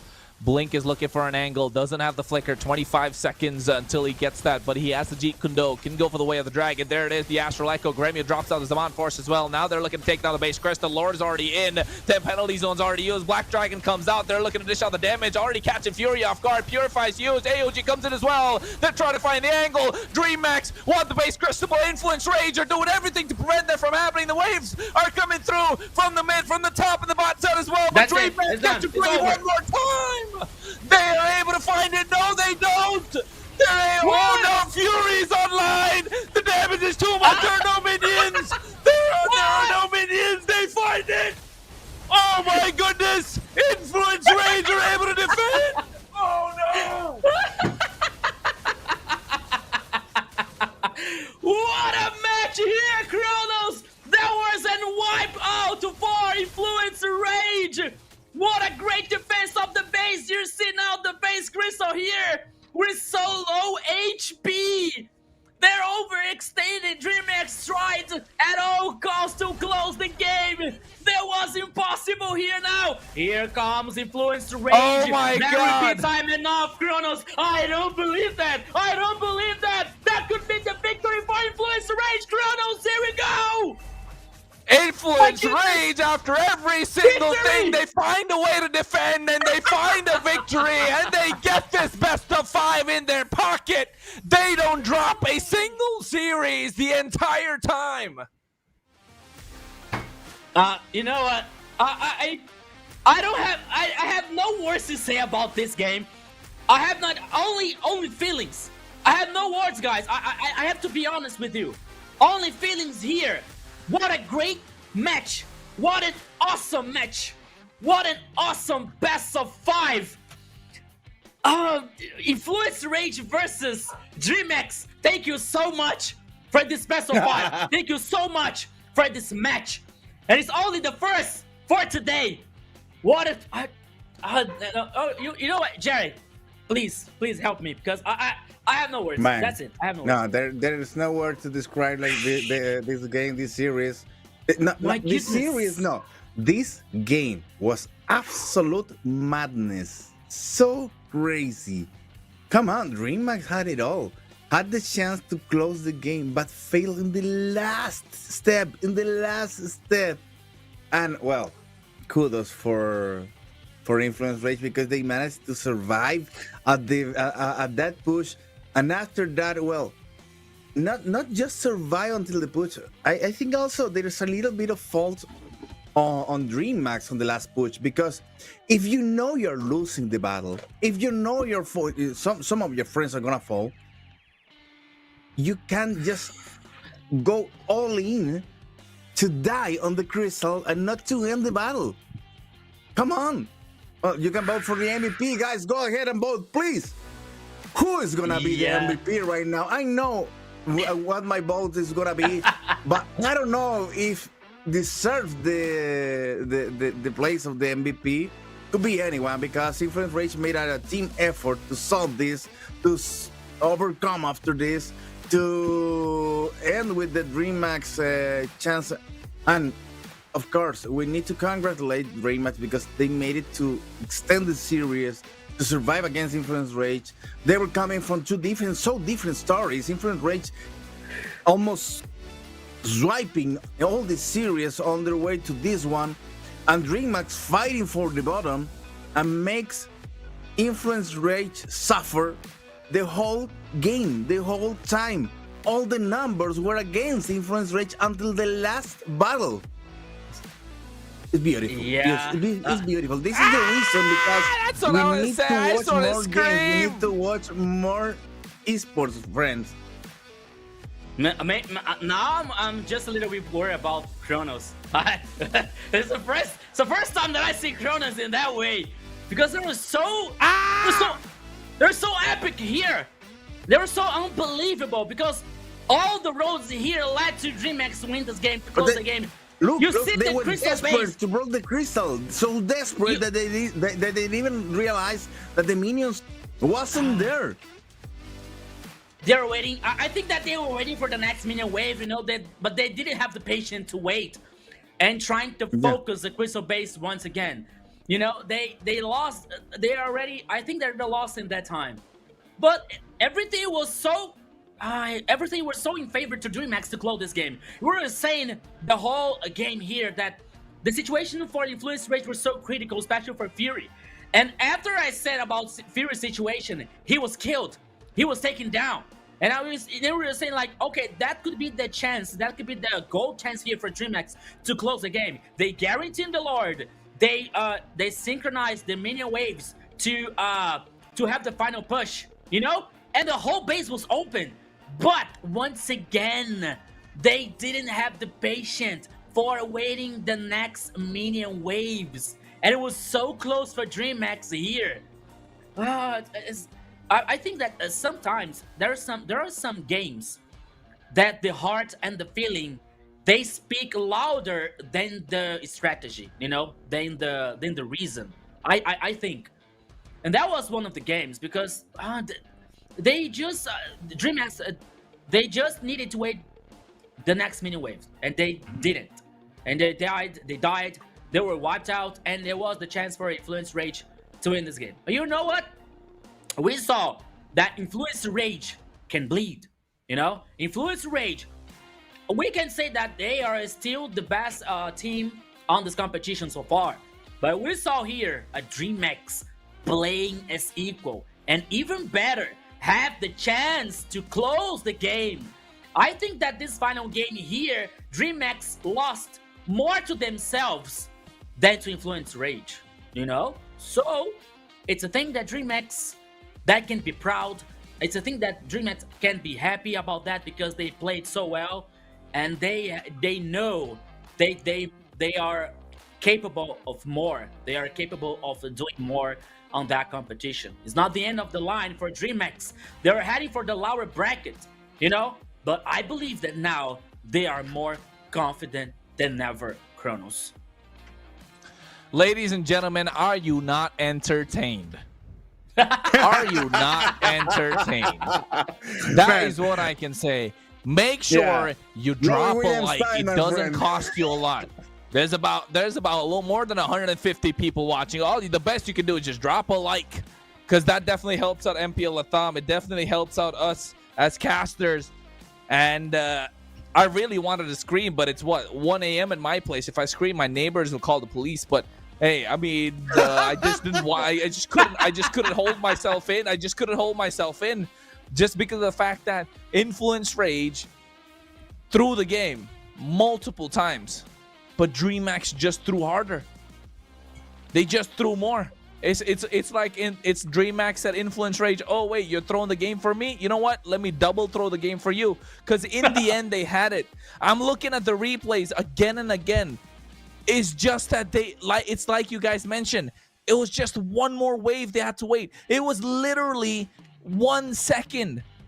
They just had to wait for 1 or 2 seconds more, and then they would have been able to get that. They would have been able to get the victory. They even used the winter crowns. They dropped an emote. They had enough time to drop an emote rather than taking out the minions and let the minions walk in. And that sort of slight bit of overconfidence really costed them. And I think that should have been quite easy win. Because DreamHack, like the name says, they gave dreams and hopes to Brazil. They gave dreams and hopes to their fans. And if I'm not wrong, they have the biggest fan base out of all the teams here in MPL LATAM. And they just crushed their dreams. Just like that, of being one of the top teams to move into the upper bracket final. However, Syndra picking up the MVP on the Selena, he was working overtime. It felt like he was laboring for the entire team of Influence Rage. 404 on a KDA. I just thought he died multiple times. 42% damage as well. Was there in 100% of all the kills that the team took part in. They are down in terms of the lords they took. They are down in terms of the turtles. They are down in terms of the towers. And they're down in terms of the kills and the gold. And Syndra was the one pillar that they relied on to try and get everything done. He was dashing in and out. You can see here as well, the last clear. They just needed Syndra to help use those abyssal traps to dash in and out to clear the waves. And that was enough for Fury just to dish out the damage. You see, I was wondering what is in DreamHack's mind, seeing the minion waves heading out at this moment. You see the minion waves, but all the players of DreamHack are dead. You know, they didn't have the patience. And we see like, okay, what is happening? What's going on? We just had to win. We just had to wait. This minion wave here to guarantee the victory, to close the game. But it didn't happen, Jerry. Victory for Influence Rage. And here comes Syndra. As a voting system, the casters, I saw many casters voting for Fury. But the fact is, the last team fight, the defense for the Crystal base, Syndra made a triple kill. He was the responsible. He was the point, the key for Influence Rage. Defend the base at all costs and reverse that situation, you know, and all led to victory for Influence Rage. The referee, the audience was split. The observers was like the whole vote, and he got 7 out of 10 for the mid laner of Influence Rage. What a match, ladies and gentlemen. What a life. What is life? Life is beautiful. That's it. That's all I have to say. And you know what? We still have one best of 5 ahead. Between Black Sentence and Alpha 7. So come on. 5 hours more, guys. We were thinking, and also other thing. 5 hours more. We were thinking that DreamHack is not gonna be easy for Influence Rage, but affordable. I don't know, not easy, but it's gonna be just another strip on the tire. Quick for Influence Rage, maybe 3-1, 3-2, with a little bit of suffering, but we never managed to have this level of 50 games. So, well, thanks to DreamHack, and also good luck there on the lower bracket, because now they look stronger on the lower bracket. Okay, let me check, but because they are gonna be playing against Alpha 7, right? ULF. So no, ULF. I think that ULF. Yes. ULF. Oh, come on, ULF. Beware. They're starting to feel the shield on their backs right now after this game. They look absolutely strong. They look absolutely strong, if you ask me. Yes. Very, very strong, you know. It's a team to fear. Yes. And I think that is one more reason to DreamHack be proud of it, to be happy what happened today. Okay, No one gets happy with a loss, you know, but they have to be proud of what happened and the performance that they did today. Now we are having an interview with the winning team. Yes. Who's coming for the interview? Yeah, the mid laner of Influencer Rage. That's it. Sindra. Sindra, Hello. my friend. Hello. Hello. Can you hear us? Can you hear us, Sindra? Yes. It's okay? Okay. Yeah. Sindra, first of all, thank you for joining us in this conversation. Second of all, congratulations on your victory. Okay. And third, I have to ask this question for you guys because that was an incredible best of 5. What was the communication in the last moment when you were defending the base, when you were defending the crystal base, that all seems to be lost for Influence Rage? What? Please, don't say the exact words of what you're John there because I don't know if it's able Thank you, Jerry. to say Yes. that in the interview, but go ahead. I think being honest, I was the only one talking. Then when they were hitting the base, I said, "Oh, GG." Then I hit the arrow on the Harry, and I said, "Oh, we won!" And we just started killing everyone after that because I said like, "No minion, no minion." I saw their despair, so I have this like thing or to stay calm in this kind of moments. I always see the big picture. So when I saw no minions, I thought, oh, they lost because they are all inside the tower. I know that we would kill them all. Then, GG. Okay, Kronos. You know what, Syndra? Coach Blackjack said that's the reason they got you in the team, right? You bring an element of calmness to the team. And while we were casting the games as well, I was trying to say that, you know, we've seen Influence Rage slip and throw these games before. And now with your addition, they're thinking on a different level with the calmness. And without your calmness, they wouldn't have been able to win. But I mean, it's not a question, but I feel like it's more of a, I don't know if it's a request or a demand from my side, because that game was absolute cinema. I have no questions to ask. You guys throw a great performance. I'm absolutely entertained. I was going to say, I think you need to tell Hotun to calm down a little bit more. Maybe a couple of slaps left and right as well, so that you don't end up in such a situation next time and you have an easier climb into the upper bracket, right? Don't you think so? Yeah, I think us four, we knew that for this series against Remax, we would have to step up because Kyle, he's new, he's young, his mind's still like fresh. We knew that would be hard for him, like upper bracket, the team's top 1, like too much pressure with 4 players that are like old in the scenario. So I think he did a good job. I'm happy for him because I thought like would be worse, being honest. I think he was really great for like first guy playoffs upper bracket against Remax, like against King. So for today, just proud of Kaido. Nice. Jerry? Well, somehow the guys already stole my question with the what were you thinking? I was gonna say, but what were you saying during that crucial moment on the crystal? But I'm gonna aim for the future. I'm gonna aim for the future. What about the games to come? What changes are you well? I don't know. I know that's soon, but what changes you think is needed to be done just to not be so scared again? Because I know maybe you don't want to be that in the lower bracket on any circumstances at all. I think for us, we just need more consistency and discipline. That's all. I think that's enough for the win. Discipline. All right. That's a One good, last question, that's a good call. One last question. That wasn't your finger. So. Who was that? The team is agree. One last question. Who do you think was tougher, DreamHack or Alpha 7? Neither. Ah, this guy. Aura farming, right? Neither. Okay. You know what? For that, Syndra, here you go, my guy. I'm on your side. Let's do it.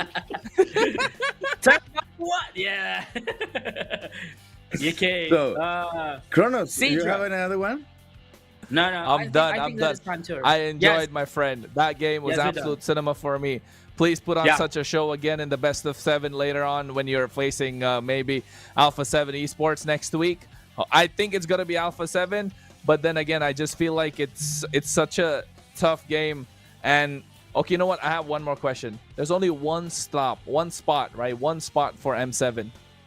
You know, I think all the casters kind of know it's going to be Influence Rage versus Alpha 7 at the finals, and to a certain extent. Are you looking forward to that game, or are you like taking it one step at a time? Are you guys preparing, or is it just that, you know, when we get there, you're going to be confident that you're going to be able to beat them? Because that's what they were last season. But in the grand finals, I don't know what happened. They got too aggressive. But now with you being there, are you able to, you know, change the mentality of the team? I think for me, step by step is the right thing to do, because you cannot go further if you're still here on this moment. So just game by game, we're going for the win. Okay. Syndra, once again, thank you for the conversation. Congratulations for the victory and good luck for the future of Influence Rage. Thank you. Bye, my friend. Yes. Bye. Yeah, guys. So that was it, Syndra, the mid laner for Influence Rage after this epic best of 5. After this insane best of 5 here against DreamHack 3-2, and it was only the first MD, the first best of 5. You know, I think that Kronos is trying to say something, but I think that he's aware that it's muted. Okay. Yeah. I was. I was trying to say that was as MLBB lovers, as avid lovers of MLBB and gaming, that was an amazing game, an amazing series. As casters, I just hope the next series is 3-0. But come on. Hey, no, there is a thing. Well, next series, it's gonna be Black Sentence against Alpha 7. So I think I'm gonna be here till 5 a.m. Yeah, Black Sentence is bringing a lot of surprises the last time. So I don't know if we're gonna be ending quickly. I think that maybe it's a 3-2 again. But we have a surprise before that. But all depends on Alpha 7, because you know what? Sometimes it looks like Alpha 7 is messing with us because they play fine, but they just I don't know, they just drop the level for some times and start receiving damage. Receiving, and after that, okay, let's go very seriously. It's like when you're playing on your console on your sofa and you're like that, just like leaning back, playing relaxed, and after that, okay, let's get real, and they go ahead and take the control again and get focused on the game. I don't know. It looks like sometimes Alpha 7 took the things so lightly that it doesn't look like they're playing for real. And after that, when they are trouble, they applied all the power, and you can realize that there's a change on the team. So I think that depends right now on them, if they want to end the series quickly, or if they have some doubts about it, because we can't forget that Black Santos is a team that is already playing so good that maybe can may make the Alpha 7 to play at this max on his prime form. So I think it's gonna be an interesting series, covered by mystery until now, Kronos. I'm so sorry to tell you about that, because this is not gonna be quick at all.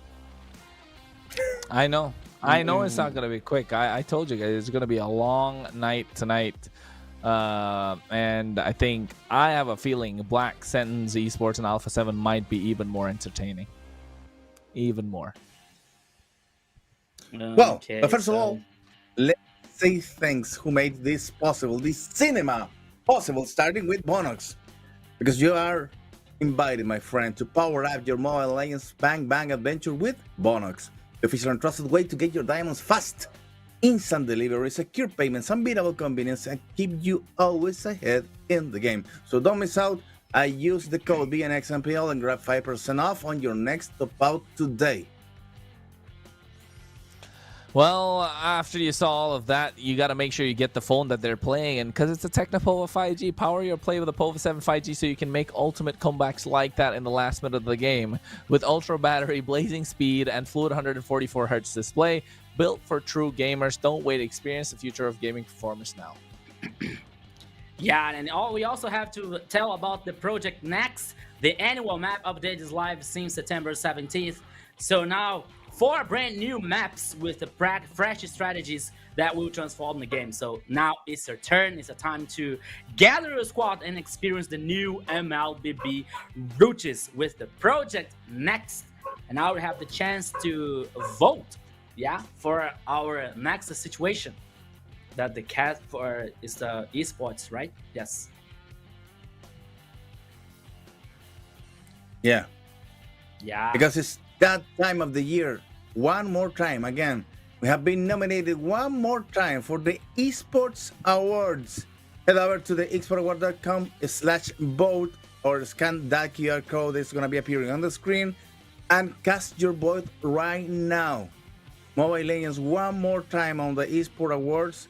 Also to several games, to several awards, and also the chance to make Mobile Legends more important, because Mobile Legends already took some awards in the past, and now it's good to be back on these esports awards. Go ahead, guys, and vote. Yep, indeed. And make sure you are, if you're from Bolivia, share this to your friends, because registration for the 7th season of Techno Rising Stars MLBB are now open.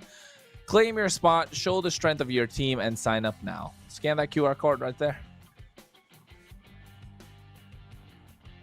Yeah, so talking about good things, we also have another code for you guys. This is the code that you can redeem right now. Go to your MLBB account, click here on profile photos, go to settings and click on code redeem. So type this code here and you have the chance to get a beautiful skin. You have the chance to get a beautiful thing, a good thing in a game. It could be the pack of emblem, a beautiful skin, or magic dust, whatever. So you have the chance to get a good thing here on MLBB. So it's up to you. Get the code and redeem right now in your MLBB account. Not only that, guys, but you stay tuned with our broadcast here, the global broadcast, the Brazilian broadcast, the Latin American broadcast here. We can vote. You can also vote for the MVP of our games here. Things are getting on fire so far after the first best of 5 here. But now we are heading for the second one, Alpha 7 versus Black Sentence. So you are the main star of the show. So you stay tuned. You keep watching our broadcasts here. You have the chance to get beautiful skins. You have the chance to get diamonds, because we already reached it for our second goal today. And we are heading for the next target, the highest one. And if it happens, we have more than 36,000 diamonds to give to you guys. Yes, you're not hearing wrong. More than 36,000 diamonds for you guys. We're gonna give giveaways here on our broadcast. So all you have to do is watching us, is stay tuned. Okay, you can send the like, you can share the live, you can call your friends to watch this insane competition so far, MPL LATAM Season 4, and you have the chance to get diamonds, have the chance to get codes, to get beautiful skins. The main winning here, the most winning is you. That you are the main star of the show so far here, so only good things. And now we're waiting for the next best of 5, Black Sentence versus Alpha 7 Chronos. Yep, you're right. That next series is going to be absolutely banging. But before that, let's keep you entertained still with a couple of videos that are coming your way. Stay glued to your screen.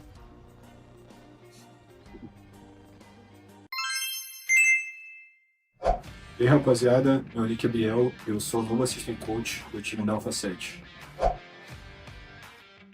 Comecei no competitivo MPL 1 pelo time que veio de comunidade e de lá pra cá eu vim passando por diversos times até chegar aqui na Alpha 7. Bom, para mim foi bem tranquilo, porque como eu já era da Alpha 7, eu já vinha acompanhando os treinos dos meninos, então eu já sei bem como eles funcionam. Bom, não tem um time específico que eu queira jogar contra. Eu geralmente fico ansioso sempre pelo nosso próximo confronto. Bom, as expectativas são as melhores. Claro, a gente quer ser campeão e demonstrar um jogo mais consistente. Então é isso, rapaziada. Continue acompanhando a gente. Cada confronto vamos trazer melhor ao nosso estilo de jogo e boa 7. Buena gente, como The interview, and you know what, Jerry? You were saying about the jersey, the ULF's jersey, is very beautiful, but I also think that Alpha 7's jersey is also beautiful. You know? Yeah, one time I said that, but after that I was double thinking about the Come on, letters, Kronos. and I don't like it. I don't like that chrome stamped, and I don't know. That's I what like the Influence most. Raid jersey. It was a chrome. I like Influence Raid jersey. The purple, the white. Okay. Yeah, that looks nice. Yeah. Okay. So guys, talking about the next best of 5 here, Black Sentences versus Alpha 7. Now we're heading for the Black Sentence lineup here.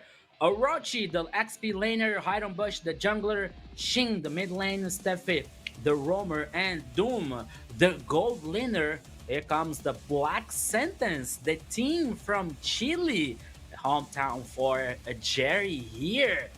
For this upper bracket best of 5 here versus Alpha 7. It's a very good team. I come from MGL as well. So a lot of hope, a lot of expectation for this team here that heading now with the commonly used heroes with Tsubasa, the coach for Black Sentence. We also see here Orochi with Fovias, Iranos, Glue, Arlot, and Lapu. We can see Hiram Bush here with Hayabusa and Sushin, Lancelot, Fredrin, forgot the name, Joy also. Shin here with Kimi, Eevee, Farsa, and also Zushin. Steffi with Kalia. 100% for Hylos and Matilda. Boxa as well, and Chip. It was the one that brought Chip here in this competition. And we also seen Dune here with Bruno, Harriet, Ixia. The first time, I think that was the only one here with Ixia, the gold laner, Irithel, and Granger. Almost all with the 100% of win rate here for Black Sentence. That comes with high expectation that can bring some surprises against Alpha 7. And here comes some keys to victory for Black Sentence. Keep capitalizing on their dominant early game, setting the pace with fast rotations and objective control. Don't allow Alpha's core players the space to scale. Finish games before their composition comes online. So Jerry, what do you think about the keys for victory of Black Sentence, my friend? And you know what? There is something in common for all the keys to victory against Alpha 7, and it's all related with the early games.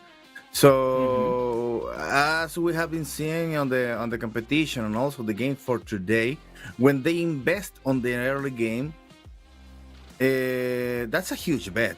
They need to pick some hero that it doesn't work on the early game. Well, the game is lost. So it's a risk. It's a risk to play against Alpha 7 on that point because, okay, the chance is already there. Is there. You can take games from Alpha 7. You can even beat them on a series, but you need to be risky from the very beginning. You know, you can't try to improvise after that. You need to be aiming for the very beginning and the whole games, and look for a quick ending. If you give time to think, well, Alpha 7 is gonna dominate after all. Well, I'm talking about Alpha 7. Here they are. Jesus Freak, Frost La Neve, Luis, and Gusta La Gusta. Some strong names here. One of the stars of the region, Gusta La Gusta, and also Frost La Neve. Also Freak. Well, everyone. Everyone is a star on Alpha 7, Kronos. All-stars. This is the all-star team, right? That's what Alpha 7 is. They have that everything that it makes to be a champion team, not just here in LATAM, but across globally as well. They do have weaknesses of their own, but then again, it's their own weaknesses that they can improve on. They don't make a lot of mistakes, but if they lose, it's thanks to their own mistakes. And of course, look at the man that's on your screen on the left side. Of course, ladies and gentlemen, that is the coach, Coach Darkness, leading this team to victory one step at a time.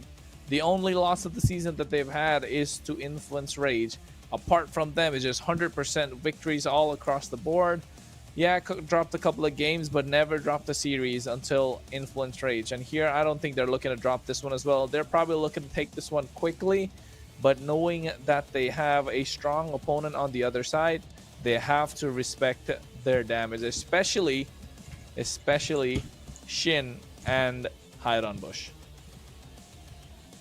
Yeah, so Alpha 7 here is one of the teams that is about to be beaten in this MPL LATAM Season 4. And we're talking about like Black Sentence has this high reputation for that. But now here's some keys to victory for Alpha 7. It is supposed to play around the gold laner's momentum, ensuring resources and protection in key moments.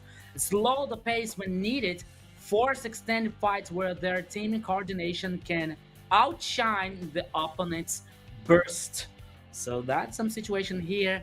Is one of the focus here is prioritize Gusta Lagusta. We know that Gusta Lagusta is in a very good moment, is in a very good situation. The performance is so well. So yes, of course, the team will focus some of the pressure and some of the focus on the gold laner of Alpha 7 here that has everything to win, has everything to keep up in the upper bracket. On the other side, we also have a Black Sentence. But you know what? Before this game, we saw Jerry saying something like, okay, Black Sentence can bring some surprises. Okay, Black Sentence can, can surprise, can bring something new. Yeah, but you know what surprise is coming up? It's the caster prediction. Because I think that someone here voted the opposite. Yeah, we're just waiting for the caster's prediction. But I'm not sure, but someone here, I was like seeing some, oh no, everyone is on the same page. Yeah, it's Jerry. Oh, Jerry was talking about me some weeks ago, say, hey, Rico's the Brazilian guy voting against the Brazilian team. But now we're seeing the same situation, that Jerry is voting against the team of his country. What do you have to say now, Jerry? Let me explain this. Later, 1 week later, last week, I was saying, there is a little bit tricky with the games of with the predictions game, because I used to vote with my heart, following my heart, what I want to happen. Of course, I want the Black Sentence to make the surprises today, but the logical situation is Alpha 7 playing seriously for the very beginning and securing the spot on the upper bracket. So that's the thing. If Black Sentence wins and I lose my prediction, thanks. Many thanks, guys. Great. But if not, well, at least I got the point. Yeah, Jared. I want to be happy. I'm going to be happy either ways. Yeah. I believe you. No, and I have to agree with you, because here, okay, we know the Black Sentence, and we can believe in magic. We can believe that Black Sentence can beat Alpha 7. But we also have to be realistic that Alpha 7 here, as I told you before, is one of the teams that it is about to be beaten. So it's going to be a long way for a Black Sentence and a hard way also. But everything is possible. Nothing is impossible. Just do it. We have Expanding River once again and the Land of Dawn here. And in the first game of this second best of 5, Black Sentence versus Alpha 7. So let's go, my friends, because the draft system here is on fire. Farsa, Arid, Arlott banned from Black Sentence, and now Lancelot, what is that? Is it Grok, right? Is it Grok and Chip banned for Alpha 7. Yeah. Yeah, Chip is back on the bans. Also Grog. Alpha 7 trying so to Grog, okay. minimize possibilities of Black Sentence to Oh, take a stronger front lane. So there is an idea there.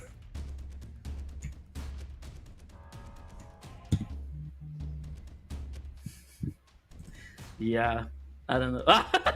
Everyone was saying. Okay, the first choice here, the first pick for Institution, I like it a lot. You know, we know that the meta benefits with slow team fights and the better control of vision, especially of the river. And we see that we know that Zunshin here has very pressure on the mid lane here, and especially with slow team fights, and could be very good for a Black Sentence. The response for Alpha 7 is also very good because it comes with Insun Shin and Yuzong. Black Sentence doesn't think too much for bringing CC and Gatot Kacha here in their composition. So far, I'm liking the two compositions here, you know, and we have to see. We can see. I want to see more about that composition, but I'm liking a lot the composition for Black Sentence so far. Yeah, it's a good composition, but you know what? The power of Yuzong is already being proved on the last series. So Yuzong and Jisun Shin. Oh, that combo, man. Kronos, you know, you have to. That combo needs to do something in your guts, my friend.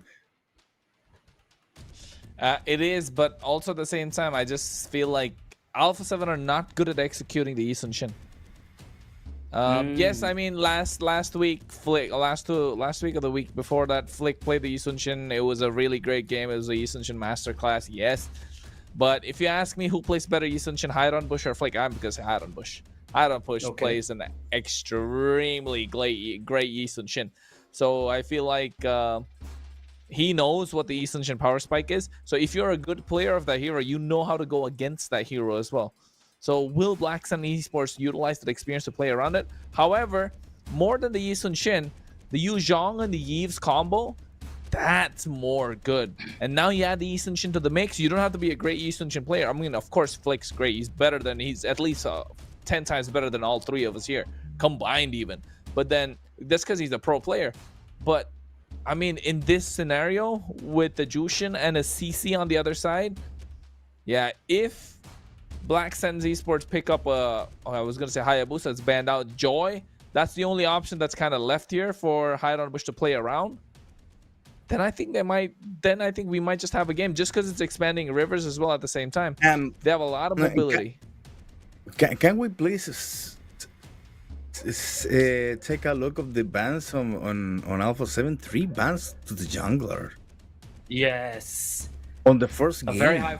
Yes, a high focus on the jungler here. You know, 4 if you take Isun Shin. Okay. Oh, yeah. Of course. It's a big ban. You won. Yeah, they can't pick it. Now what? Joy is the only one that I can see for Hiron Bush. What else can he play? Nolan? No way. He's not going to play Nolan. Joy. Oh, Joy. Okay. It's first game. I think he wants to maximize whatever he can get. The Joy's gone. And now they need a gold laner. I feel like who's going to be the gold laner what here? Goes well against Bruno? Granger. Granger has to be Granger. Okay. But Bruno is... I think... It's not so difficult to fight against. Hear me out. Calm down. Hear me out. Bruno is not good to face against. Yes. No, but this is not any Bruno. This is Gusto Lagusta Bruno. Every other Bruno in MPL LATAM hasn't won. Yeah. Only Gusto Lagusta's Bruno has been winning, right? Him and Fury, of course. Every other Bruno hasn't won a lot of games. But I don't think Gusto Lagusta's Bruno has ever lost a game. So rightly so. Great pick with the Bruno. Here I think Kalea is open. Like you mentioned, Rico. Gacha's already gone. No Harla. It has to be. But you said maybe the worst thing you may say. Show. You already said the worst thing you may say about Bruno right now. You already said Gusta Lagustas never lost a game with Bruno. But there is always a first time for everything, my friend. Everything. There's always a first time for everything. I agree. Yeah, you're right. I agree.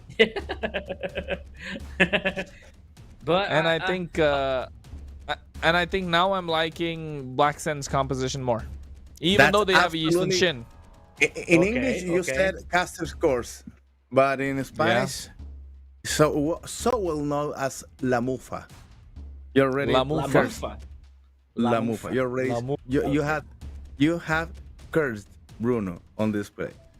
You know what? Adiós, amigo. Le venga la mufa. It's La Mufa. La mufa. Yeah. Mufado. Yeah, Argentinian guys know what I'm talking about. Okay. So, after all, yeah. Yeah, what's up? This game number 1 of this series that may take a lot of time, maybe, or just gonna be quick. Let's find out. First game of this series between Black Santos and Alpha 7 on the voices of Rico and me. Go Kronos, take a rest.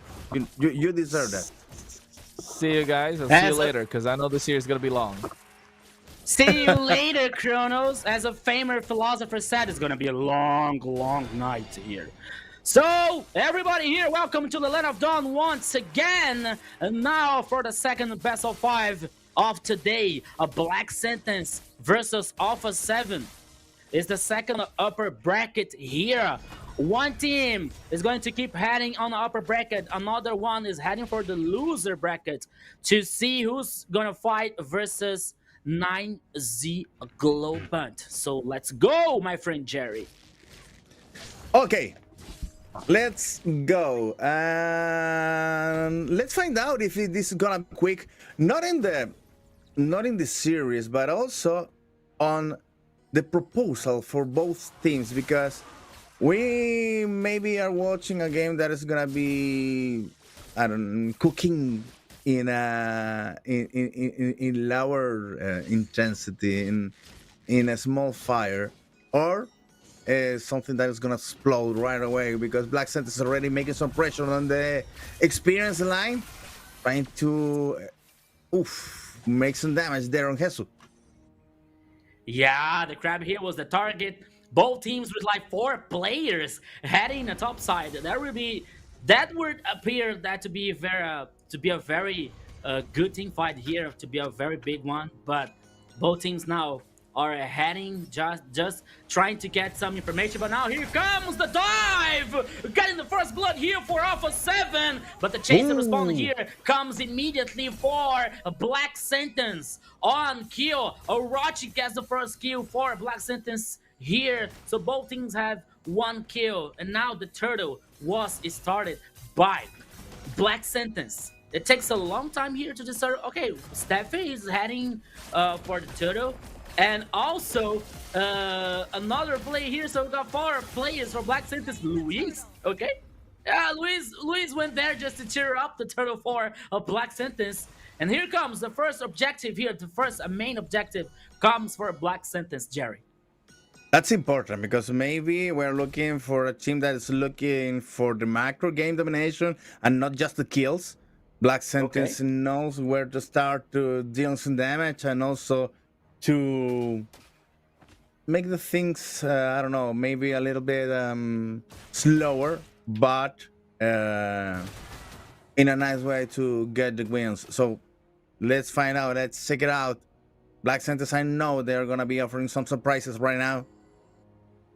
I don't know if the wins, but some surprises that may complicate Alpha 7's ideas for the game. Yeah, Jerry, you know that so far the game is even for both teams here. We're all reaching for the 4 minutes of game.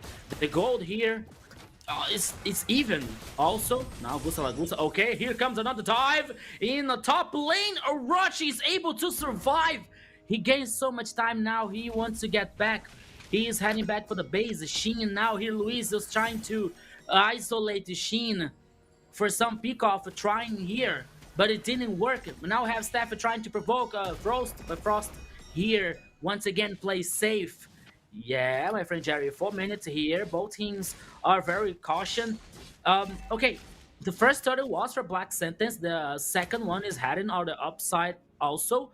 And both teams here are just, focusing on not trying to make any mistake at the early game here. But now here comes Luis! Once again, wants to try here to isolate Steffi or Sheen once again. It didn't work. Black Sentence is very on this type of game here, my friend Jerry. Well, another encounter on the top lane. Orochi already falls down. Stephen trying to run away. Jesus is going on the hunt. And Flick is dealing some damage from behind. Stephen in really big trouble trying to survive right now.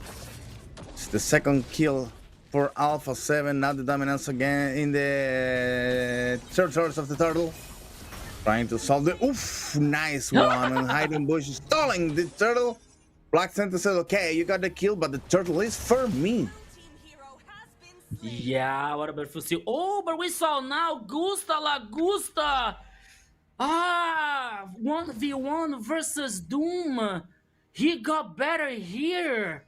Yeah, as Chrono said, Jerry, the winning Bruno, it is still with Gusta La Gusta. He started this game very interesting here.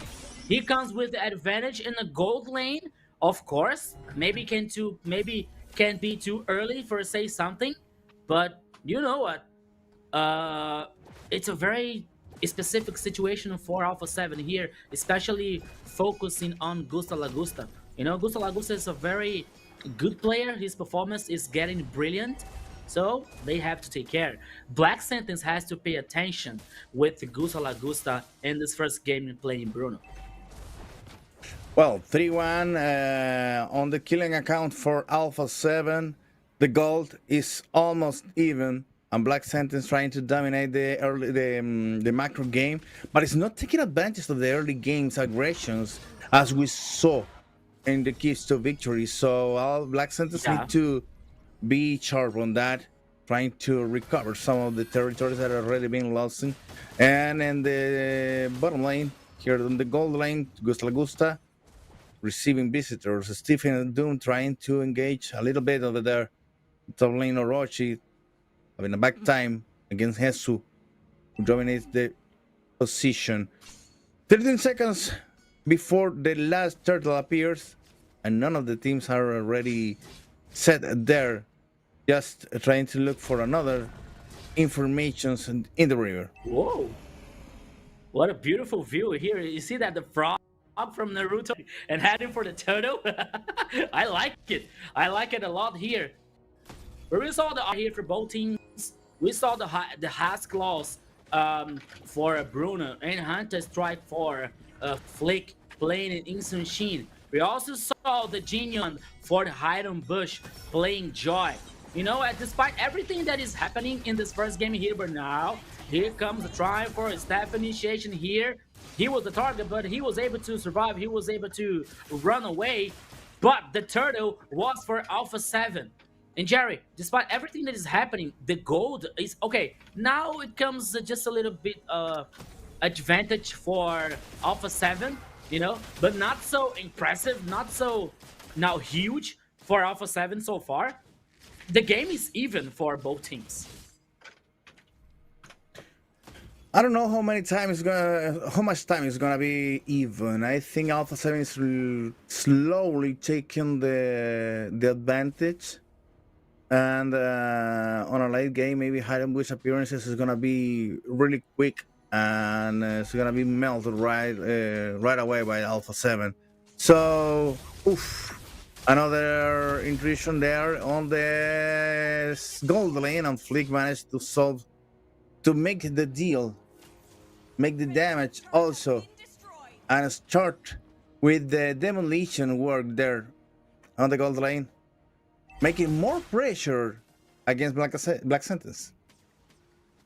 Yeah, I know the cross map here is the same for both teams. Both teams destroyed the turret number 1 from the bottom lane here for Alpha 7, and the upper side, the XP lane for Black Sentence. We have 9 minutes on the first game here. Luis now was spotting the enemies on the jungler, especially on the red buff here. And now Alpha 7 is trying to open a chance. It's trying to open an opportunity here, especially with Luis. Here comes Luis now with his invisibility. Oh, it didn't work. He used a blast here for walking. He was trying to use the way of a dragon, but he couldn't find anything. He used the flick, by the way.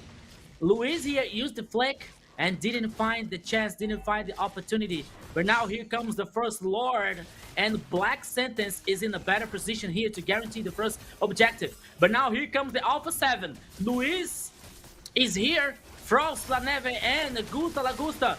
The Lord now is with half an HP. Here comes Jerry. Luis now is trying to get something. Here comes now the ultimate from Ivy. Good the one. Lord was guaranteed by Black Sentence. 1 kill in favor for Black Sentence also. But now Alpha 7 is trying to respond back here, trying to take down the first turret in the mid lane, but no, it didn't work. Here comes Black Sentence. Gusta La Gusta. Oh, almost was killed for Black Sentence. One more kill for Black Sentence. Now the pressure and advantage comes for them.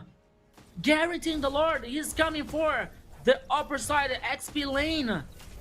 Wow. That was a huge mistake from Alpha 7 because after Black Sentence secures the Lord, and the Lord is already pushing on the top lane, and the bottom lane is going to be pushed for the on the minions. They have, I don't know, 2, 3 ballistas over there, 3. So another tower is going to fall, and that's a big trouble for Alpha 7. Now is the point. Black Sentence can't diminish the pressure on Alpha 7. They need to squeeze them right now. Not even leave a moment to think on Alpha 7 losing the advantage.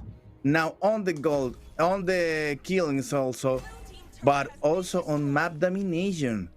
Black Sentence has made it beautifully after the Lord fight. Alpha 7 went for revenge on the middle lane, trying to get the tower, and that was the big mistake. Now trying one more time to go against the turret, but take a look, another battle restarts. And it starts one over again here. Now here comes the ultimate from Eevee once again, guaranteeing the kill for Alpha 7. But now here comes the trying to respond for a Black Sentence, but it didn't work well. Alpha 7 now takes a better situation in the last team fight here with 2 kills. Only Hesse was killed by Alpha 7. Yeah, you know, Black Sentence has to be careful, has to be patient about their decisions, you know? They have the advantage. So far, okay, the goal lead is almost non-existent here for a Black Sentence. But once again, Flick heading for the mid lane. They're taking down the turret number 1. Alpha 7 trying to make the game even for both teams. Once again, Black Sentence, once again, as I said, has to be patient, has to be resilient. Because any mistake here, Alpha 7 can punish. Yeah, it was a little bad step there for Black Sentence, giving away those kills. But they need to be patient, as you said. And also, try to rely more on hide and bush damage, and not to go against Alpha 7 on some hunts and persecutions. That doesn't gonna be working at all. Another battle is gonna be starting very soon because Black Sentence is looking for the engage even before starting to work with this Lord. Already took the position over there. Now Alpha 7 goes on the aggression. Hey, Steph is out of place. Yeah, here comes now. Both teams are dancing around the Lord. The Lord now is half an HP, but now here comes Gusta La Gusta. Oh my goodness! Almost to kill here, Shin. He was able to survive the situation. That cannot be good for Black Sentence. That was one superior numbers for Alpha 7, and Steph was trying to do the front line here, while Hesse was trying to flank the whole team. Here comes now the ultimate for Ivy here, just to zone in the players for Black Sentence. And it was good enough for Alpha 7 to guarantee the Lord. Now they're back in the game. They have the chance to open the map for a Black Sentence with the Lord. Yeah, Jerry, you know, for once, for a few moments, Black Sentence was way ahead. They had the advantage, but Alpha 7 knew what they're doing. They always, I was saying, any mistake here, any early decisions from Black Sentence, Alpha 7 can punish. They have the power. They have the qualifications here for punish these mistakes, Jerry.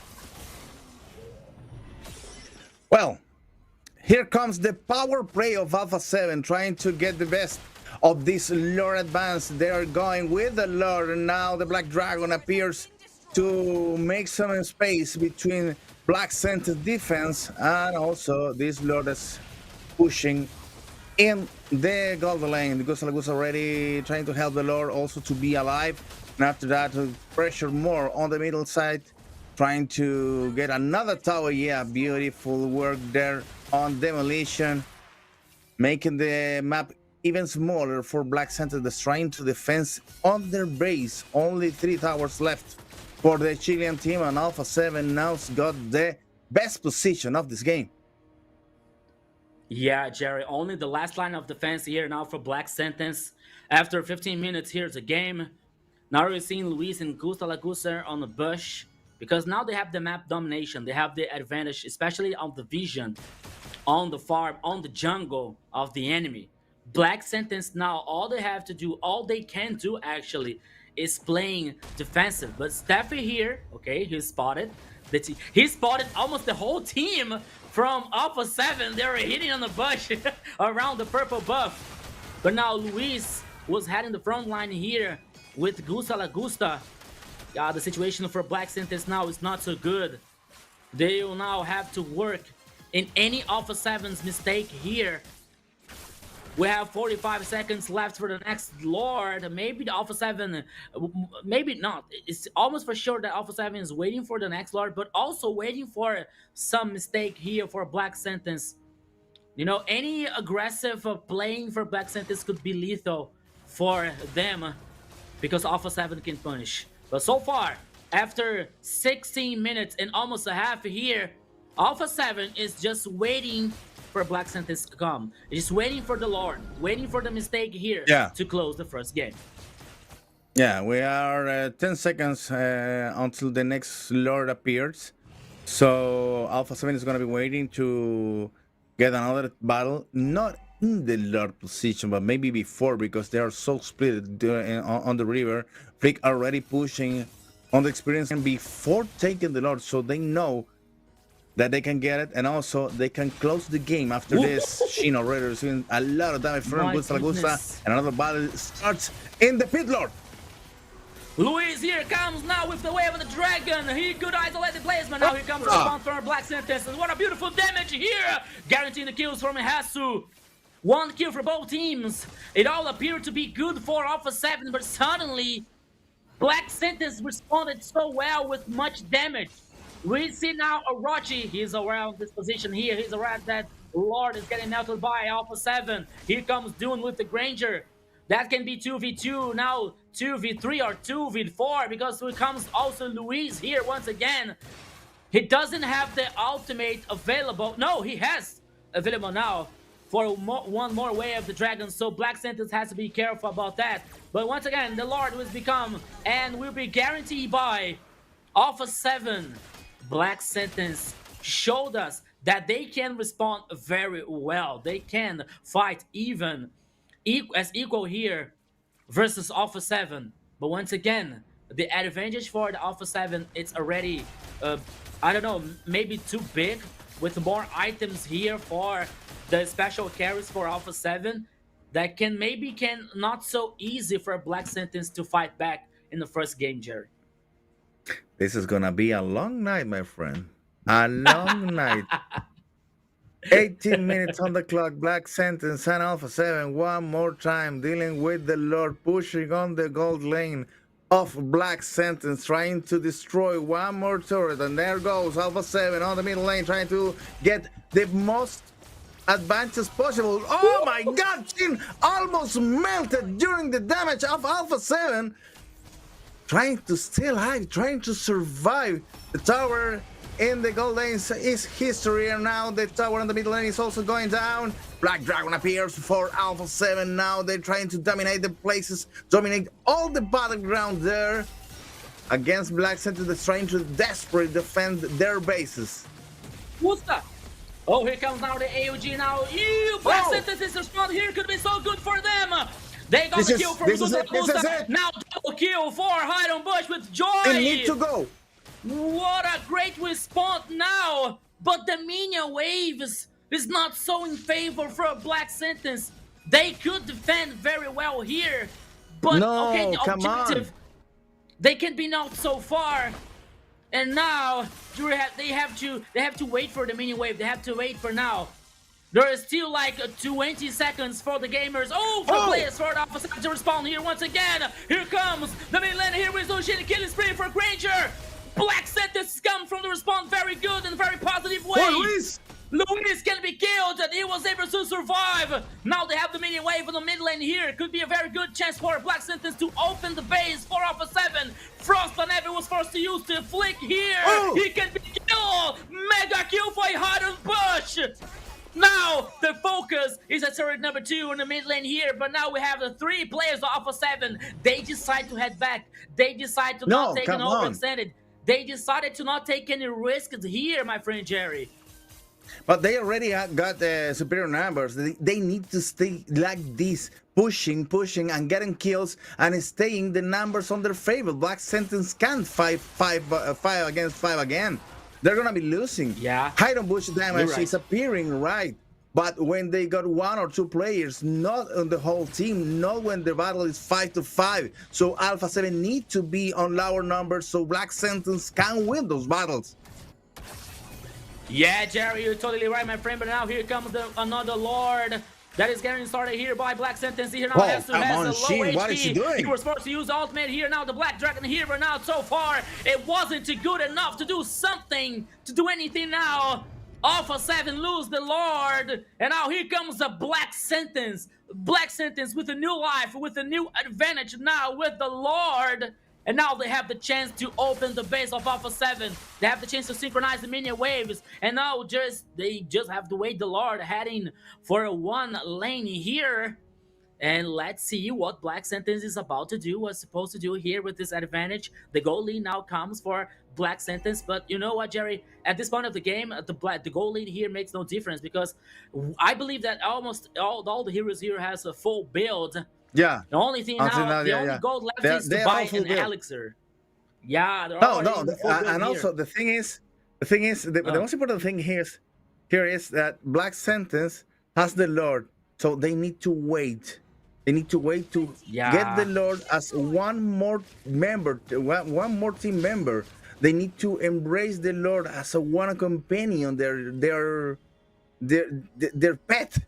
To push with them, because it's another thing. They can't left Alpha 7 to take care of the Lord for free.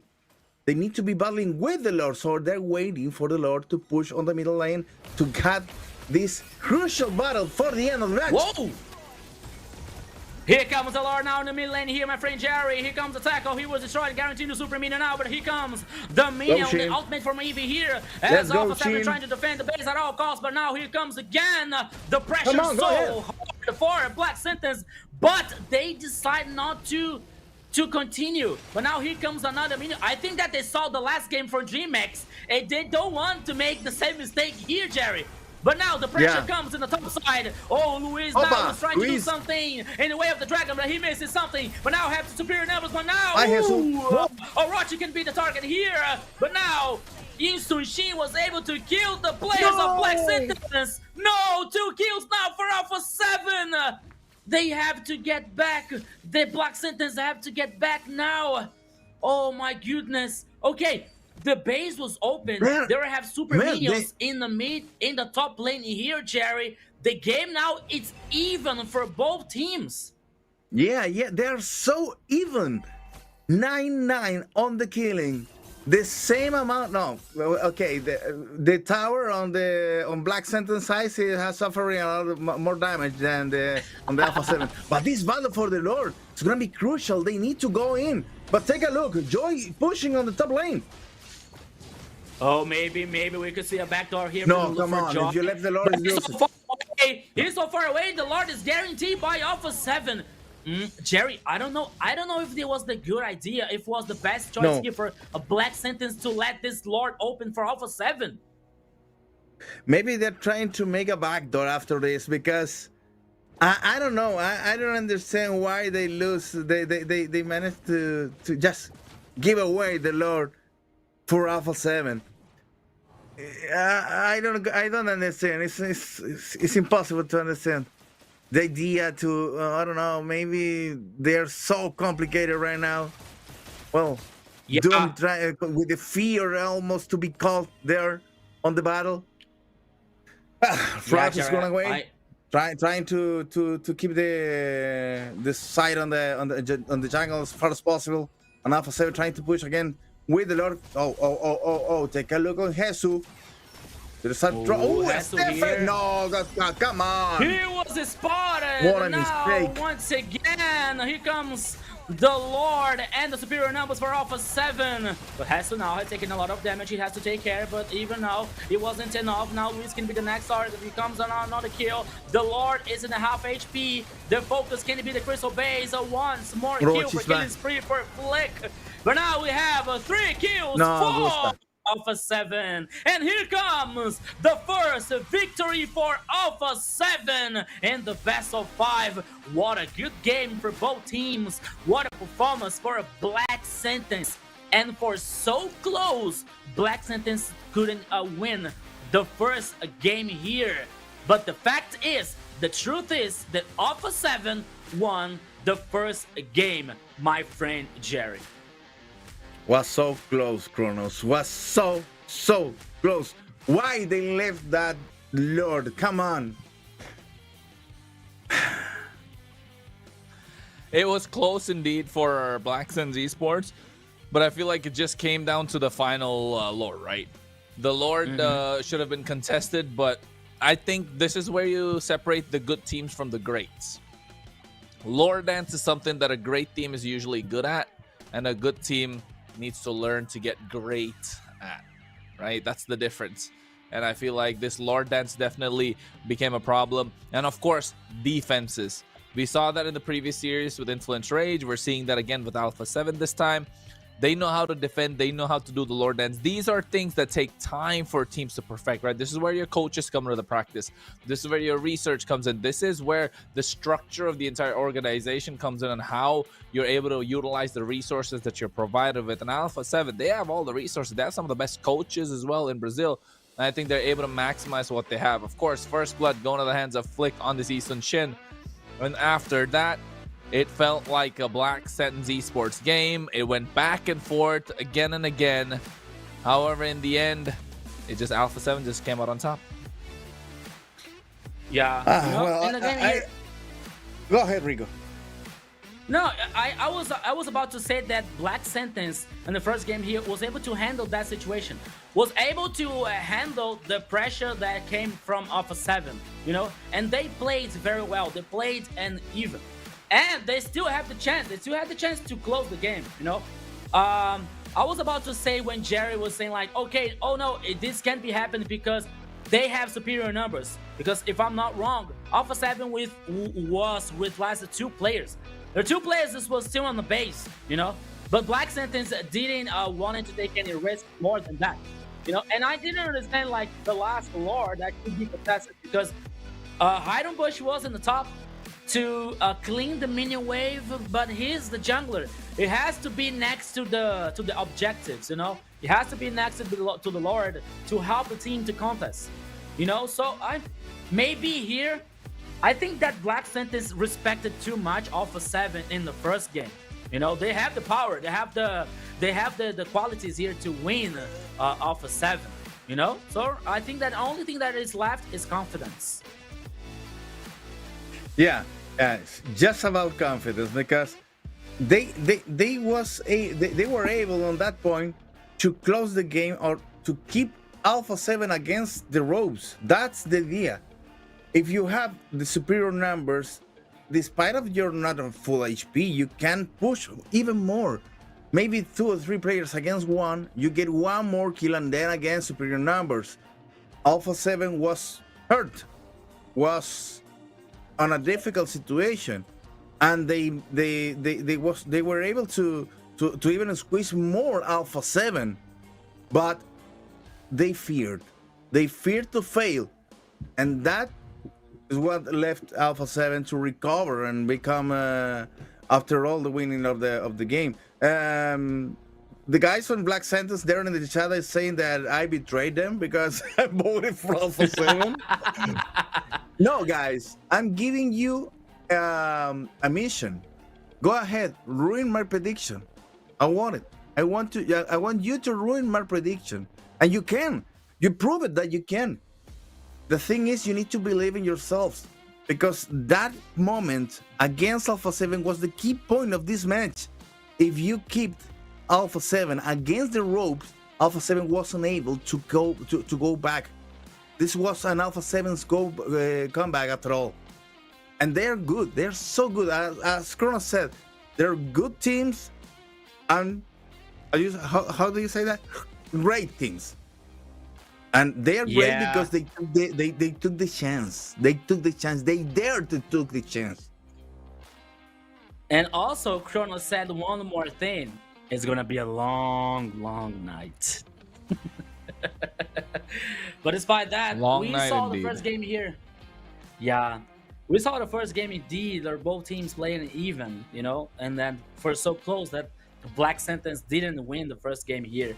We're seeing the stats that damage dealt here with Doom, with Granger, with 90,000. He played very well with Doom, you know.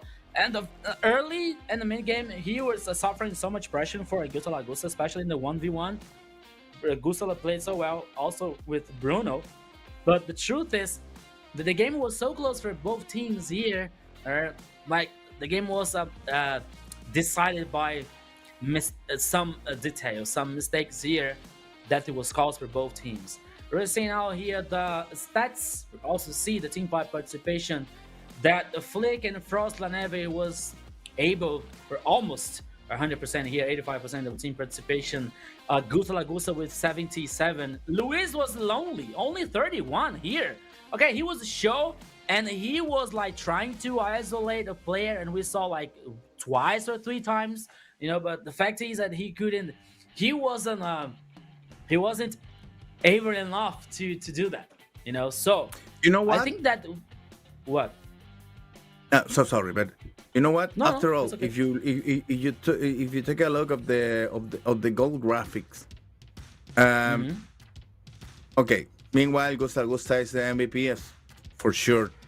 Reasons are a lot, especially because we said Bruno is gonna have a hard time, and well, he managed to get the MVP with the Bruno. So Gusta is a wonderful player. There's nothing to say about that, but. The thing is, if you take a look at the graphics, the gold graphic, okay, the gold, after all, at the end, when all the players are full build, doesn't take any importance at all. But if you take a look of the evolution of these graphics, you may know which team was dominating in some points of the match, and it was most of the time on favor of Black Sentence. So Black Sentence need to believe in themselves and go to close the game. It's Alpha 7, okay, but they are 5 players against that teacher. And you are 5 players too. Come on, let's do it. Yeah, so we're seeing here now, Gusta Lagusta, the MVP, taking a 10 out of 10. Everyone was on the same page here, the casters, observers, referee, and audiences here. As we were saying out that maybe in the first game that Bruno could be in trouble, that the situation could not be easy for him. But Gusta Lagusta burnt our tongue and say, okay, I'm Gusta Lagusta and I'm the best Bruno here on the region. And he showed us with this special Bruno guaranteeing the victory for Alpha 7 in the first game. And I have to agree with Jerry. You know, I think that Black Sentence had the power. Black Sentence has the opportunity to close the game. You know, they have this. They have this. They have to get more confidence about that. Okay, we know that in the other side we have Alpha 7. You know that the former champions is a very strong team that they can punish any mistake, you know, but they have to be confident. They have to play aggressive. They have to analyze and take advantage of the chances, of the opportunities. And they had in the first game, you know, they were so close to them for winning the first game. But now let's see if they are aware about that, Jerry. Okay, but you know what? We have some important news for you guys there on the other side of the screen, because we reached the final goal, 10K viewers. Okay, this is getting all our signals, but it's good to know we're ready into the 10K goal. So guys, 60,000 diamonds are being given away right now. So go ahead and type your ID and also your server, as Kronos is doing right now, because he's looking at their cell phone. I know. No, I'm not. I cannot believe it, Kronos. No. Come on. I'm surprised. Guys, it all thanks to you. Once again, thank you so much. We reached the toppest, the highest goal here, 10K of viewers, and now we're giving away 60,000. It's not 18,000. It's not 38,000. It's 60,000 diamonds for you guys. You deserve all of this. You as the main star of the show, you watching us in the global broadcast, the Brazilian broadcast, and the Latin American broadcast. You are the main star of the show. Thank you so much for your support, for your audience. And now, send your ID, write your ID and server. Not only the ID, the server is also needed, okay? For you have the chance to get diamonds in your MLBB account. And it's not like, okay, 100 diamonds. No, it's a very large amount of diamonds for you. Yes. So, thank you so much for the audience. Thank you so much for being with us, for keeping watching the MPL LATAM Season 4. Let's go, guys. Let's go, guys, here for the second game. And now we have Flying Cloud. Hey, let's go. Yeah, okay. Now Broken Walls with Ling, not expanding River as like 5 times. We have now the Flying Clouds for the second game here, as the draft system is on fire.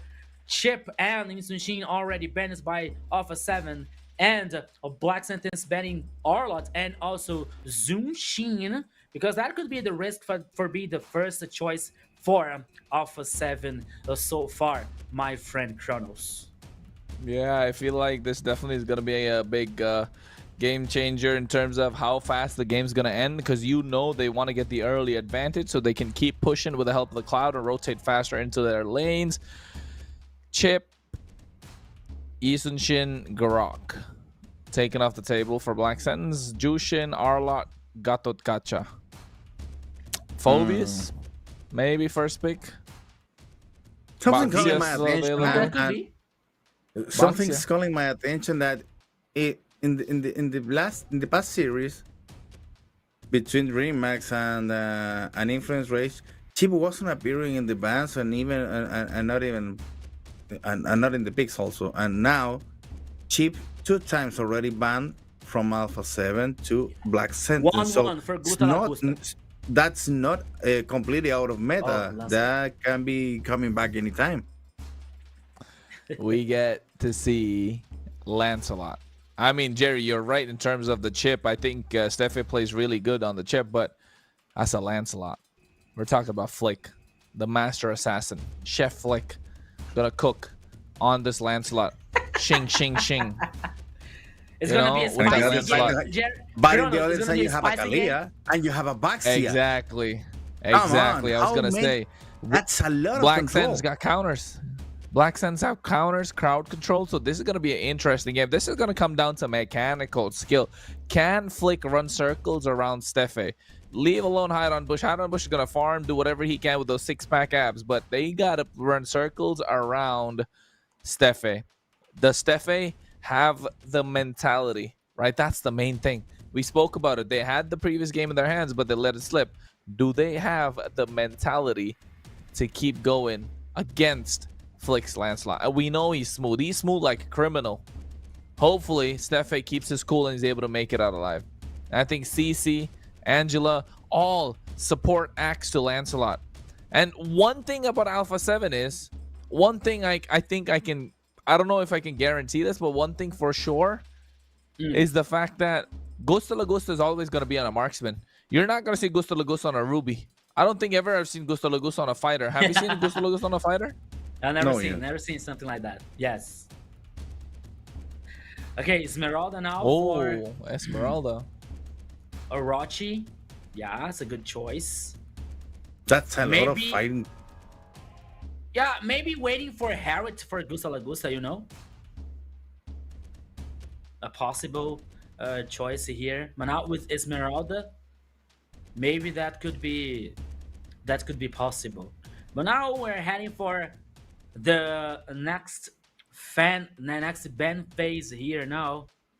Let's see what Black Sentence is about to ban, assuming there is still gold lane and roaming for Alpha 7. Lapu Lapu. Okay. Forza. Alpha 7 here focusing in the mid lane for versus Black Sentence. It's gonna be now the last ban here for Black Sentence. There comes Lapu. There comes Lapu. Relax. I think on the middle lane, where Black Sentence is gonna be looking for more damage. Not a Farsha, because the Farsha is so situational here. I believe that maybe they are gonna be looking for. They had to be 1-1, I think. Kimi, maybe. Yeah. I think composition of Black Sentence closest with the Kimi and a marksman. No. Even though they banned Harriet here, they're taking out Harriet for Gusto Lagusta. Okay. Even with Esmeralda, they didn't want to take the risk here playing against a Harriet. Now let's see the last ban of Alpha 7. That could be in the mid lane also, but now mid lane here is yeah, it could be in the mid lane, could be Kimi, as Jerry said. And that would be a good ban here for Alpha 7. What do you think for Black Sentence to close with a Kimi and another Maxman? Maybe Moscow could be good. Kimi Moscow? Kimi, yeah, maybe. Kimi Moscow makes a lot of sense. I can see that, but they banned Kimi. A lot of, they were thinking the same. I was gonna say there's a lot of power picks as well, so I don't think they're gonna. Ooh. I don't like the Lunox. I don't like the Lunox though. I don't like the Lunox. Why? Not a fan. What about the hot fixes? I mean, I do like the Lunox in terms of how you can escape with the brilliance. But the damage, who are you gonna catch? Lancelot not super tanky, neither is the CC. You're gonna have a lot of damage, so it's good. You need to wait for the late game.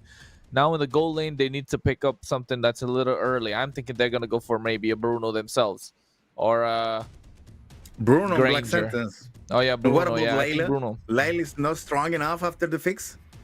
No, not against a Lancelot. Not against Lancelot. Ooh, no, not against Carry. Come on. Yeah. No, against Carry, Layla wins. Okay. But yeah, Bruno, see? Bruno. Yeah. That's a strong not composition there for Black Sentence. Yeah, Black strong Sentence have a strong on Black composition. Sentence, and also a strong composition on Alpha 7, because the Khalid, Lancelot, and Angela, and Cici. Oh, come on. This is gonna be hard, guys. And you know what? It's gonna be lasting for eternity. And it's still game 2. You know what though? Alpha 7 don't have a lot of magic damage. Only Angela. So Black Sentence could just go full physical the defense, and they just build one magic defense item and they're okay. So I feel like that could be a problem for Alpha 7. It's just game 2, my friends, and there's still so much to come. There's still so much things to happen here between Alpha 7 and Black Sentence on the series. Game number 2 on the voices of my friends here, Chrono and Rico. Let's go, guys. Melt the hearings of our audience right now. Okay, thank you so much, Jerry. So here we go again. Ladies and gentlemen, welcome once again to the Land of Dawn, to the second game here of the second best of 5 for today. Alpha 7 versus Black Sentence. Black Sentences versus Alpha 7 is 1-0 for Alpha 7. Let's see how both the teams are handle that situation, how they're gonna behave in the second game here now with the two compositions. We saw in the first game, Kronos, that Black Sentence had some chances, some opportunities to close the game. You know, they have the ability, they have the capacity for that. You know, so they have to take more risks here. They have to play more aggressive. They have to be more dynamic. They have to be more dynamic. They need to find an answer. They need to give, they need to ask questions of Alpha 7, Black Sentence Esports. However, Alpha 7 know that they have to hit their early power spike. Otherwise, they gotta wait for the late game. They have nothing in the mid game for themselves, right? Mid game, I don't see what mid game power spike they could hit. They have a lot of early game and they have the late game with the help of the carry. So these 8 minutes to 12 minutes or 8 minutes to 15-minute fights, that's where you're gonna see Black Sentence Esports really shine. So especially around Orochi, this Esmeralda, gonna be putting in a lot of work. However, Alpha 7 need to scale early, need to get a lot of gold early, a lot of big leads early to make sure they don't reach that point. The turtle's going to be up in about 15 seconds. There are already 3 members on the bot side. Make that 4 if Frost hits level 4. And I think Alpha 7 are looking to get that turtle. Yeah, now Alpha 7 has a better position here, especially now heading for the mid lane. We see now Doom versus Gusta Lagusta. Now the opposite situation, because Doom now is playing with Bruno and Gusta Lagusta with Carry. We know that Carry doesn't have a very high range, but now here the situation could be harder for Alpha 7. Black Sentences could not allow the first turtle. Here comes the first objective for Alpha 7. We were saying about that. We were saying about Black Sentence playing more aggressive. They tried, but the truth is, the first turtle, the first objective, comes for Alpha 7, Kronos. First objective does come for Alpha 7 indeed. And again, it's all coming down to how they're able to play this early game. Flick needs to show us what this Lancelot can do, right? And early on as well. If you look at targeting down Doom. The previous game, Doom did do well in the goal lane against Gusta Lagusta. But then again, Gusta Lagusta is just a different beast, isn't he? Just a different animal when it comes to this gold lane. And at this point, with the protection that Louise is providing as well, they're doing really well in terms of what they can provide for their damage dealers. Black Sentence Esports, they understand mid-game is going to be their power spike, so not going to happen much until then. But you can see already Curtain Call, Yo-Yo Blitz onto Hide on Bush. Here comes the Raging Sandstorm, catching them off guard. Finally, first blood for Alpha 7 after a long time. Orochi still survives. And here comes the knock-up, and alongside that, the Tsunami Slam, and Louise gets taken down as well. Brilliance popped in from Shin to make sure he survives. This is what they were looking for. Alpha 7 needed that advantage, but Black Sentence not letting it go. Take one back as well. Yeah, Kronos, don't let it go here. Black Sentence once again is playing even, trying to respond as equal here. It all appeared to be good for Alpha 7. First kill here, heading for Frost Neve, but the respawn was so fast. Guaranteeing a kill for Orochi here, Esmeralda. That maybe can be very strong, but now Orochi is taking so much pressure for Alpha 7. Alpha 7 now maybe can focus, or focusing especially on XP lane here on the bottom side. Black Sentence had to be patient. Black Sentence has to be more careful about that. But now Orochi is heading for the base to sustain and recover the HP, while the second turtle is heading on the upper side of the river. He is already on the pitch here. The turtle is already on the pitch. He started immediately by Black Sentence. But oh, what a good initiation here, Kronos. Let's go. Already going in, and you can see the Thorn Rose able to try and get some kills. Punctures his way in. Louise is already down and out. Oh my goodness, Steffe still able to survive thanks to the HP heal that's coming through. But Gusta Lagusta finally gets the kills. Flick, I thought he was going to go in. Didn't want to risk it. We didn't have the Phantom Execution, and now they turned their attention to the turtle. And I think they're going to be able to get this, but the Flying Cloud. Shin comes into the picture, and Flick trying to make sure he gets out. Already Phantom Execution used up, but you can see they stop him from going. And that's what the power of the Flying Cloud is. Able to make faster rotations, get back faster into these Lord pits, the turtle pits. And I think Flick just got first-hand taste of that. Yeah, Kronos, that's what we're talking about. Like, Black Sentence is always ready to punish some mistake for Black Alpha 7, you know, because we saw like Flick, okay, he was able to, no, he didn't get the kill, you know, and he was stuck in the pitch, so that was a mistake.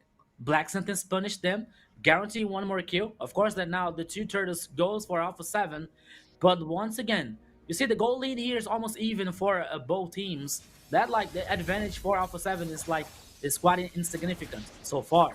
But now Black Sentence has to be careful, has to take care about like the playing aggressive style for Alpha 7 and waiting for the next objective here and always playing together to try to respond to some kind of initiation of Alpha 7. And waiting for Shin here with Lunox, and we know that she has a very strong late game, you know. Bruno so far didn't show up, didn't get the performance as the same as Gusta, but that's okay. But now Bush here was trying to cause the trouble, especially on the purple buff here for Alpha 7. Rochi here once again is focusing on the farm. Esmeralda versus Assisi. It's a kind of an interesting matchup. And now we're just waiting for the next turtle that is heading on the 20 seconds left. But ooh, Luis here almost got killed, Kronos. Yeah, I think definitely Luis has a big part to play as well, so he needs to make sure he survives. The quicksand guard comes into the fray, but you can see Flick here. He's trying to make out. Steffe almost got him. Alpha 7 slowly starting to, you know, turn up the gears a little bit. But Black Suns Esports are holding their own. They're not letting them get away. Orochi doing a lot. This is where Black Sun Esports hit their power spike, and I think they want to fight in. They get the turtle. Luis stops them from going in. Easy kill in the hands of Doom. And now they're looking for more. Look at Gusta. Gusta already taking out low. Shin with the brilliance trying to take down Hesu. Chaos Assault already used up.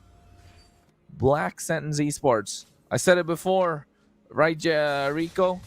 That they're going to hit their power spike around the 8th minute, and it's going to go until 15. And now Black Sentence Esports, I think they're playing as aggressive as they can. Yeah, they have now the chance to have the power spike here, especially with Bruno, you know, like, and Orochi, this is Esmeralda. That can be their chance here to open the map to get more domination and play more aggressive. Now, as Steffi was trying to do that, oh, what a beautiful ultimate here! What a beautiful combo from Black Sentence. They continue the pressure. They continue chasing here now. The next target could be the purple buff. The buff here was guaranteed. It was stolen by Black Sentence.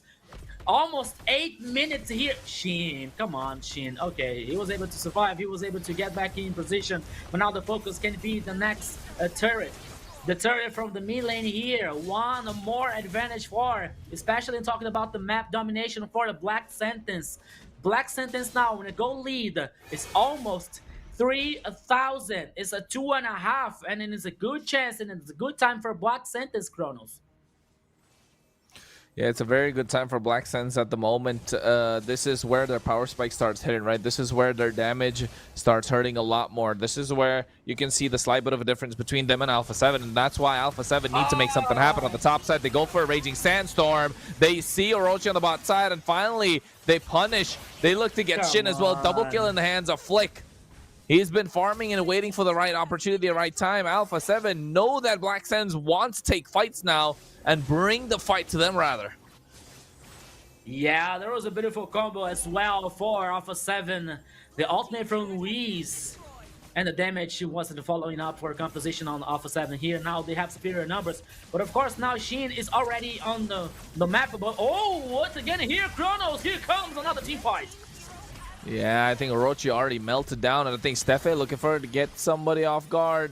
Can't catch them yet, and I think the Lord is going to be the target. They don't have Orochi, so no frontline present. I feel like Alpha 7 shouldn't be trying to go for it. They don't have a lot of damage yet. Gusta Lagusta still level 10. This carry needs to get a couple more items, hit that Trinity build, get that Malefic gun, and then we might be looking at a problem for Black Sentence. Yeah, but the thing is that now Black Sentence was starting the Lord. The Lord now is in the half HP here. Now here comes the invisibility. Oh, what a good knockout he flickers onto Doom. He flickers on a Doom as well. The Lord is low on HP, and they get the Retribution. Hide on Bush able to secure that, but now without the help of their damage dealer, while Alpha 7 lose Flick and Luis in the process. Yeah, and the Lord Well, the Lord was for Black Sentence. The Black Sentence guaranteed the Lord. It's the first one. That could be a good advantage for the team from Chile. He's heading on the mid lane. Now Black Sentence has a chance to open a more the map here of Alpha 7. We know that this is the first Lord. It's not so stronger than the evolved one, but it still is an advantage. It still is a good chance for Black Sentence to try to play more aggressive, to try to focus in destroying the turret. And they're heading for the mid lane. They're heading with the Lord here, playing together. Here comes the Lord. Here comes the tackle. Okay, the third turret here, that has their holy shield. But still, the Lord was able to tackle. The Lord was able to take any damage on the turret so far, Kronos. Yeah, I think the Lord definitely able to do a lot of damage. But you can see, oh my goodness, Shin moves in forward, flickers forward, even tries to hit the Ruby DD, but doesn't need it. Uses the Chaos Assault, gets out with the Brilliance. Meanwhile, Flick wasn't even present. They lose Gusto Lagusta. That's their main damage dealer, main source of damage. Knowing that he has the Purify, he can't flicker out, and now Alpha 7 have to think twice to try and go in. He's able to get the orange buff. But Black Suns Esports, I think they've got what they came for. Yeah.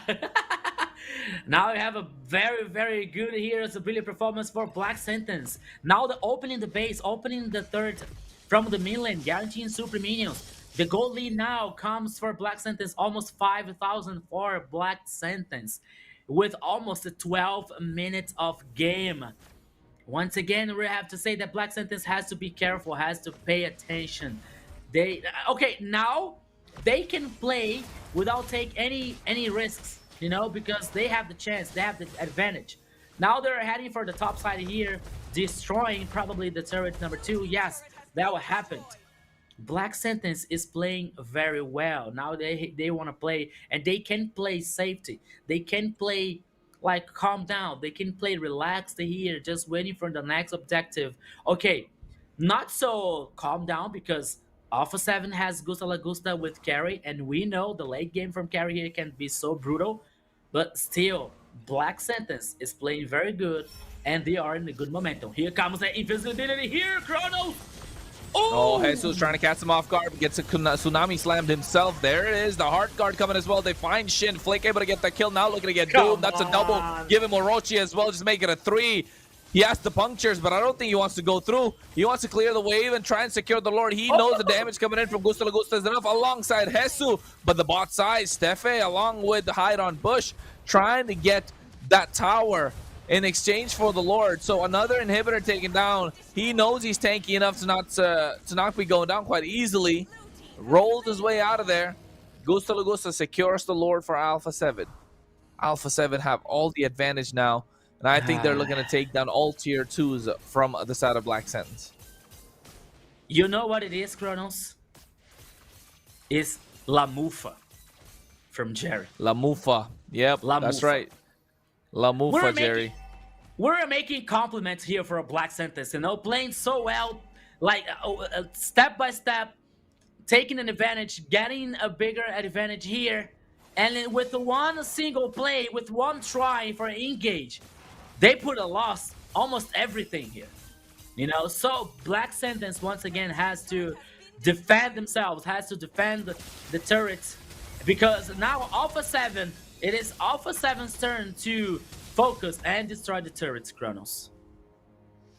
Yeah, but I think they're not doing a good job because look at that. The Lord's already being worked upon. There's no minions for them to draw. Oh, they're melting that Lord. They're melting. I don't think they'll even get a tier 2 in the mid lane. They might not even get the tier 1. What a defense coming in from Black Suns Esports.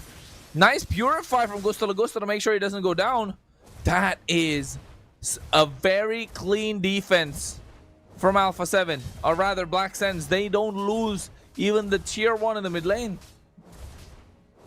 Yeah, Kronos, there is still no La Mufa here for Black Sentence. They're defending so well here. As I said, they're still on the turret number 1. The first one in the mid lane here. The Lord was melted down on the top side. Black Sentence still have the advantage. Okay, the gold lane here is not so bigger for them. But now here comes the try for Alpha 7 with Angela. Probably getting the ultimate here in some players of Alpha 7. But still, here comes a minion wave from the top side. And the players of Black Sentence now are defending. 15 minutes of game, and both teams here are on the same situation. Okay, not in the same situation because the base for Alpha 7 is opened by Black Sentence, but Alpha 7 is Alpha 7. So any other mistake here for Black Sentence could be lethal for them, could be the last one on the second game, Kronos. Yeah, I feel like Alpha 7 needs to find answers. They can't be on the back foot every single time, especially now. With looking at the gold lead as well, only Flick has a slight bit of a gold lead, the rest do not. And the lack of magic damage is really hurting them. They don't have enough burst, they don't have enough poke. They have the DPS from Gusta Lagusta, but they need a little bit more, right, for Flick to try and end them all. Again, Carry is a single target hero, not an AoE character. So that might be a slight bit of a problem. Flick needs to go up on the top side, proxy the waves, or at least get the wave clear so he can come back in time for this Lord. Black Sentence Esports realize it's important. Already start getting it started. Stefe catches somebody. That's Jesus, but look at the damage coming in from Gusta Lagusta. He has to move out of harm's way, but here it is. Gusta Lagusta with the speedy light was looking to take down someone. Stefe, no flicker present. He has a concealed play coming in as well. They go into the brilliance from Shin to try and make it out of harm's way, but Hesu with the help of the Vengeance trying to survive. Orochi able to get Hesu in the back line. Hide on Bush, no immortality. They lose Flick as well, who tried to go in. Immortality pop for Luis, but look at Doom. He's coming in. Wind of Nature is there as well. Gusta Lagusta trying to survive, but not happening anytime soon. Double kill in the hands of Doom. They lose 3. Only Frost as well as Louise left standing. The Lord is already in their base, Crystal. And I think Black Sentence Esports will make this 1-1 as they will take and make Alpha 7 taste defeat in this best of 5. That's it, my friend Kronos. That was the confidence that we were talking about for Black Sentence. They have the power. They have the qualifications here. And now they have the confidence. They won, guaranteed the victory in the second game. Now everything is the same here as the score 1v1. My friend Jerry, Black Sentence came. Black Sentence now is showing us what they are capable of. Well, we already said that they are able to win a game against Alpha 7. They are able even to go against Alpha 7 on a same level of power, on the same chances to win this series. But they need to believe in themselves, and they did. They did it right now. They did it on this game. So good for Black Sentence. They believe in themselves, and now we have a series that is becoming even more interesting. I know that Kronos is suffering because he's saying, okay, I'm going to be ending this at 6 a.m. in the morning. Well, come on, my friend. Aren't you entertained? Hey, man, I am entertained. I love it. When there's good MLBB, of course, it keeps me up, and I love watching it at the same time, let alone cast it. But as long as the games are not boring, these games are going to be fun. They're getting more interesting for me. So, I mean, no complaints whatsoever, sir.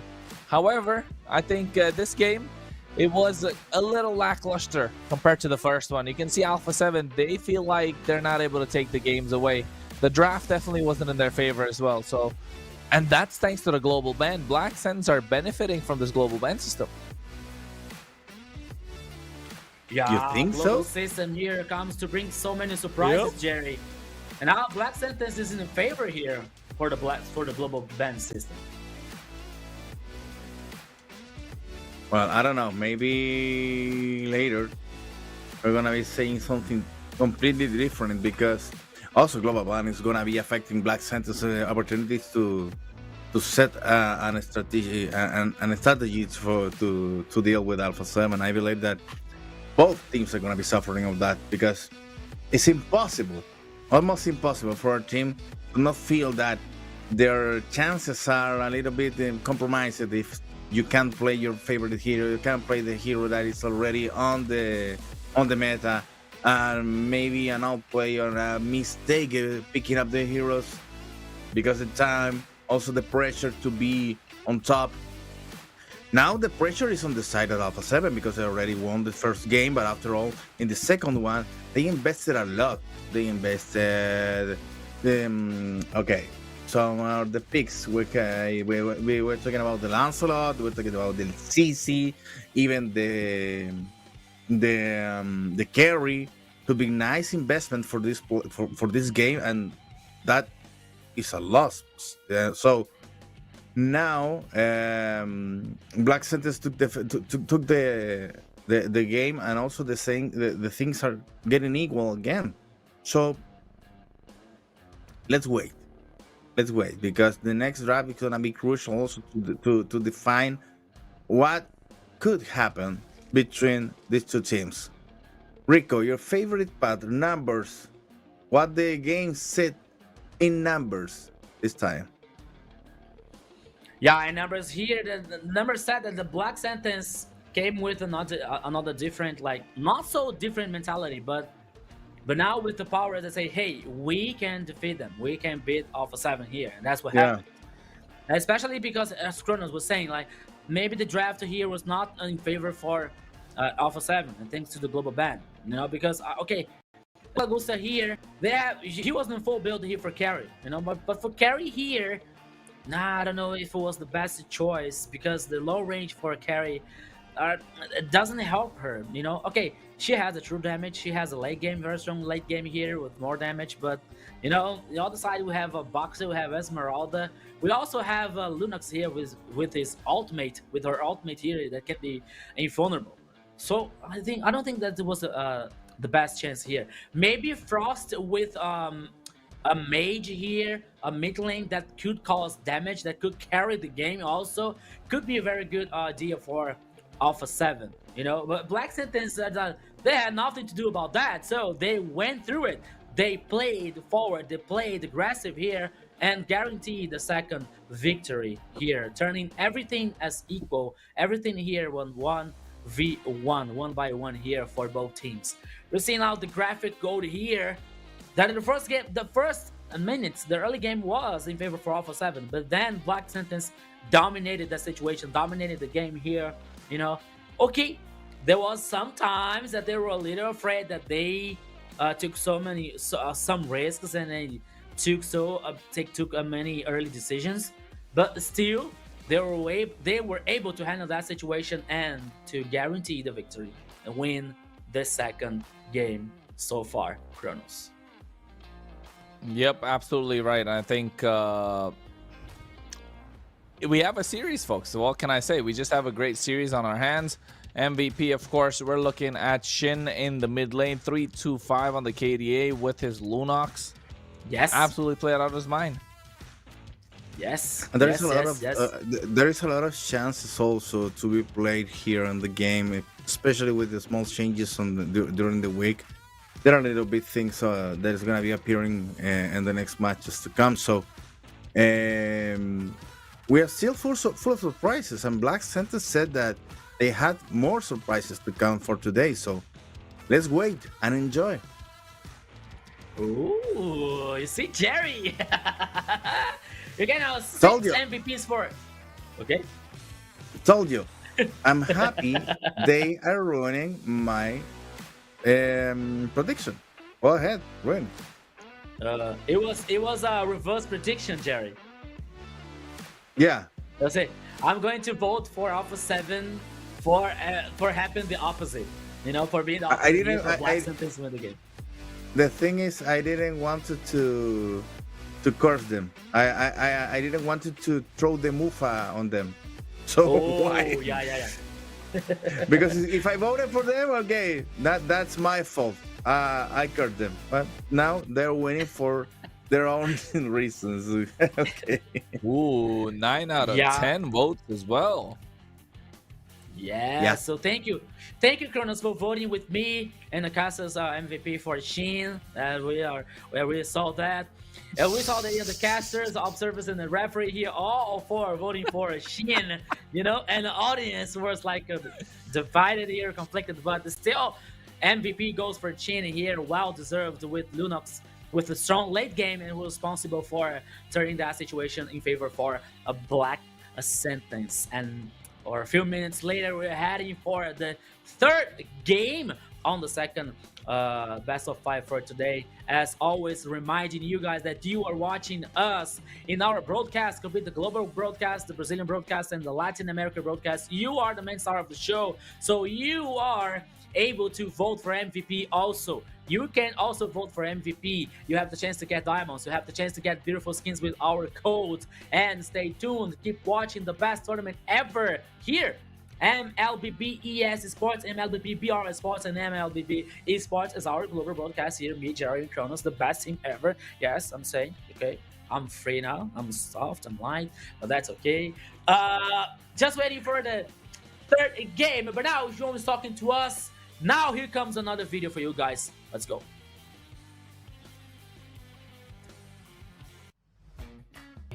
Si el Doom fuera un personaje de Mobile Legends en la vida real, yo creo que sería Brody, porque se parecen igual un poco en el color de piel. Y Hide sería Johnson porque sabe algo de manejar, tiene licencia. Yo creo que Jin sería Chuchín porque tiene el pelo largo, tiene la misma vibra de ella y nada, yo creo que por eso sería eso. Y Doom creo que sería Diceshot para mí. A ver, yo creo que el 5 podría ser Jadita porque solo toma agua y anda en el agua, todo con agua, literal. Hide podría ser, no sé, porque le gusta leer y anda siempre con su libro.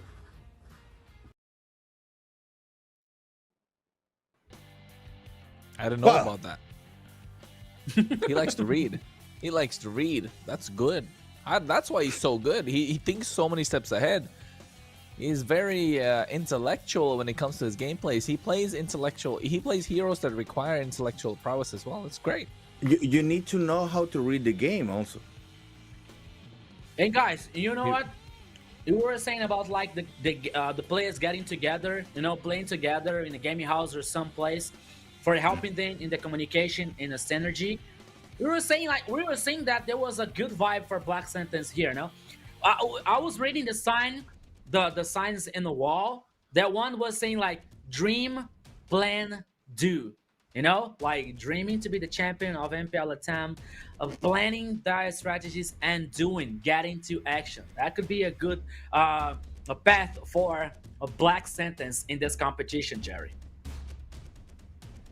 Well, let's be real right now. Despite of the jokes outside of the come on, I'm trying to cheer you up, man. I'm trying to cheer you up. No. You know what? What could cheer me up? Another wonderful Black Sentence. So let's wait. What is gonna be happening right now? I don't know why Alpha 7 is. Well, they know they're still banning cheap. Yeah. First ban on the 3 games until now, so they know. Well noted, by the way. Yeah. They know something here. And now continuing on the banning phase here now. Black Sentence is banning Baxia and Zunshin, and Alpha 7 banning Lancelot with the chip. Now we're heading for the third one. That comes for, where is it? That could be Hayabusa, for example. Trying to take it out, but no, Arlot and Insunshin for Alpha 7. Which is the first pick here? Grok for Black Sentence. Yeah, very good one, but how is gonna be the response for Alpha 7? Well, need a pick because you need to stay to have them a very strong first line. Oh, Valentina. I like. If they're picking up Valentina, they're gonna be leaving Farsha open. Yep. Yeah. So that's the trick. Hayabusa, Foviest. Yeah, still. 1-1 for Gusta Lagusta? No, I think 1-1's not really contested so much anymore, is it? But Granger is just a great shot. Oh, Gato Cacha. Yeah, I have to agree with you, Kronos, but it's because Gusta plays so well with 1-1. You know, it's an excellent player with 1-1. You know, but now we're seeing Black Sentence is heading up with Harriet for the gold lane. Nah, the draft for Black Sentence is on fire. Yeah, they go all in again. Grok, Harris, Hayabusa, good ones. Damn. I don't know, but now Alpha 7 has to think something about that. Please, not the Joy. Alpha 7 shouldn't go for the Joy here. I feel like they might go for the Joy. The Fanny's not Fanny. Fredrin. No, still no. Something else. Boxia, I think. This has to be Boxia. Oh, Boxia banned out. No, Boxia banned. Ooh. Akai? Limited. I've never seen Flick playing as Akai. Could be Akai. So I don't know if Export right? works here.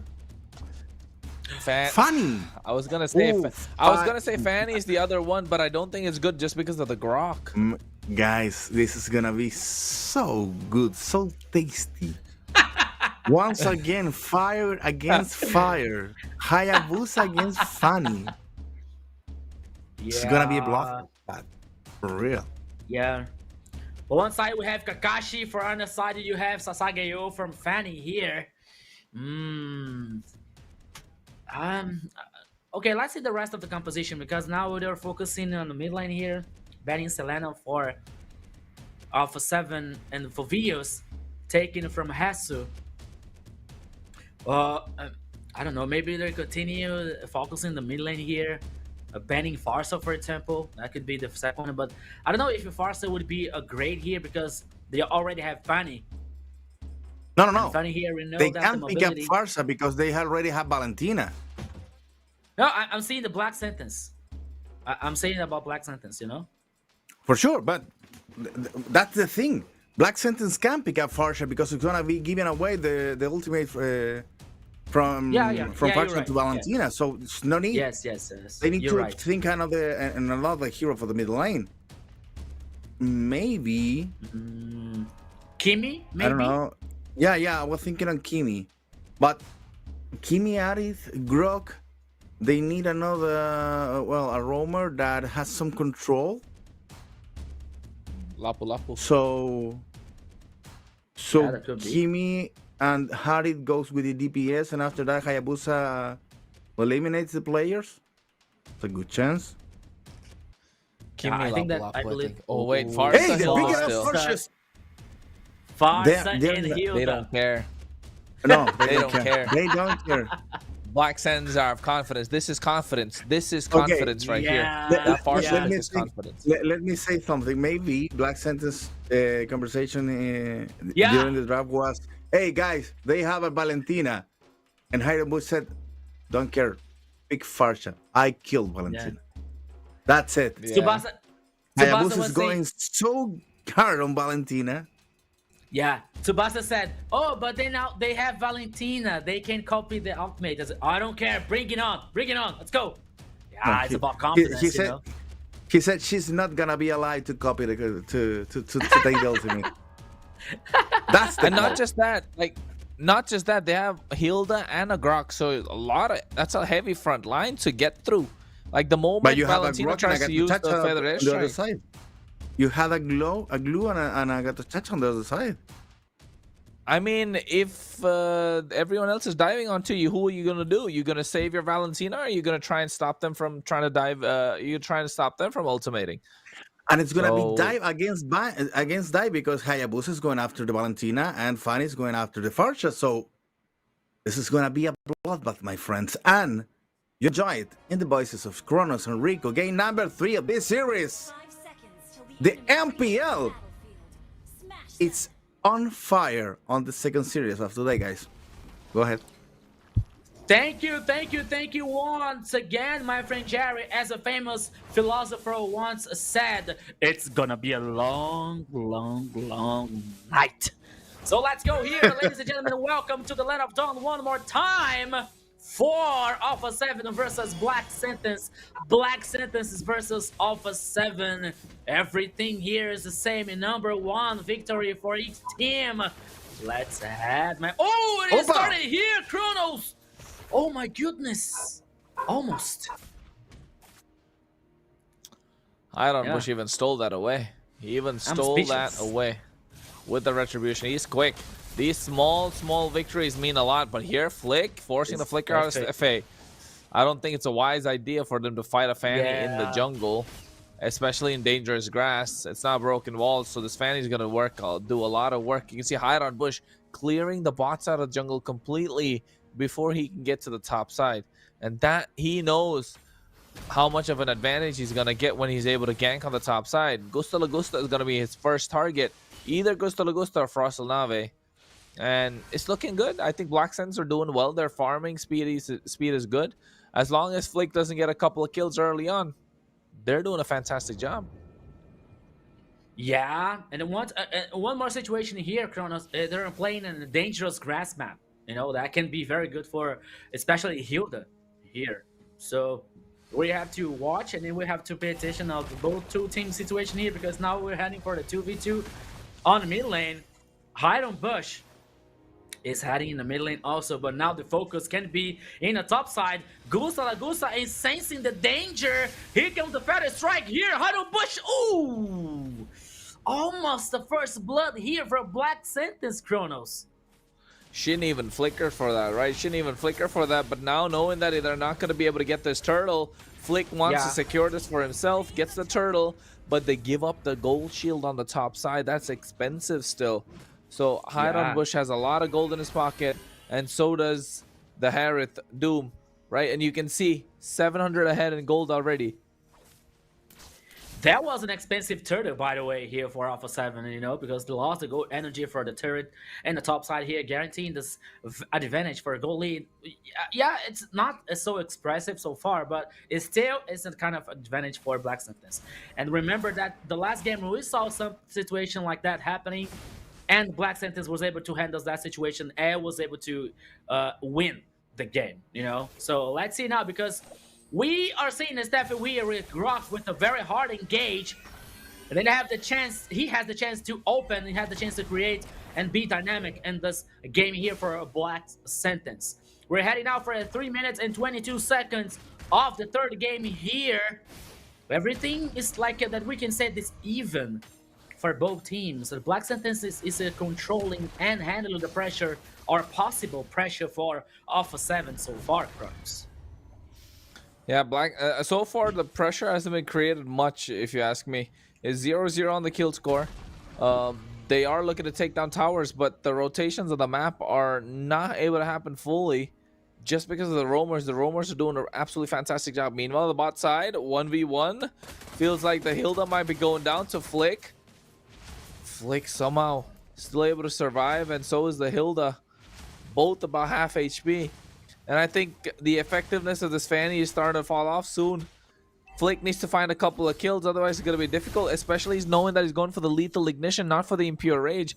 That means that's an assassin proper burst Fanny. Yeah, Kronos, you're totally right about that. The clock is taking for Fanny. The clock is taking against Fanny here. But now we have the second turtle in the upper side of the river. Luis is in the dangerous grass here now. But Flick, what are you doing on Flick here? The first blood for Hesu. Steffe actually was kind of a loss here in the mid lane. He lost the Flick, he's lost the life, and Black Sentence lost the turtle here also. That was the second turtle for Alpha 7.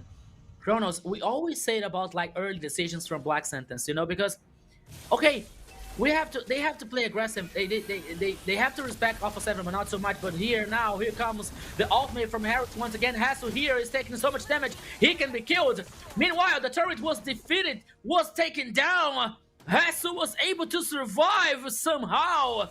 Oh my goodness. One more advantage now for Alpha 7 that destroyed the turret in the top side here. Yeah, but now I think that Black Sentence, they're still in the game, you know? but they are not allowed to make any mistakes because Alpha 7 can punish and punish so hard. Yeah, I feel like Alpha 7 here, they don't have much to work off of at the moment. They got first blood. They're taking this game slow, but Black Sense are so good at keeping up, and now you can see another kill coming through. Oh, wait. Flick is able to make it out.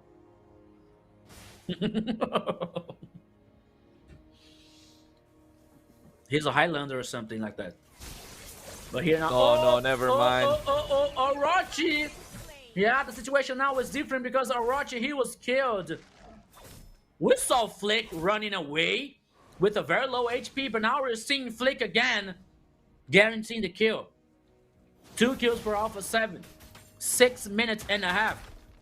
23 seconds for the next turtle here. Black Sentence are not allowed to lose the control of this game here, Kronos. They're definitely not allowed to lose control of the game here, but they're slowly are losing it away. You can see the top side. Yeah. Flick is doing everything that he can to try and clear the way. The turtle's up almost. I think this is much better gameplay from Alpha 7 Esports. This is the Alpha 7 that we know of from before. And against the Grok as well, right? Against the Grok as well. He's not able to do a lot for his team. Black Sens do not have the vision, do not have the control of the river. And that's why they're paying the price. Hesu here on this blue is doing quite a lot. Might get on top of Stefe as well. He has to use the tectonic charge to get out of harm's way. That's going to be a kill in the hands of Frost. Meanwhile, Doom able to trade one tier 1 in the bot side. Here, Feather Airstrike comes through as well. AOG being used up from Louise. They don't get the purple buff, but they walk out alive. Yeah, you know, in the third turtle here comes for Alpha 7 once again. Black Sentence, I don't know. Okay, Black Sentence composition here, they still have the chance, especially in the late game here with Sheen and Doom, you know, especially maybe with high on Bush.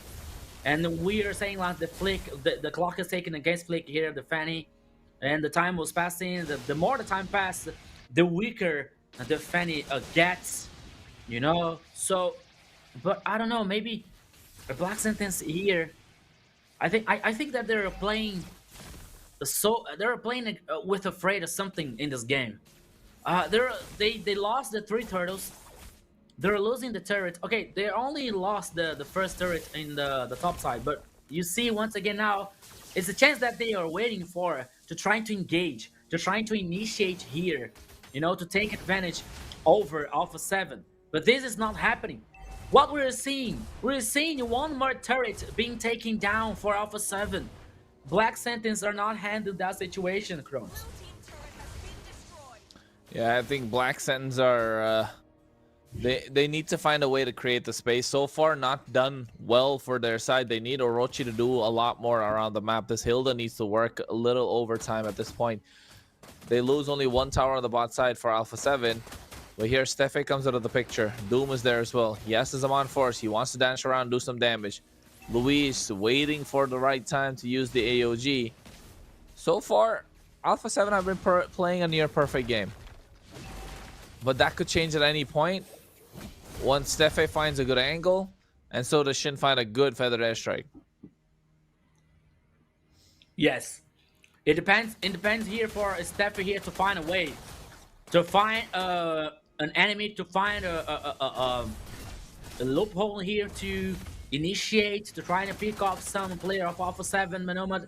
But we're seeing the opposite. We're seeing like Hesu trying to play an aggressive, trying to dominate the map, and now we're seeing Alpha 7 taking the actions here, Kronos. Once again, okay, they're able to survive, but now look at Flick, look at Flick. Whoa! Oh, Ogi shadow kill, and he still doesn't go down. Okay. He's able to sustain his way through thanks to the minion. I thought Shin would be going down early, but he used the flicker, make sure he was there right in the thick of the bush. It's on the wall, so Flick couldn't reach him. But this Fanny has been doing a lot of work. Now clear on the bot side as well. And then immediately after that, might go into the Lord. Get some slight bit of an advantage so that Black Sens Esports can do something. I mean, rather, Alpha 7 Esports can do something later on. And here, they're looking to catch Hilda. It is dangerous grass after all, folks. The Hilda's going to be moving around quite closely. Stefe able to use a charge to get out of harm's way. And you can see they lose the tier 1 on the bot side. Now finally, Gusta Lagusta gets the Lord started. Alpha 7, I think they're looking for it. Oh, no, never mind. River. Look at, oh. So close from Flick, so close. He was just waiting. Hide on Bush was waiting for him to walk through. Once you walk through, you would have caught him off guard indeed. And now Shin, I think he wants to go for a play. Shin. Oh no, never mind. Okay. He spotted a Flick here. The Lord is still on the pitch. Lord is taking a rest. The Lord is calmed down, but now Gusta is initiate the Lord once again. Now both teams here are dancing around this important objective. The Lord now is getting reset, not the full reset. Alpha 7 doesn't allow to this happen. They are controlling the HP, but now Stefan gonna be lost here in the party. Here comes Flick once again with Fanny trying to find the blank, trying to find the flank here, but now the Lord is coming with low HP. Here he comes, guaranteed by Alpha 7, but now here comes the team fight here. One kill, the first one for Sheen against Flick. Okay, he guaranteed the Lord, but he was killed in the process, Chronos. He was killed indeed. Steffe did a good job, but so did Flick, using the retribution to capture the Lord, and now Zaman Force dropped down. They want to fight, and you can see what a way to make something happen. Frost with a Grok of his own flickers forward, but look at on Bush catches Gusta Lagusta. Now AOG from Luis to make it out of harm's way, but the Lord is still coming on the top side, coming in slowly as well. They should be able to defend this quite easily, but I think Black Alpha 7 should be looking for a little bit more. They need to look for those tier 1s, those tier 2s. But what a way for Black Sense to clap back, right? What a way to bounce back. They find the answers. They find a way to create something out of nothing. Yeah, Chronos, this game here has been a coin flip for both teams. We're seeing how the items, the Holy Crystal, Heaven's Feathers, and Osalium here close by Herod. By the time the Granger here with Hunter Strike, Sky Pierce, Malefic Roar, and the next one, I don't see, maybe the Golden Staff, no. What is about the next item that the Granger is about to close? We're seeing later. But now we are seeing Valentina with Glowing Hand and Wishing Lantern. Axe, I think. Both. As a War Axe? Oh, maybe. Yeah. Okay. Extra bit of sustain. Yeah, you're right. It's for Granger, it's very important. But this game here is a very big coin flip here. There you go. Chronos. Because Alpha 7 guaranteeing the Lord, but in the process they lose like some players. But now Hydon Bush here versus Flick. Here's the two assassins here with very high mobility. I don't think that is gonna be easy for any of them to do something to get the kill. And now here Black Sentence is trying to one more time find a way, find a chance here, using the invisibility, using the chance that the Steffi has, the tools that the Steffi has here. But so far, Chronos, we didn't see a very hard engage by Stefan. You know, that kind of engage that he used Flick, you know, Tectonic Charge, and here comes the follow-up of Black Sentence, you know, causing much damage. You see? I'm only seeing here is Stefan trying to survive, or maybe using the Tectonic Charge to run away. Stefan here has to find this chance, has to find this opportunity. Sorry. Yeah, I think it's all thanks to the pressure coming in from Hesu as well, right? Hesu's been doing really well to make sure Steffi doesn't move around. The moment he moves around or comes in too deep, he just sticks to him, and they have a problem. Wait, Flick here. Oh, that was dangerous. That was dangerous for him to do that. The Lord has about 5 seconds. They know he's going to be coming through as well, and now, after that, he's going to recall, make his way into the Lord pit, and I think they're going to have a much easier time. Flick needs to find answers for Alpha 7. Needs to look for a pickoff angle here. Oh, very rare to see him miss out on cables. Steffe here as well. Conceal play coming through from Luis to make sure he catches and zones out Steffe. He's able to use the skill 1 to try and get some immune, but there it is. Retribution from a Flick to be able to get the Lord. AOG to get out of harm's way as well. Zaman Force along with the Feather Airstrike drop down. And Black Suns Esports, they use everything, but they don't get anything out of that in return. Flick tries to go and try and bait something out. Now they want to seize at the mid-tier 1. I'm not sure if that's a good idea. Black Suns Esports able to get the clear, and Alpha 7 will wait for the Lord that's coming down the top side. Yeah, Alpha 7 guaranteed another Lord, guaranteed the second Lord here. Now the situation was just a little bit different because they didn't lose any players at this time here. So now the Lord can be more enjoyable. You know, they can have more advantage with the Lord now. They're heading and they're focusing here on the mid lane, but There is no minion waves because we have Farsa. Black Sentence has Farsa here. It's a very good clean wave here. So now the Lord is heading on the top side. The players of Black Sentence.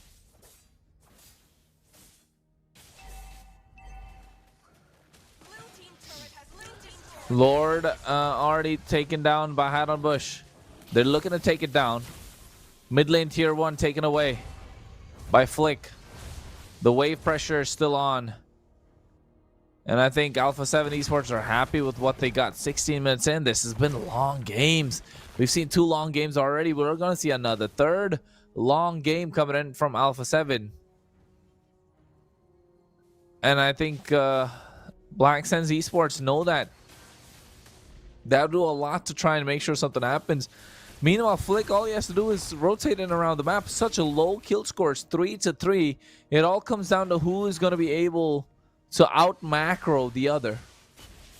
Right, this Fanny is just moving around, doing the right things, right place at the right time. Full build as well at the same time. He just goes for the brute force breastplate to add extra bit of tankiness. Valentina almost hitting that full build. So is this Gatotkacha. The Granger already full build. Gets the Winter Crown as well. Yeah. Hilda though goes for a Hilda goes for a Fury Hammer, and the next thing you know, it's all tank with that Twilight armor. Yeah. Oh, Hesu. Okay. He was spotted, but he's a glue, you know. He has a lot of sustain here, and he was able to run away with no problems. But the truth now is up. We have 17 minutes here and a half, and both teams are waiting for the best chances. Okay, maybe in the map here, Alpha 7 could have just a little bit different, just a little bit advantage, you know. But so far, Black Sentence is still in the game. The goal lead here, okay, is almost 2,000 for Alpha 7, but Black Sentence are not losing control, are not like losing the game. But they have to contest the next objectives. They have to contest the Lord, because here comes now another Lord that could be very important for Alpha 7. Oh wait, they lose Hesu. No, that was a kill. They lose Hesu in the mid lane. Nice use of retribution as well. Flick is able to get that Lord. Gusta Lagusta trying to zone them out using the Rhapsody. Steffe might catch Louise. No, they don't. Immortality purchased by Hesu as well, coming in now. A little too late, but you can see they used that one kill, that numbers advantage, to convert that to a tier 2 in the mid lane. Black Sands Esports, every time they get a kill, they're able to convert it into something else. Alpha 7, though, need to find the same angle right now with this Lord that's coming out of the top side once again. Yeah, I saw like Heidelberg Hassel being killed. I thought there was the Lord, you know. It was like, okay, Alpha 7 was dominating the Lord. How could they lose the Lord here for Black Sentence? But once again now, Black Sentence found a spot, found a very important kill here. Okay, once again the Lord was guaranteed by Alpha 7, but Flick. Oh, okay, he's a Fanny. He has a high mobility here, but now the Lord is heading on the top side here. That could be very good for and important for Alpha 7 from. No, it was destroyed. Instantly melted down. Yeah. Same thing on the mid lane as well. They're doing well, but here comes another set of waves, both on the either side. But they have enough clear. They have enough front line. They have enough damage. Alpha 7 needs to respect that, and they know it as well. They need to get this tier 2 in the mid lane first, and then look at targeting down the inhibitors with the next Lord. So they have 60 seconds to take down tier 2 in the mid lane. Oh. Conceal play coming in from Black Sands. They're looking to catch someone off guard. Oh, they don't want to walk in through the Lethal Wanderer. They find it. Hesu's going to be the target. Tries to go in as well. You can see AOG to catch them. Feather Edge Strike canceled out. Here comes Flick flying into the rescue. Orochi melted. And now they're able to utilize that one numbers advantage to try and take down this tier 2 in the mid lane. But the Yogi Shadow Kill able to get that clear. Gusta Lagusta with a Winter Crown has to flicker out as well. Flick got in at the right time, was able to support to get that kill. But look at Black Sands Esports. They are not going down without a fight. They don't want to give away this tier 2 in the mid lane whatsoever. Yeah, every taking down here, every kill It is selling by so expensive by Black Sentence. You know, they're giving a very expensive at a high cost here, at a high price. Once again, one more Lord. Now in the bottom side here on the river. Both teams. Okay, Black Sentence has one player less. You know, but Orochi is heading. But Alpha 7 started immediately the Lord here. Hide on Bush is trying to find a way to steal the Lord. The Lord now is getting reset, the full reset, and Orochi is back to life, and he is heading for the team fight, and is heading for the Lord dance here. Hide on Bush is on the grass, waiting for something. Oh, Gusta La Gusta, here comes the Shadow King! Oh no! Yeah, Gusta La Gusta already melted down. Look at the Lord, still left standing. Flick in the back line. Go just catch his shin. Orochi's going to be the target. Winter Crown being used. Steffe doing everything that he can. Gusta La Gusta is not there, so they don't have the damage. Frost, though, can do a lot, but you can see, meanwhile, mid lane Flick just using the time to take away towers as much as he can. He's going to take the inhibitor on the top side as well. AOG comes in to try and make sure he cannot get out of harm's way, but hide on Bush. A little late to the party. Doom gets taken out in the process. And this is what Alpha 7 want. They want chaos in the map. They want to make sure Black Sens do not have an answer. And Steffe so slowed down, can't walk away much. Jesus being an absolute bully. He has been doing so much in this game on this glue. It goes unnoticed. It's so much dirty work that nobody's talking about. And now they turn their attention to the Lord. Gusta La Gusta is back in about 5 seconds. This is an Evolve Lord 22 minutes into the game. And I feel like Alpha 7... after this Lord, they'll be able to end this game. Yeah, Kronos, you're totally right. Asu is being a pain in the neck here for a Black Sentence. Glue. He's taking down. He's holding three players. But now here oh wait, never mind. They get on top of Hide on Bush. Oh my goodness, Tectonic Charge comes in as well, but they not, and then they take him down. Orochi goes down as well. Flick is looking to take out Steffe. Finally, they get the charge down. Retribution not present. He comes in. They secured the Lord. They lose 2 members. This has been back and forth. Alpha 7 feel like they've met their match. It's a difficult game for them to come back, and they're doing everything they can just to try and secure a Lord. This is the power of Black Sens Esports. This is a team that's coming from the MDL, and they're on a miracle run right now. The Chilean team doing their fans proud. Kronos. This is MPL LATAM. This is a best of 5 Black Sentences versus Alpha 7 that can be finished now. But Jesus! Oh, he can be killed. Oh. Trying to find the angle. Oh, okay. Here comes now Alpha 7 trying to cause more pressure. But now Hassel here, I think that Luis lost the Immortal. Oh, here comes no. Hassel? Forcing Hassel using their Immortal here. Goodness. Now Kronos. Oh, could be the end. Oh no, double kill, triple kill. Doom finds it. No. It was looking good for Alpha 7. But then they got a little too aggressive. Hassel got a little too aggressive. And now we're going to wait for another Lord. Another Lord is coming. No. Bot side, look at the bot side. Gusta La Gusta is going to be the target. I think they want to go in. Conceal play comes in as well. Gusta La Gusta has to flicker out. He knows he's playing dangerous game there. Yeah, Steffi was looking. Steffi was thirsty for blood. For Gusta La Gusta's blood here. But now Gusta La Gusta is able to head back to the base. But now it's Black Sentence's turn to try to do something here. No. Oh, here comes the not like this, right? Oh, just able to make a play, but not enough. The damage is too much. Gusta La Gusta's the last one left standing. He gets the Winter Crown, but Black Sens Esports find an answer. They're able to end the game. Look at Alpha 7. They're so tilted as well on the camera. Oh my goodness, Kronos. Oh my goodness. What an insane match. What a beautiful game once again. And what a beautiful victory for a Black Sentence. After the base was open, after Flick was trying to make it a backdoor here for Alpha 7, but Black Sentence once again handled the situation. And we're resilient, we're patient to guarantee the reverse situation here and winning the second game for Black Sentence. Jerry, dream, plan, do is in the wall for Black Sentence, and this dream can happen today.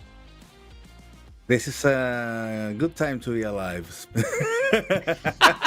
Black Sentence. Well, not a single, not even my exes get me so illusioned like Black Sentence right now. Oh my goodness. Please, Black Sentence, don't lie to me. Go ahead and beat Alpha 7. Kronos died. But it's true, my friend. 2-1 against Alpha 7. It's a nice time to be alive. It's a good idea to... Okay, let's get into this. So, good for Alpha 7. Playing a good game. The only question that I have is, really Alpha 7 playing at its best? Or just holding something back? Because Black Sentence is playing their best game possible. They know, they look like they're playing for real, for the winning. Like, this game is their ticket to the M7, and it's working until now. 2-1 against Alpha 7 with patience, with coordination, with a lot of goes and backs. Well, something is not if it's not easy, and if it's easy, you don't deserve it at all. And Black Sentence is making the things work after a lot of work. This defense, for example, the idea to go against one of the top teams on the region, coming from the MDL. Don't forget about that. Black Sentence is a new team, and now has Alpha 7 one game away to lose the series.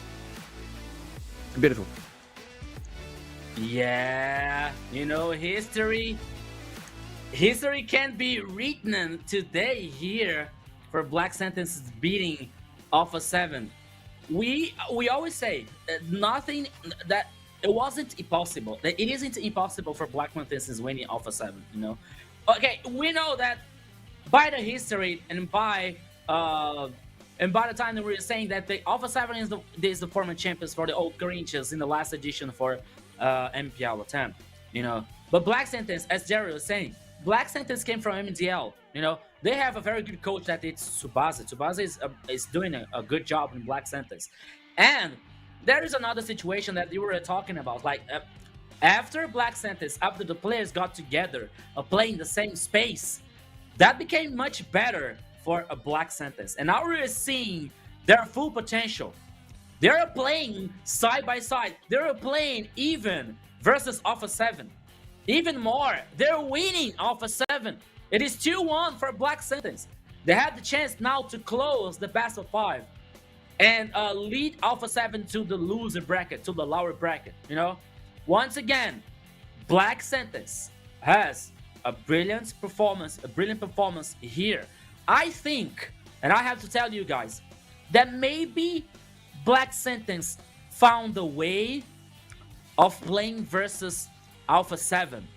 I don't know if you agree with me, guys, but in my point of view here, maybe Black Sentence, as Kronos used to say, maybe Black Sentence is cooking Alpha 7, you know? They're taking a long games here, they like handling the difficult situations. For me, it seems that Alpha 7 is being impatient of closing the games, of ending the games here. And it is bad for them because Black Sentence is being more resilient and is being more patient to do that. We're seeing now Alpha 7 opening the base for Black Sentence, but they were calm. They were like, okay, guys, now is the time, it's the turn here to defend our base and to reverse that situation. And that will happen. That will happen. Black Sentence won the game once again with the brilliant performance, especially with Doom.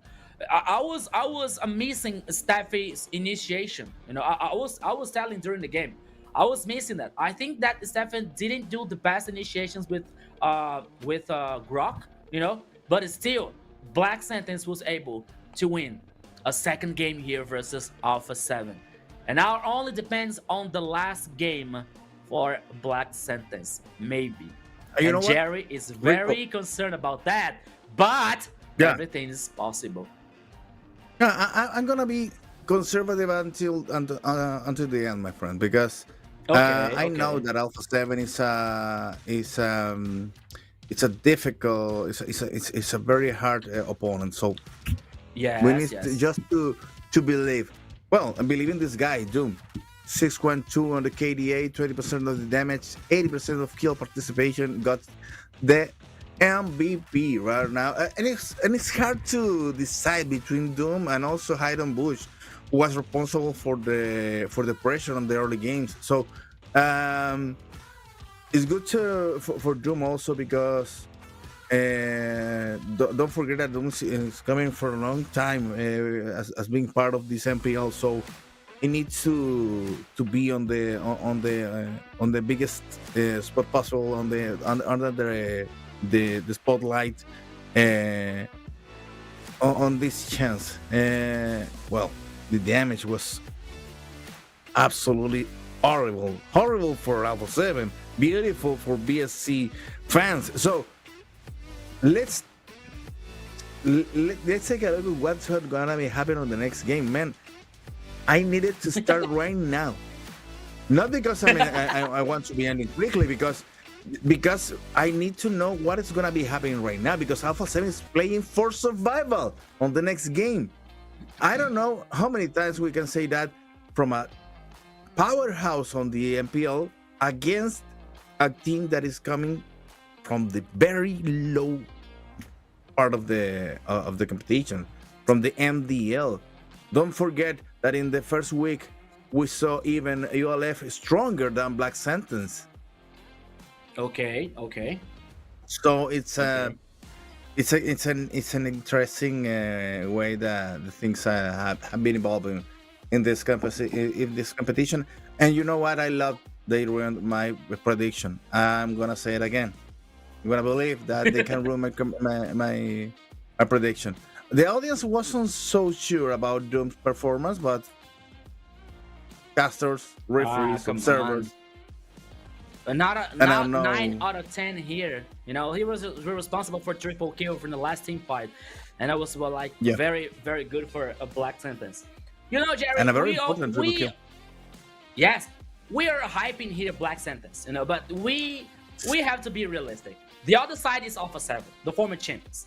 A very strong team, okay? So what? Black Sentence is winning. Okay, they're winning, right? But it is more likely now that Alpha 7 can draw the game, can win the second game here. But it is possible for Black Sentence closing the game right now in the next game. Everything can happen, Everything is possible. We're seeing that Alpha 7 is a very strong team that they can win, but Black Sentence now has that advantage. Okay, maybe the pressure for Black Sentence is getting bigger now because, okay, guys, we have the chance to close this game, to close the match, and it's about to be historical for a Black Sentence. Oh wait, but the guys on Black Sentence already said something in the chat that is very important.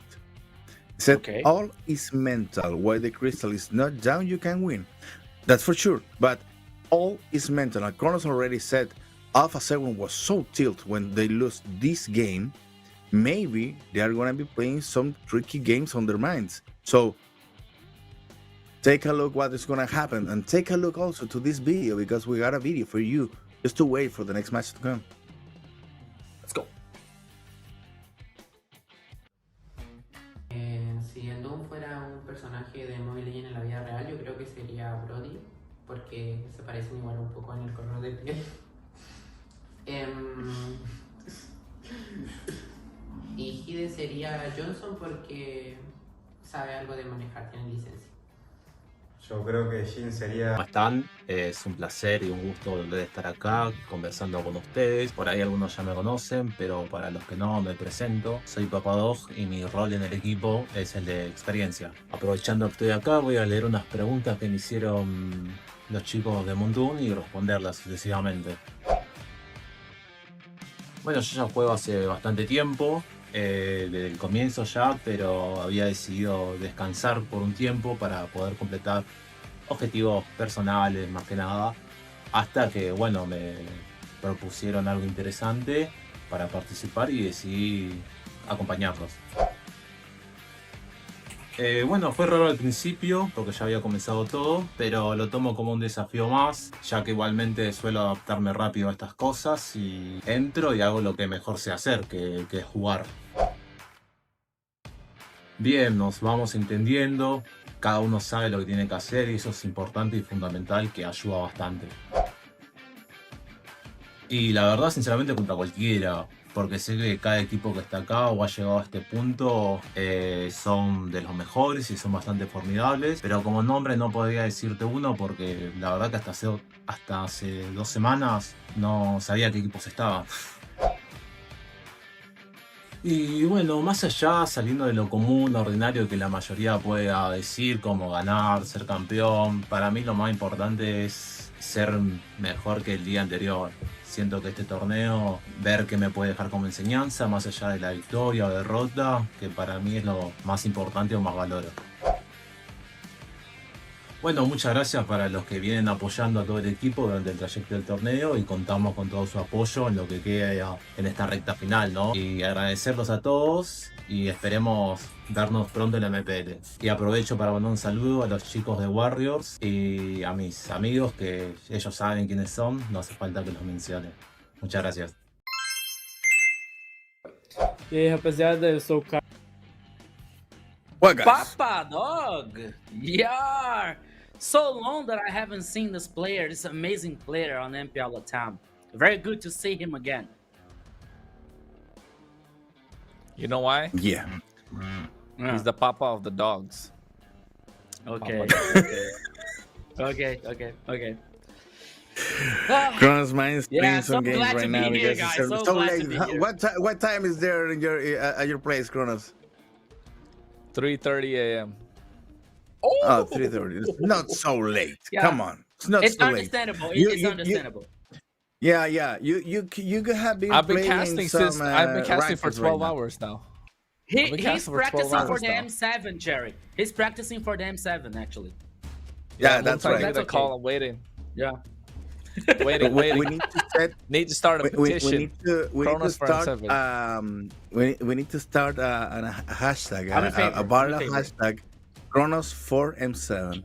M7, yes. Hashtag Hey, Kronos for thank you M7. guys. Thank you guys. Appreciate it. Somebody clip this and put this on the internet. The Yeah. clippers. Come on, my friend. You're the best we have here.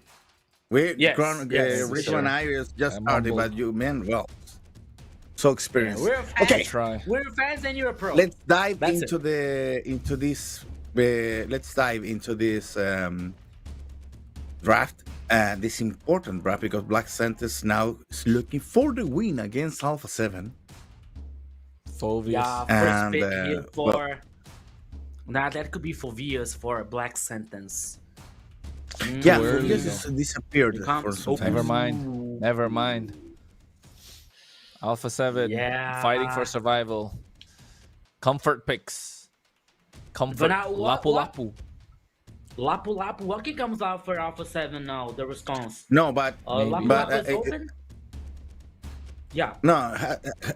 Regarding the style that have been showing us until now, Alpha 7 is gonna pick a composition that works for on an offensive. I don't know if they're gonna pick Lapu in the first time.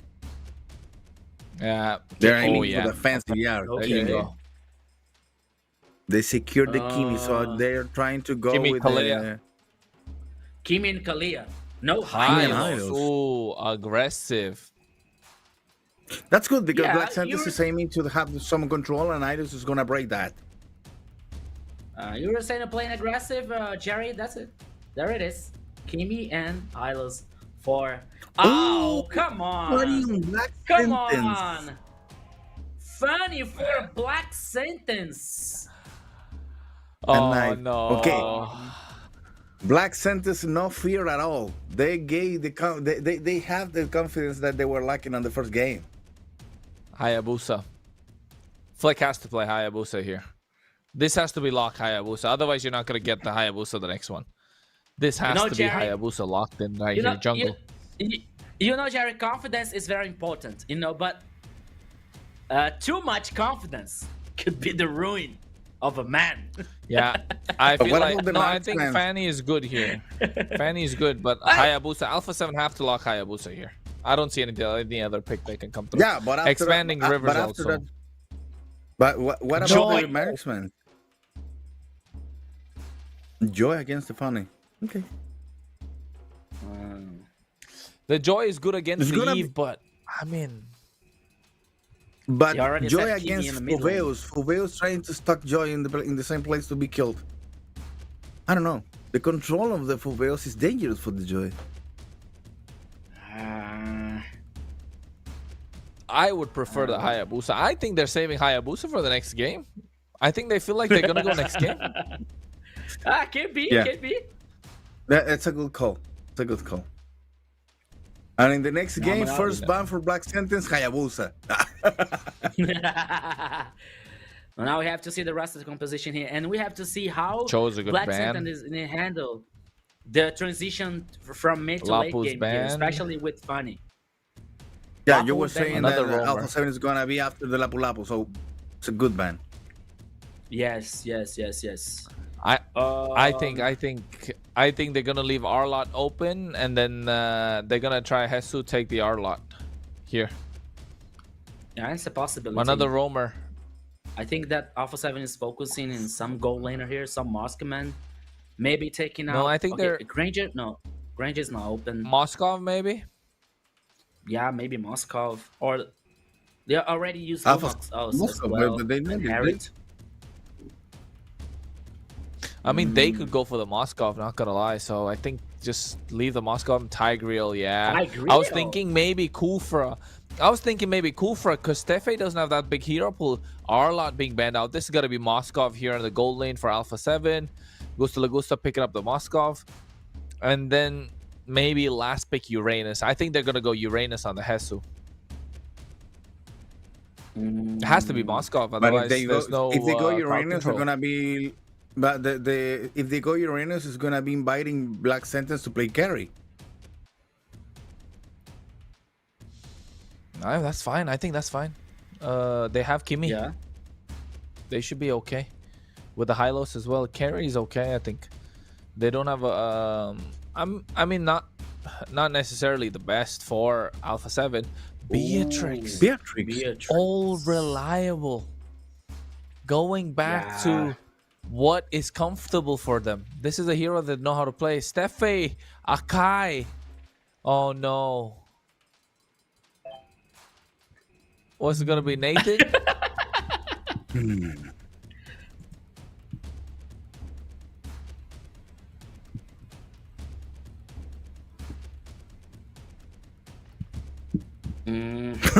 Okay. We're so thrilled right now.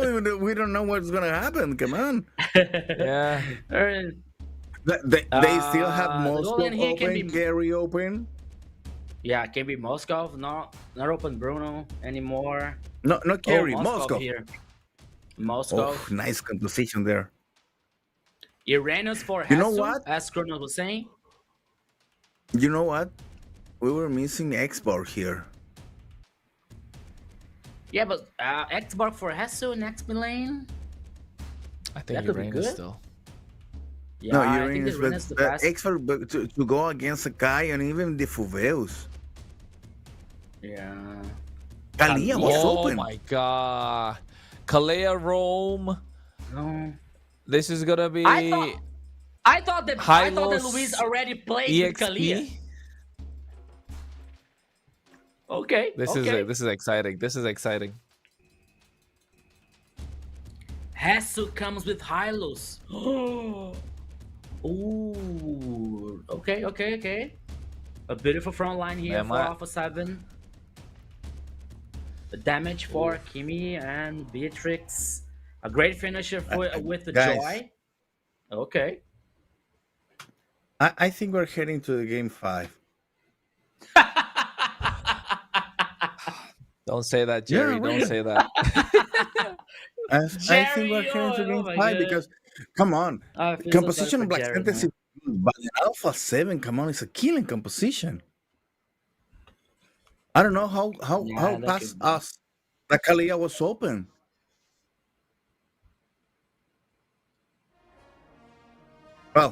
Well, mystery you know what, to be guys? solved. I'll leave you guys Guys. now with the Jerry and Yeah. Kronos, the best couple ever. Bye-bye, guys. Whatever. He just said some random thing and got away.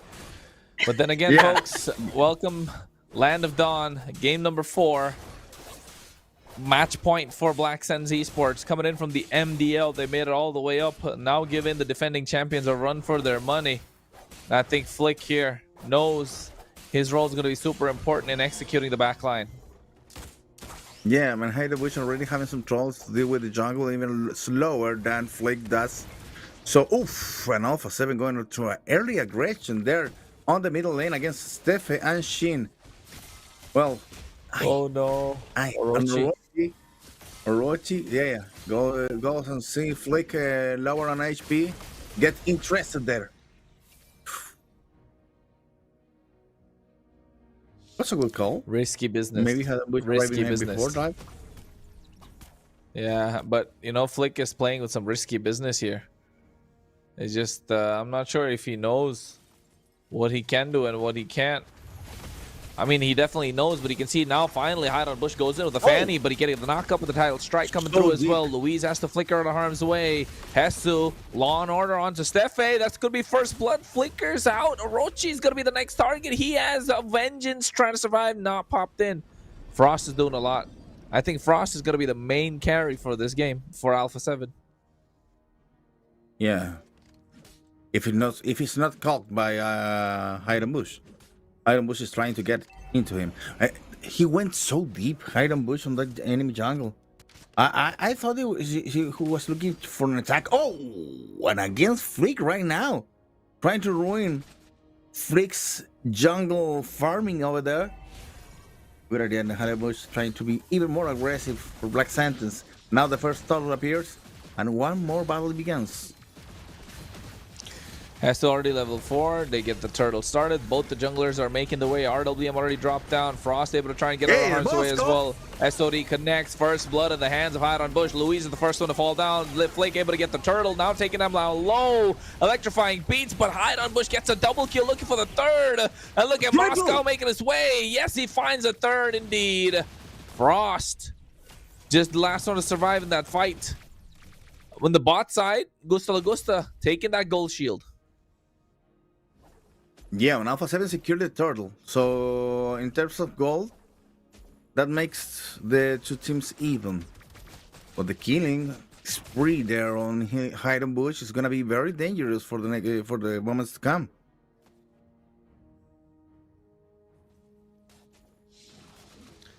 And I think, oh wait, Gusta Lagusta, just Benestray just to steal that away. Nice use of the ultimate. And I think in that turtle fight, with Doom using the SOD to come from the bot side to the turtle pit, made a big difference, didn't it, Jerry? Yeah. The thing is, that Hide and Bush needs to land those spears anytime it's needed. So there is a little question mark over there on the appearances of the Moskov on the next battles to come. So Doom needs to be so precise with that. Well, tense first 4 minutes for Black Sentence and Alpha 7. Black Sentence having the lead on the killings, and Alpha 7, well, trying to maintain the things even. Now battling for the crowd there. And the damage growing on both of the jungles. 30 minutes before the next turtle appears, Alpha 7 already deployed the whole team on the region. Yeah, and I think the turtle is already up now, and both these teams definitely looking to contest. Flick does have a slight bit of an advantage, given the fact that it is a Joy. Jesus zoning away, everybody out. Black Sentence need to find an answer. SOD, oh my god, that could have connected. Retribution still able to pick it up, and look at that. Steffi's taking out low. Hide on Bush comes in as well. Nice use of the RWM. They find Louise in the process. Steffi still able to survive, but look at the damage coming in from Hide on Bush. This assassin is so dangerous. I can't believe it. Steffi still lives. Shin should be able to pick up this kill. Hesu just moving in and around, trying to survive, buying time, and I think he's gonna go down soon. You can see. Drops in an emote, gets taken out, but in the meantime, look at what Flick was doing, taking away the top tier 1. But Black Sentence respond. They know he was a distraction to take the tier 1 on the bot side.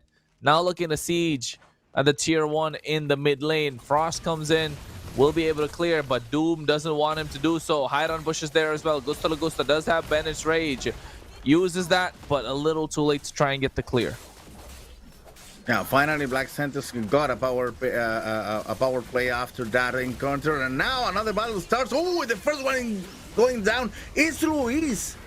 Was unable to deploy his ultimate and suffered a lot. And now he has to on the hands of Doom that is already growing in damage. Yeah, I think this is not looking good for Alpha 7. Alpha 7 know how to, rather, Black Sentence know how to make an Alpha 7 lead. It's not just that. I think this is, they're playing into a Kalea, and the Fanny is still 3-0-3. This is the kind of performance you wanted to see from Flick in the previous game. Yeah. Hide on Bush. Jerry, let me tell you something about Hide on Bush. Last season, he was a part of 9Z Globant. They were the regular season leaderboard, right? They were the regular season winners. They were the team on the top of the table after the Swiss bracket. No. But now,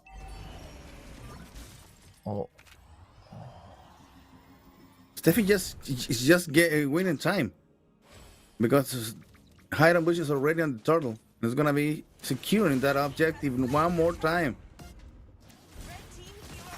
Black Sentence is playing so good on the macro game that has Alpha 7 without any response at all.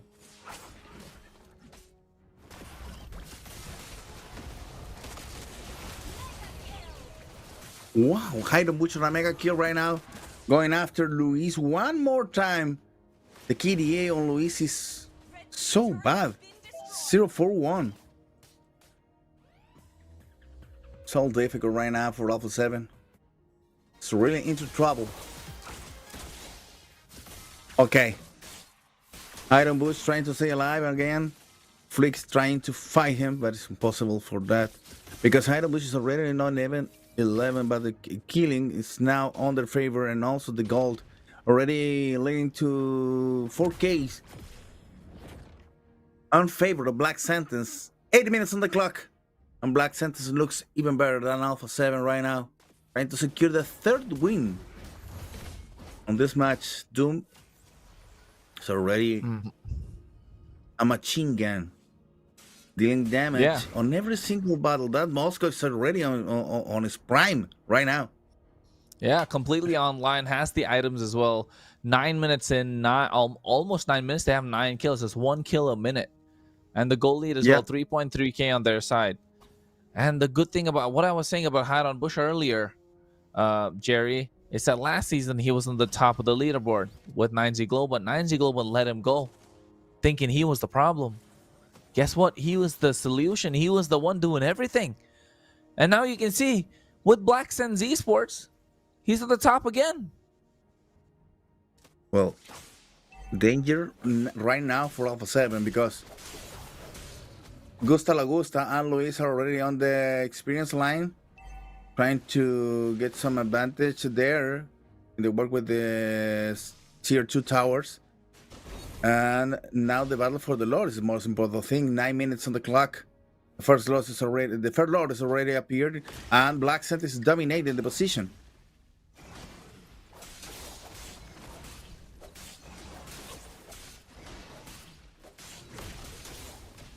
Well, now Hard on Bush One more time. Working on that Lord. Jesus waiting for the right time to come. Goes with the path of glory. High position already slaying the Lord and securing this important objective in Gustavo against Orochi. Orochi unfortunately goes down on Black Sentence. Just loses one friend, one of the team, and one of the players. Meanwhile, the Lord comes up to fill Orochi's blank right now. To fill the blank of Orochi. And to keep the momentum up of Black Sentence. Winning the game up until now, 9-2. 9 against 2 on the killings. And 4K on the gold. It's going to be growing. That number is going to be growing because Doom is already a machine, a demolition machine on those towers. Going to be dealing with a tier 2 tower on the experience line without any response from Alpha 7. Alpha 7 is already in trouble.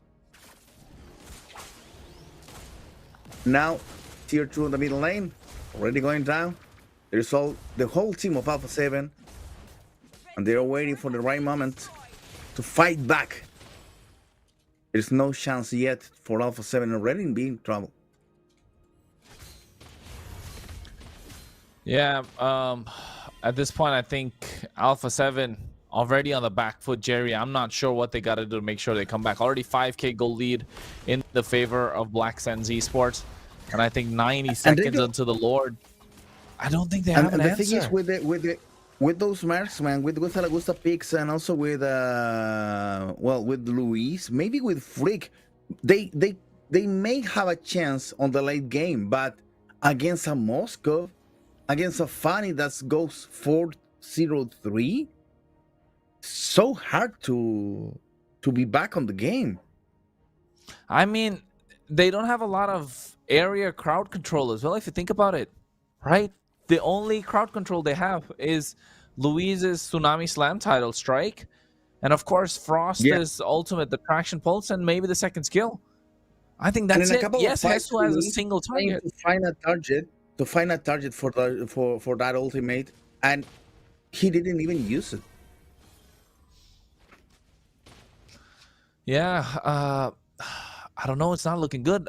Alpha 7 are having a difficult time. I think you could see earlier as well, they were quite tilted in the camera, especially Hesu, knowing that they did everything, but not able to win the game, not able to close it out.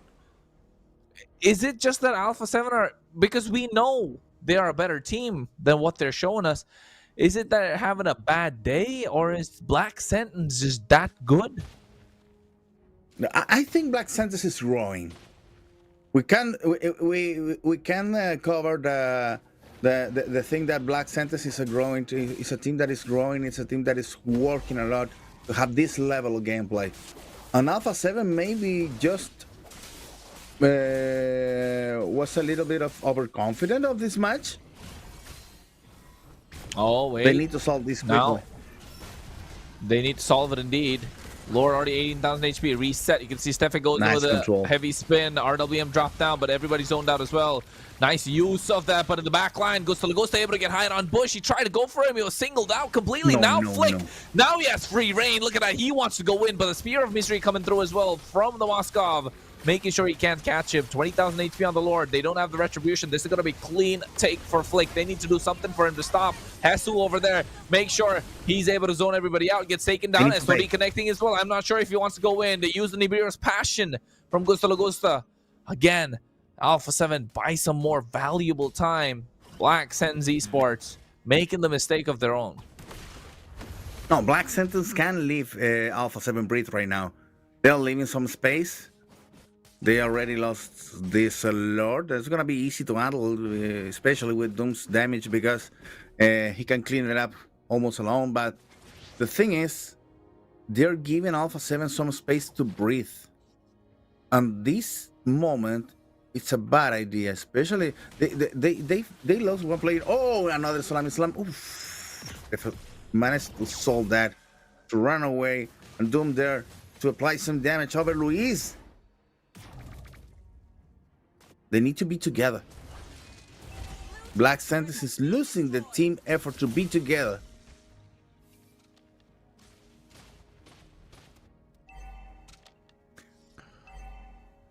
They're doing it together.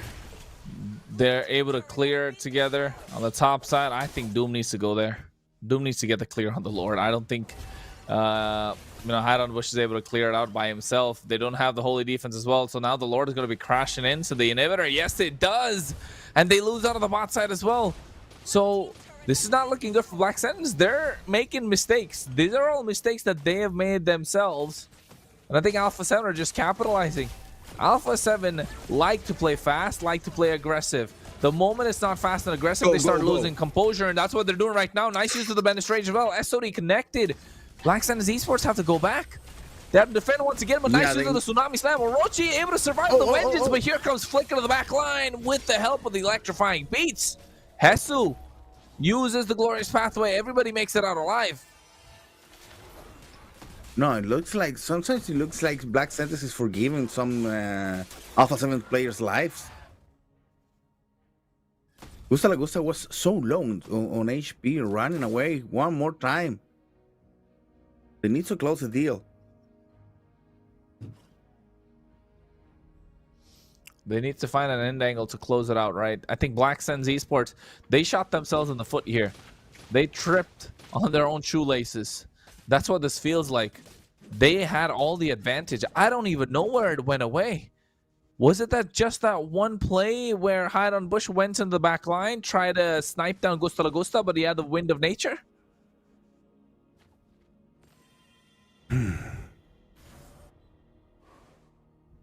10 seconds for the next Lord to come. Black Sentence need to move out quickly to the position because Alpha 7 is going after him. This battle could be crucial for the whole match. You can see there is the Lord Pit, 20,000 HP. Hesu might be going down. Yes, he's the first one to get down indeed, but in the back line, Orochi doing a lot of damage. Gusta Lagusta, Wind of Nature, just trying to survive, but Flake able to get the Lord. Electrifying beats, but you can see Hide on Bush. He's on the bot side, gets the inhibitor. Moskov comes in, takes away Gusta Lagusta.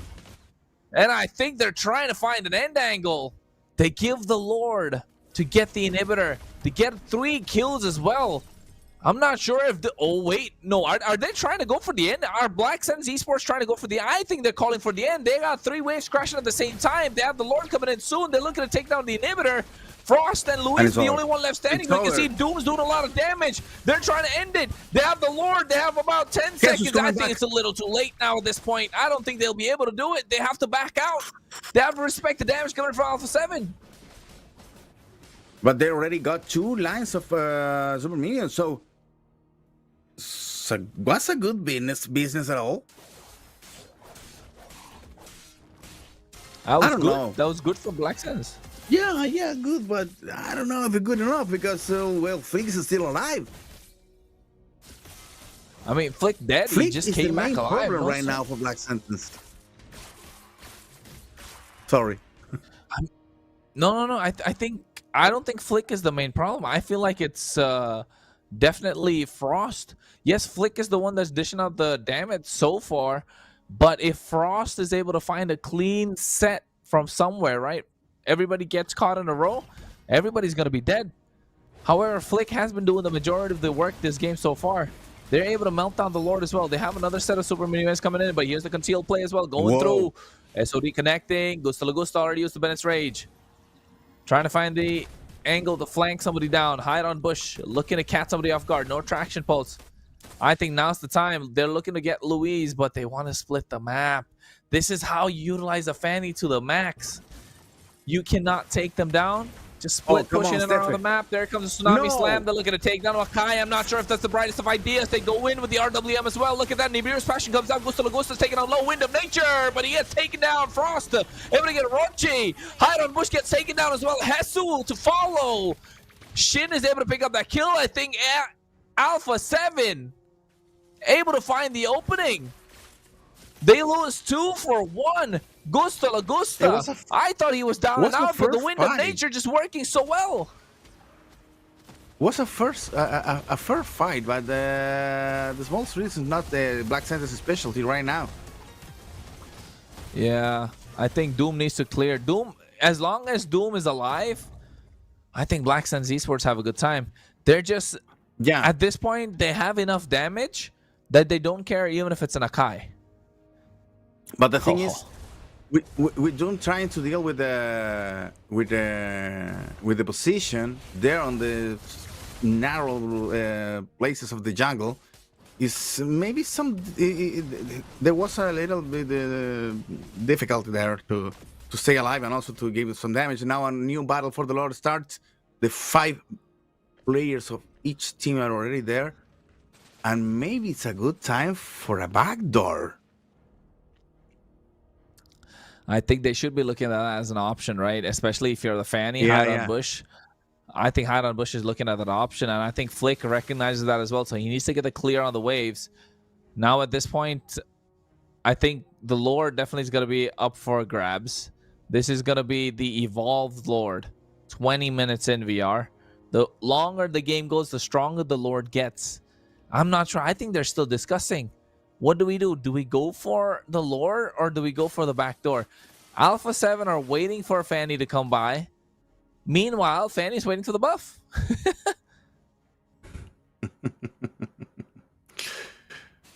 Oh. This game is so tight. Steffi ran away from Herschel. Guess was trying to enter into the enemy alliance, and right now Alpha 7 is going to start working on that Lord. Doom also trying to move it. They see Doom. As soon as they see Doom, they're able to come so out. Far away.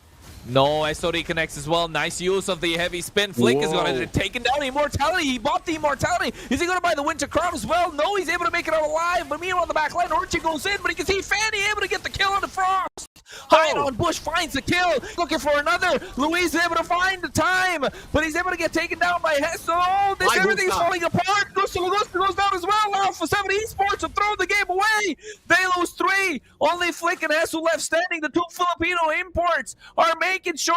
Will Alpha 7 stay alive in the upper bracket? Here comes the rest of Black Sands. Only Orochi down and out. Doom is present along with Shin Hide on Bush.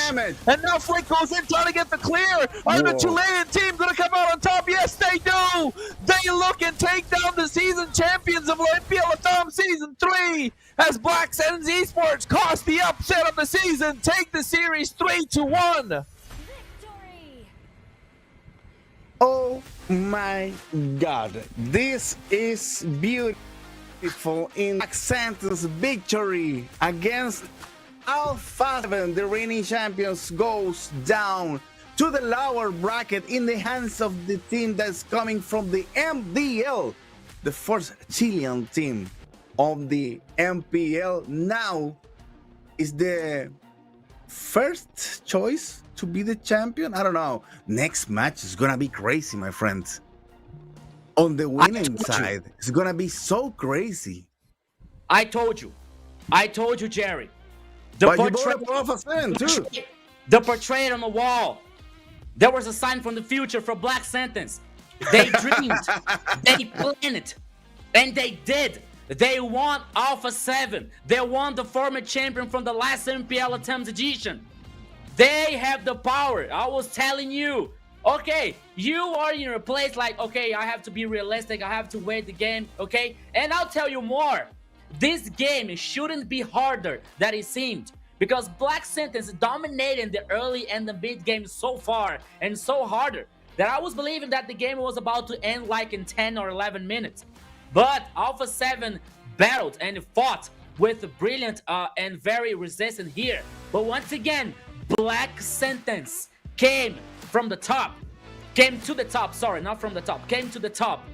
Came for a fight against the former champions, against everyone here.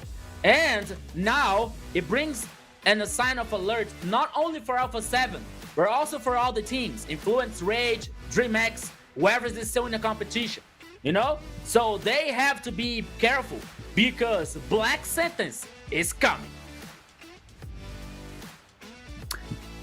Well, next steps for Black Sentence is gonna be Influence Rage. So this is getting very serious, my friends. And Kronos, do you have more knowledge about the other regions also than us? You have been doing a lot of streamings. You said already that you have been broadcasting from 12 hours until now. So enlighten us. What about Black Sentence macro on comparing to the other regions, because if they manage to beat Alpha 7 right now, we may ask, it's Black Sentence a team that could be a good representative for the region? They know what it takes to be on that that level of gaming, that level of competitions. So far in the international circuit, LATAM has not had a good representation, right? Year after year, we're trying to make it to the top, but it's difficult to even make it out of the group stage sometimes. Not easy at all. Right? The level of competition is high, of course. But then again, with Black Suns Esports playing like this, will we be able to take down some of the Filipino giants? I don't think so. I think we're still far off. They have a better understanding of the game. They have a lot more competition. Their ranked games feels like tournaments.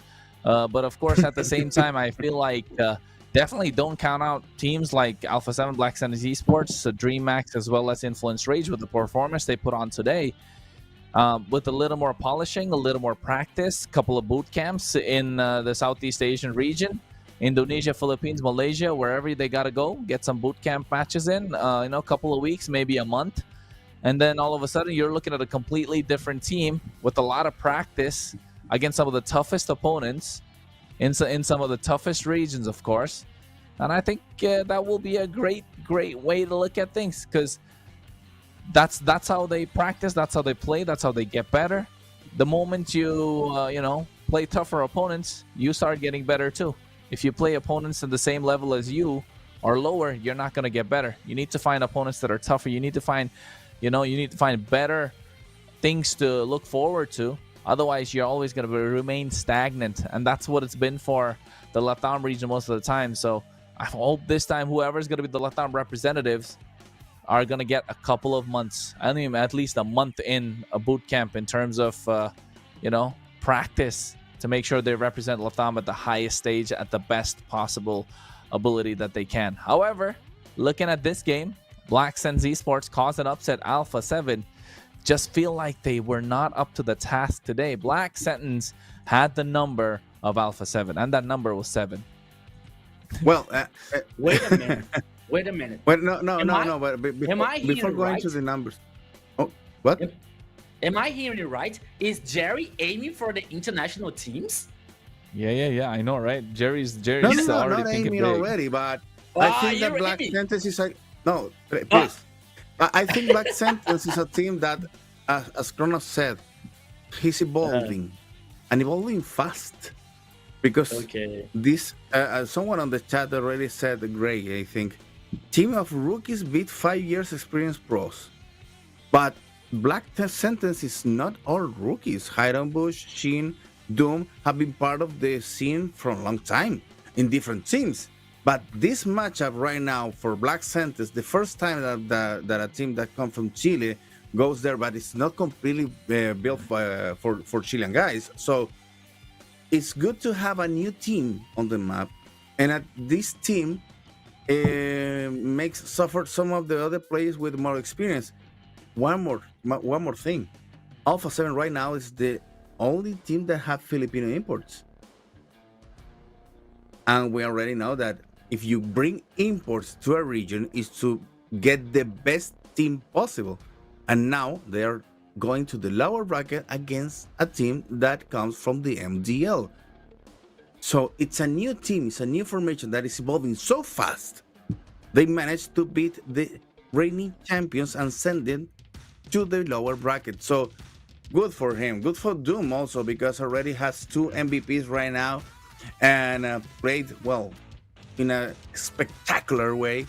And if the life was fair, there was 2 MVPs on this game, because one of them was Doom and the other one was Bush. Bush on the early game was impeccable on dealing some damage and make Alpha 7 bleed with living there without any chance to think. And after that, Doom came to put the stone on the grave of Alpha 7. So was a team effort, yes. 2 players goes maybe like more than the other, yes. but it's not just only Doom. Doom and Hayden Bush played greatly in this game. Yeah, Doom was very important, especially in the critical times, especially in this last game here, playing the Moscow. He was so good here in a position and a performance, guaranteeing the victory. You can see now, Luis. I saw playing that Hylos was trying to do some initiation. We're seeing now the Doom here, the MVP 4 out of 10. The casters was like divided, but none of the observers voted for Doom. The referee was divided also, and the audience is so conflicted here for this vote. But that's okay. That's okay. But that's good because the whole team played super. Yeah. The All whole the players team played so played good. very well. All the players played very well here, And now actually, Alpha 7 is going to face 9Z Globen. The next match, the other match is ULF versus DreamHack. In the lower bracket. But once again, Black Sentence here showed a brilliant performance. They started so sad. So sad for 9Z Globen. It's gonna be facing Alpha 7, and Alpha 7 is gonna be mad. So mad. They're like, I think they're coming with so thirsty, who's next? And we were saying, okay, now we are going to have an interview for the victorious team. Who's gonna talk to us? Here's the roamer for a Black Sentence. Here comes Steffe. Yes, there he is, the victorious player. Steffe can't hear us right now. Can you hear us, Steffe? Okay, now it's here. Ahora sí. Okay. How are you, Steffe? Do you want to speak in English or do you want to be translated? Yeah, good. ¿Quieres hablar en español? Okay, ya, no hay problema. Tú habla en español y yo te traduzco. Okay, guys, go ahead with the questions. Okay, my question is, how was the preparation? How was the training and the mentality for fighting against Alpha 7? Did they expect that victory, that big victory against Alpha 7? Bueno, Steffe dice, ¿cómo fue la preparación previo al encuentro con Alpha 7? ¿Pensaron en algo en especial? ¿Pensaban que le podían ganar a Alpha 7? ¿Cómo lo prepararon? Sí, pensábamos que le podíamos ganar debido a que semanas anteriores practicamos contra ellos y teníamos buenos resultados. Sobre todo estas últimas 2 semanas nos enfocamos en mejorar nuestro control de líneas porque sabíamos que era un punto fuerte. Y en el tema mental diría que tratamos de hablar los problemas que tenemos, ya sea personal o al momento de jugar, y tratamos de solucionarlo lo más rápido posible, porque si no tenemos confianza, eso se siente en el juego. Okay. Bueno. So Steffe said that they were preparing for 2 weeks until now, so aiming to beat Alpha 7. They know they can because they were playing against him on a scrims and had some very good results. And also in the mental, they were talking about the problems that they already have and the things that can be solved, that can be solved, and with a new perspective. So they know they could be. Kronos? Hola, Steffe. Your performance, equipo performance, muy bien. All right. And pero ahora, ¿qué sigue? What's next? Right? How are you gonna look forward to getting to the grand finals? You beat Alpha 7. Next, Influence Rage. All right? Influence Rage, more preparation, or are you just gonna chill in the beach and have some ceviche? What's it like? Dice si se van a preparar mejor para enfrentar a Influence Rage o si no se van a ir a relajar a la playa y comer ceviche. No, sentimos que estamos muy cerca como para relajarnos. Sabemos que Influence Rage es un muy buen equipo. De hecho, nos ganaron la primera partida que tuvimos contra ellos. Siento que ahora estamos mejor preparados ya sea individualmente y también como equipo. Creo que hemos progresado mucho estas últimas semanas y sabemos que podemos ganarles. Okay, so he said that he's gonna be preparing this because they already have played with Influence Rage and they lost a couple of games, and now they need to be preparing because they know that it's possible to win. So they're gonna be preparing a lot for the next game to come. Estefe, es poco lo que te puedo preguntar, la verdad. Simplemente invitarte a que dejes algún mensaje a la gente que está siguiendo a Black Sentence ahora y que cree que ustedes ya pueden ser uno de los 3 equipos más poderosos de la región. ¿Qué les dirías a ellos? Primero, gracias por el apoyo, ya sea ganemos o perdamos. Igual cada uno está con mis compañeros, saluda a sus familias, a mi familia, a mi novia y en general a toda la gente que siempre nos viene apoyando. A veces nos envía mensajes y eso sin querer nos motiva, sobre todo en momentos que nos complica algunas veces por un día malo de scrim y cosas así.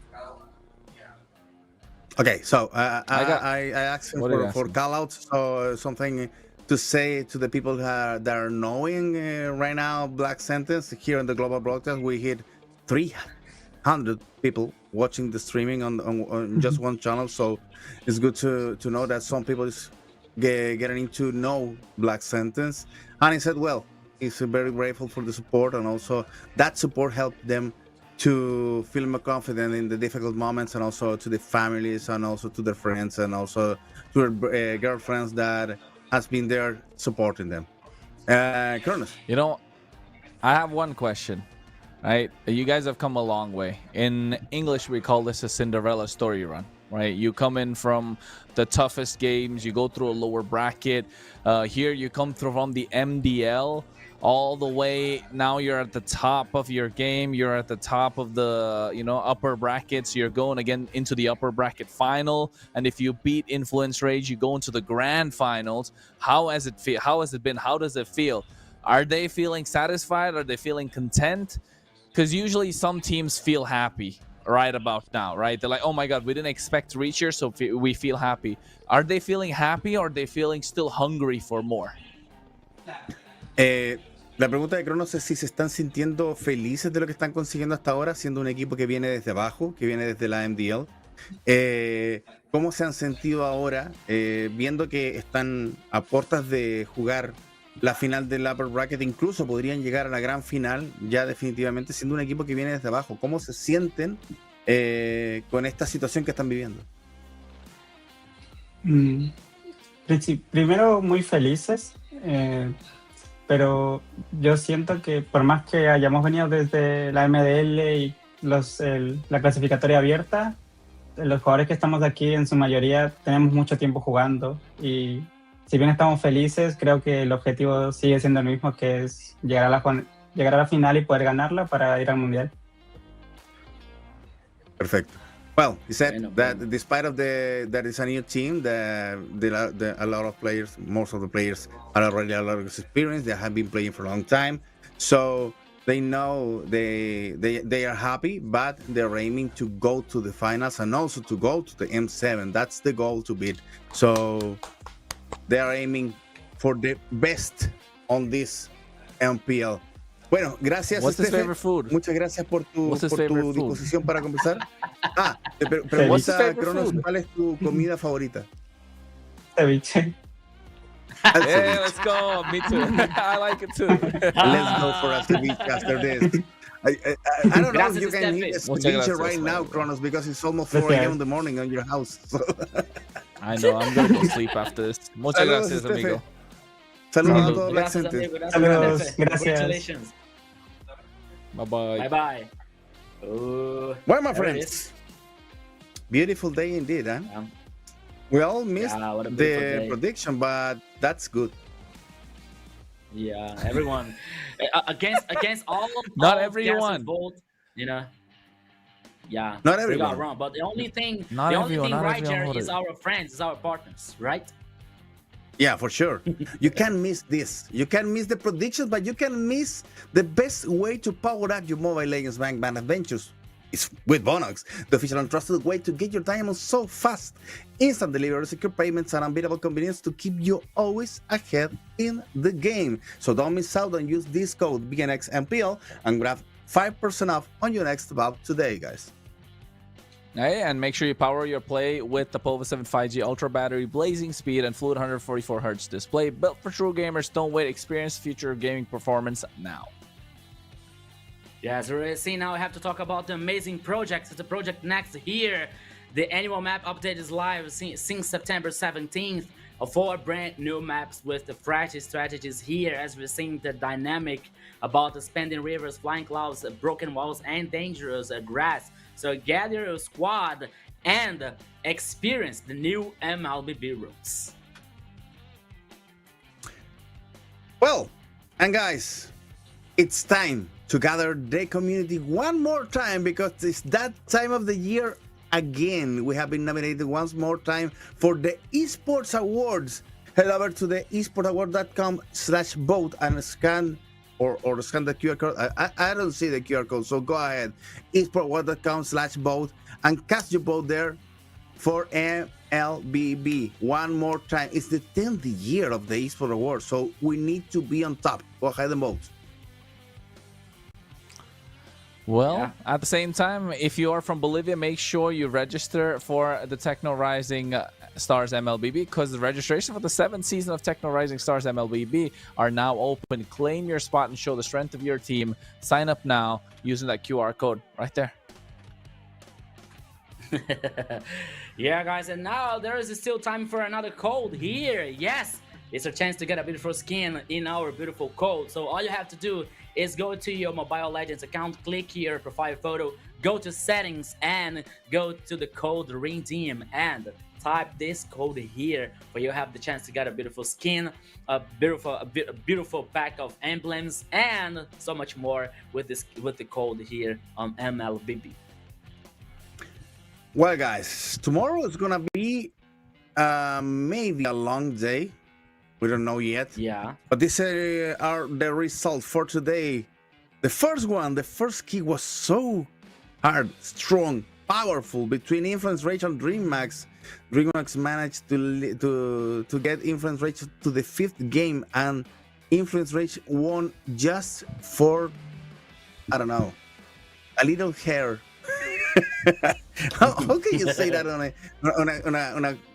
a interesting expression in English? I don't know, just for a little bit. And after that, we had the Black Sentence. Sorry? Go ahead. Okay, and then we had Black Sentence 3-1 against Alpha 7. What a nice surprise to have to ending the day. So good to know that we have a new powerhouse in the map. Yeah. For tomorrow. So now, okay. Go, Rico. Now we're seeing now the brackets for the, especially talking about the losing ones, 9Z versus Alpha 7 and ULF versus DreamX. You know, I think that the second match is gonna be like easier for DreamX probably versus ULF, but Alpha 7 might not have an easy way versus 9Z Global. We're about to see that tomorrow. While we see here the Influence Rage versus Black Sentence is still in the upper bracket here, just waiting for the fight, and we are getting closer for the grand finale of MPL LATAM Season 4, Kronos. Well, that's what it is, folks. We're getting closer and closer to that champion spot that we want to see. Who will be the representative of MPL LATAM, or rather the LATAM region itself for, in the M7. We already know the representatives of many regions that's already locked down, Philippines included. Of course, the grand final is going to be today for that one, so make sure you cast that while you can. However, make sure you come by tomorrow as well for the matches that you're seeing on your screen. 9Z Global versus Alpha 7 to start things off, and ULF versus DreamMax. Again, that's going to be another cracker of a match. This is going to be 2 best-of-5s tomorrow. Make sure you're here on time so you don't miss out any of the action. However, I feel like today's been an awesome day. It's been a long one indeed. Every single game was entertaining. And I think we are left speechless with looking at both series. Both have an upset type of ends, nail-biting finishes. However, tomorrow promises to be the same. Yeah. I think tomorrow's first match is gonna be hard for Nice Gloma because Alpha 7 is gonna have the blood smell on their noses. They're gonna they just wanna beat something. Don't know why, but something. And Nice is there, so maybe they're gonna be suffering a lot. And in the other game, I think depends on what DreamHack is coming for tomorrow and what ULF already done during this time out of the action. So because they have been preparing to also, so would be another nice surprise. For example, to have ULF beating DreamHack tomorrow. Yeah, true. I agree. Be. Yeah, there's a possibility to have very beautiful matches tomorrow. It promises very much for these two matches, two best of fives. I don't think that it's going to be the same that we saw today with incredible situations, incredible plot twists, especially for the first match. What a incredible, almost incredible reverse situation for DreamHack, and a big victory for Black Sentences versus Alpha 7. But tomorrow promises a very good things and very emotional things by these two best of fives. Our brains are almost fried right now because we have been here like, I don't know, 7 hours right until now. Yeah, I think so. It's a good run. It was a good run, but it was so fun. And thanks to all the people watching there on the broadcast, please don't forget to leave your like over there and follow the channel so tomorrow you will know when we are already live. And I think that's it. Yeah, that's it. It's all for today, but don't forget to not turn up tomorrow, because tomorrow we're gonna have two beautiful clashes, and you can't forget what is gonna be happening on the lower bracket with Kronos, with those great glasses, with Rico, enjoying every single match. Guys, good fight, good night, and see you tomorrow. Bye bye.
For diamonds for your favorite skins and recharge phases?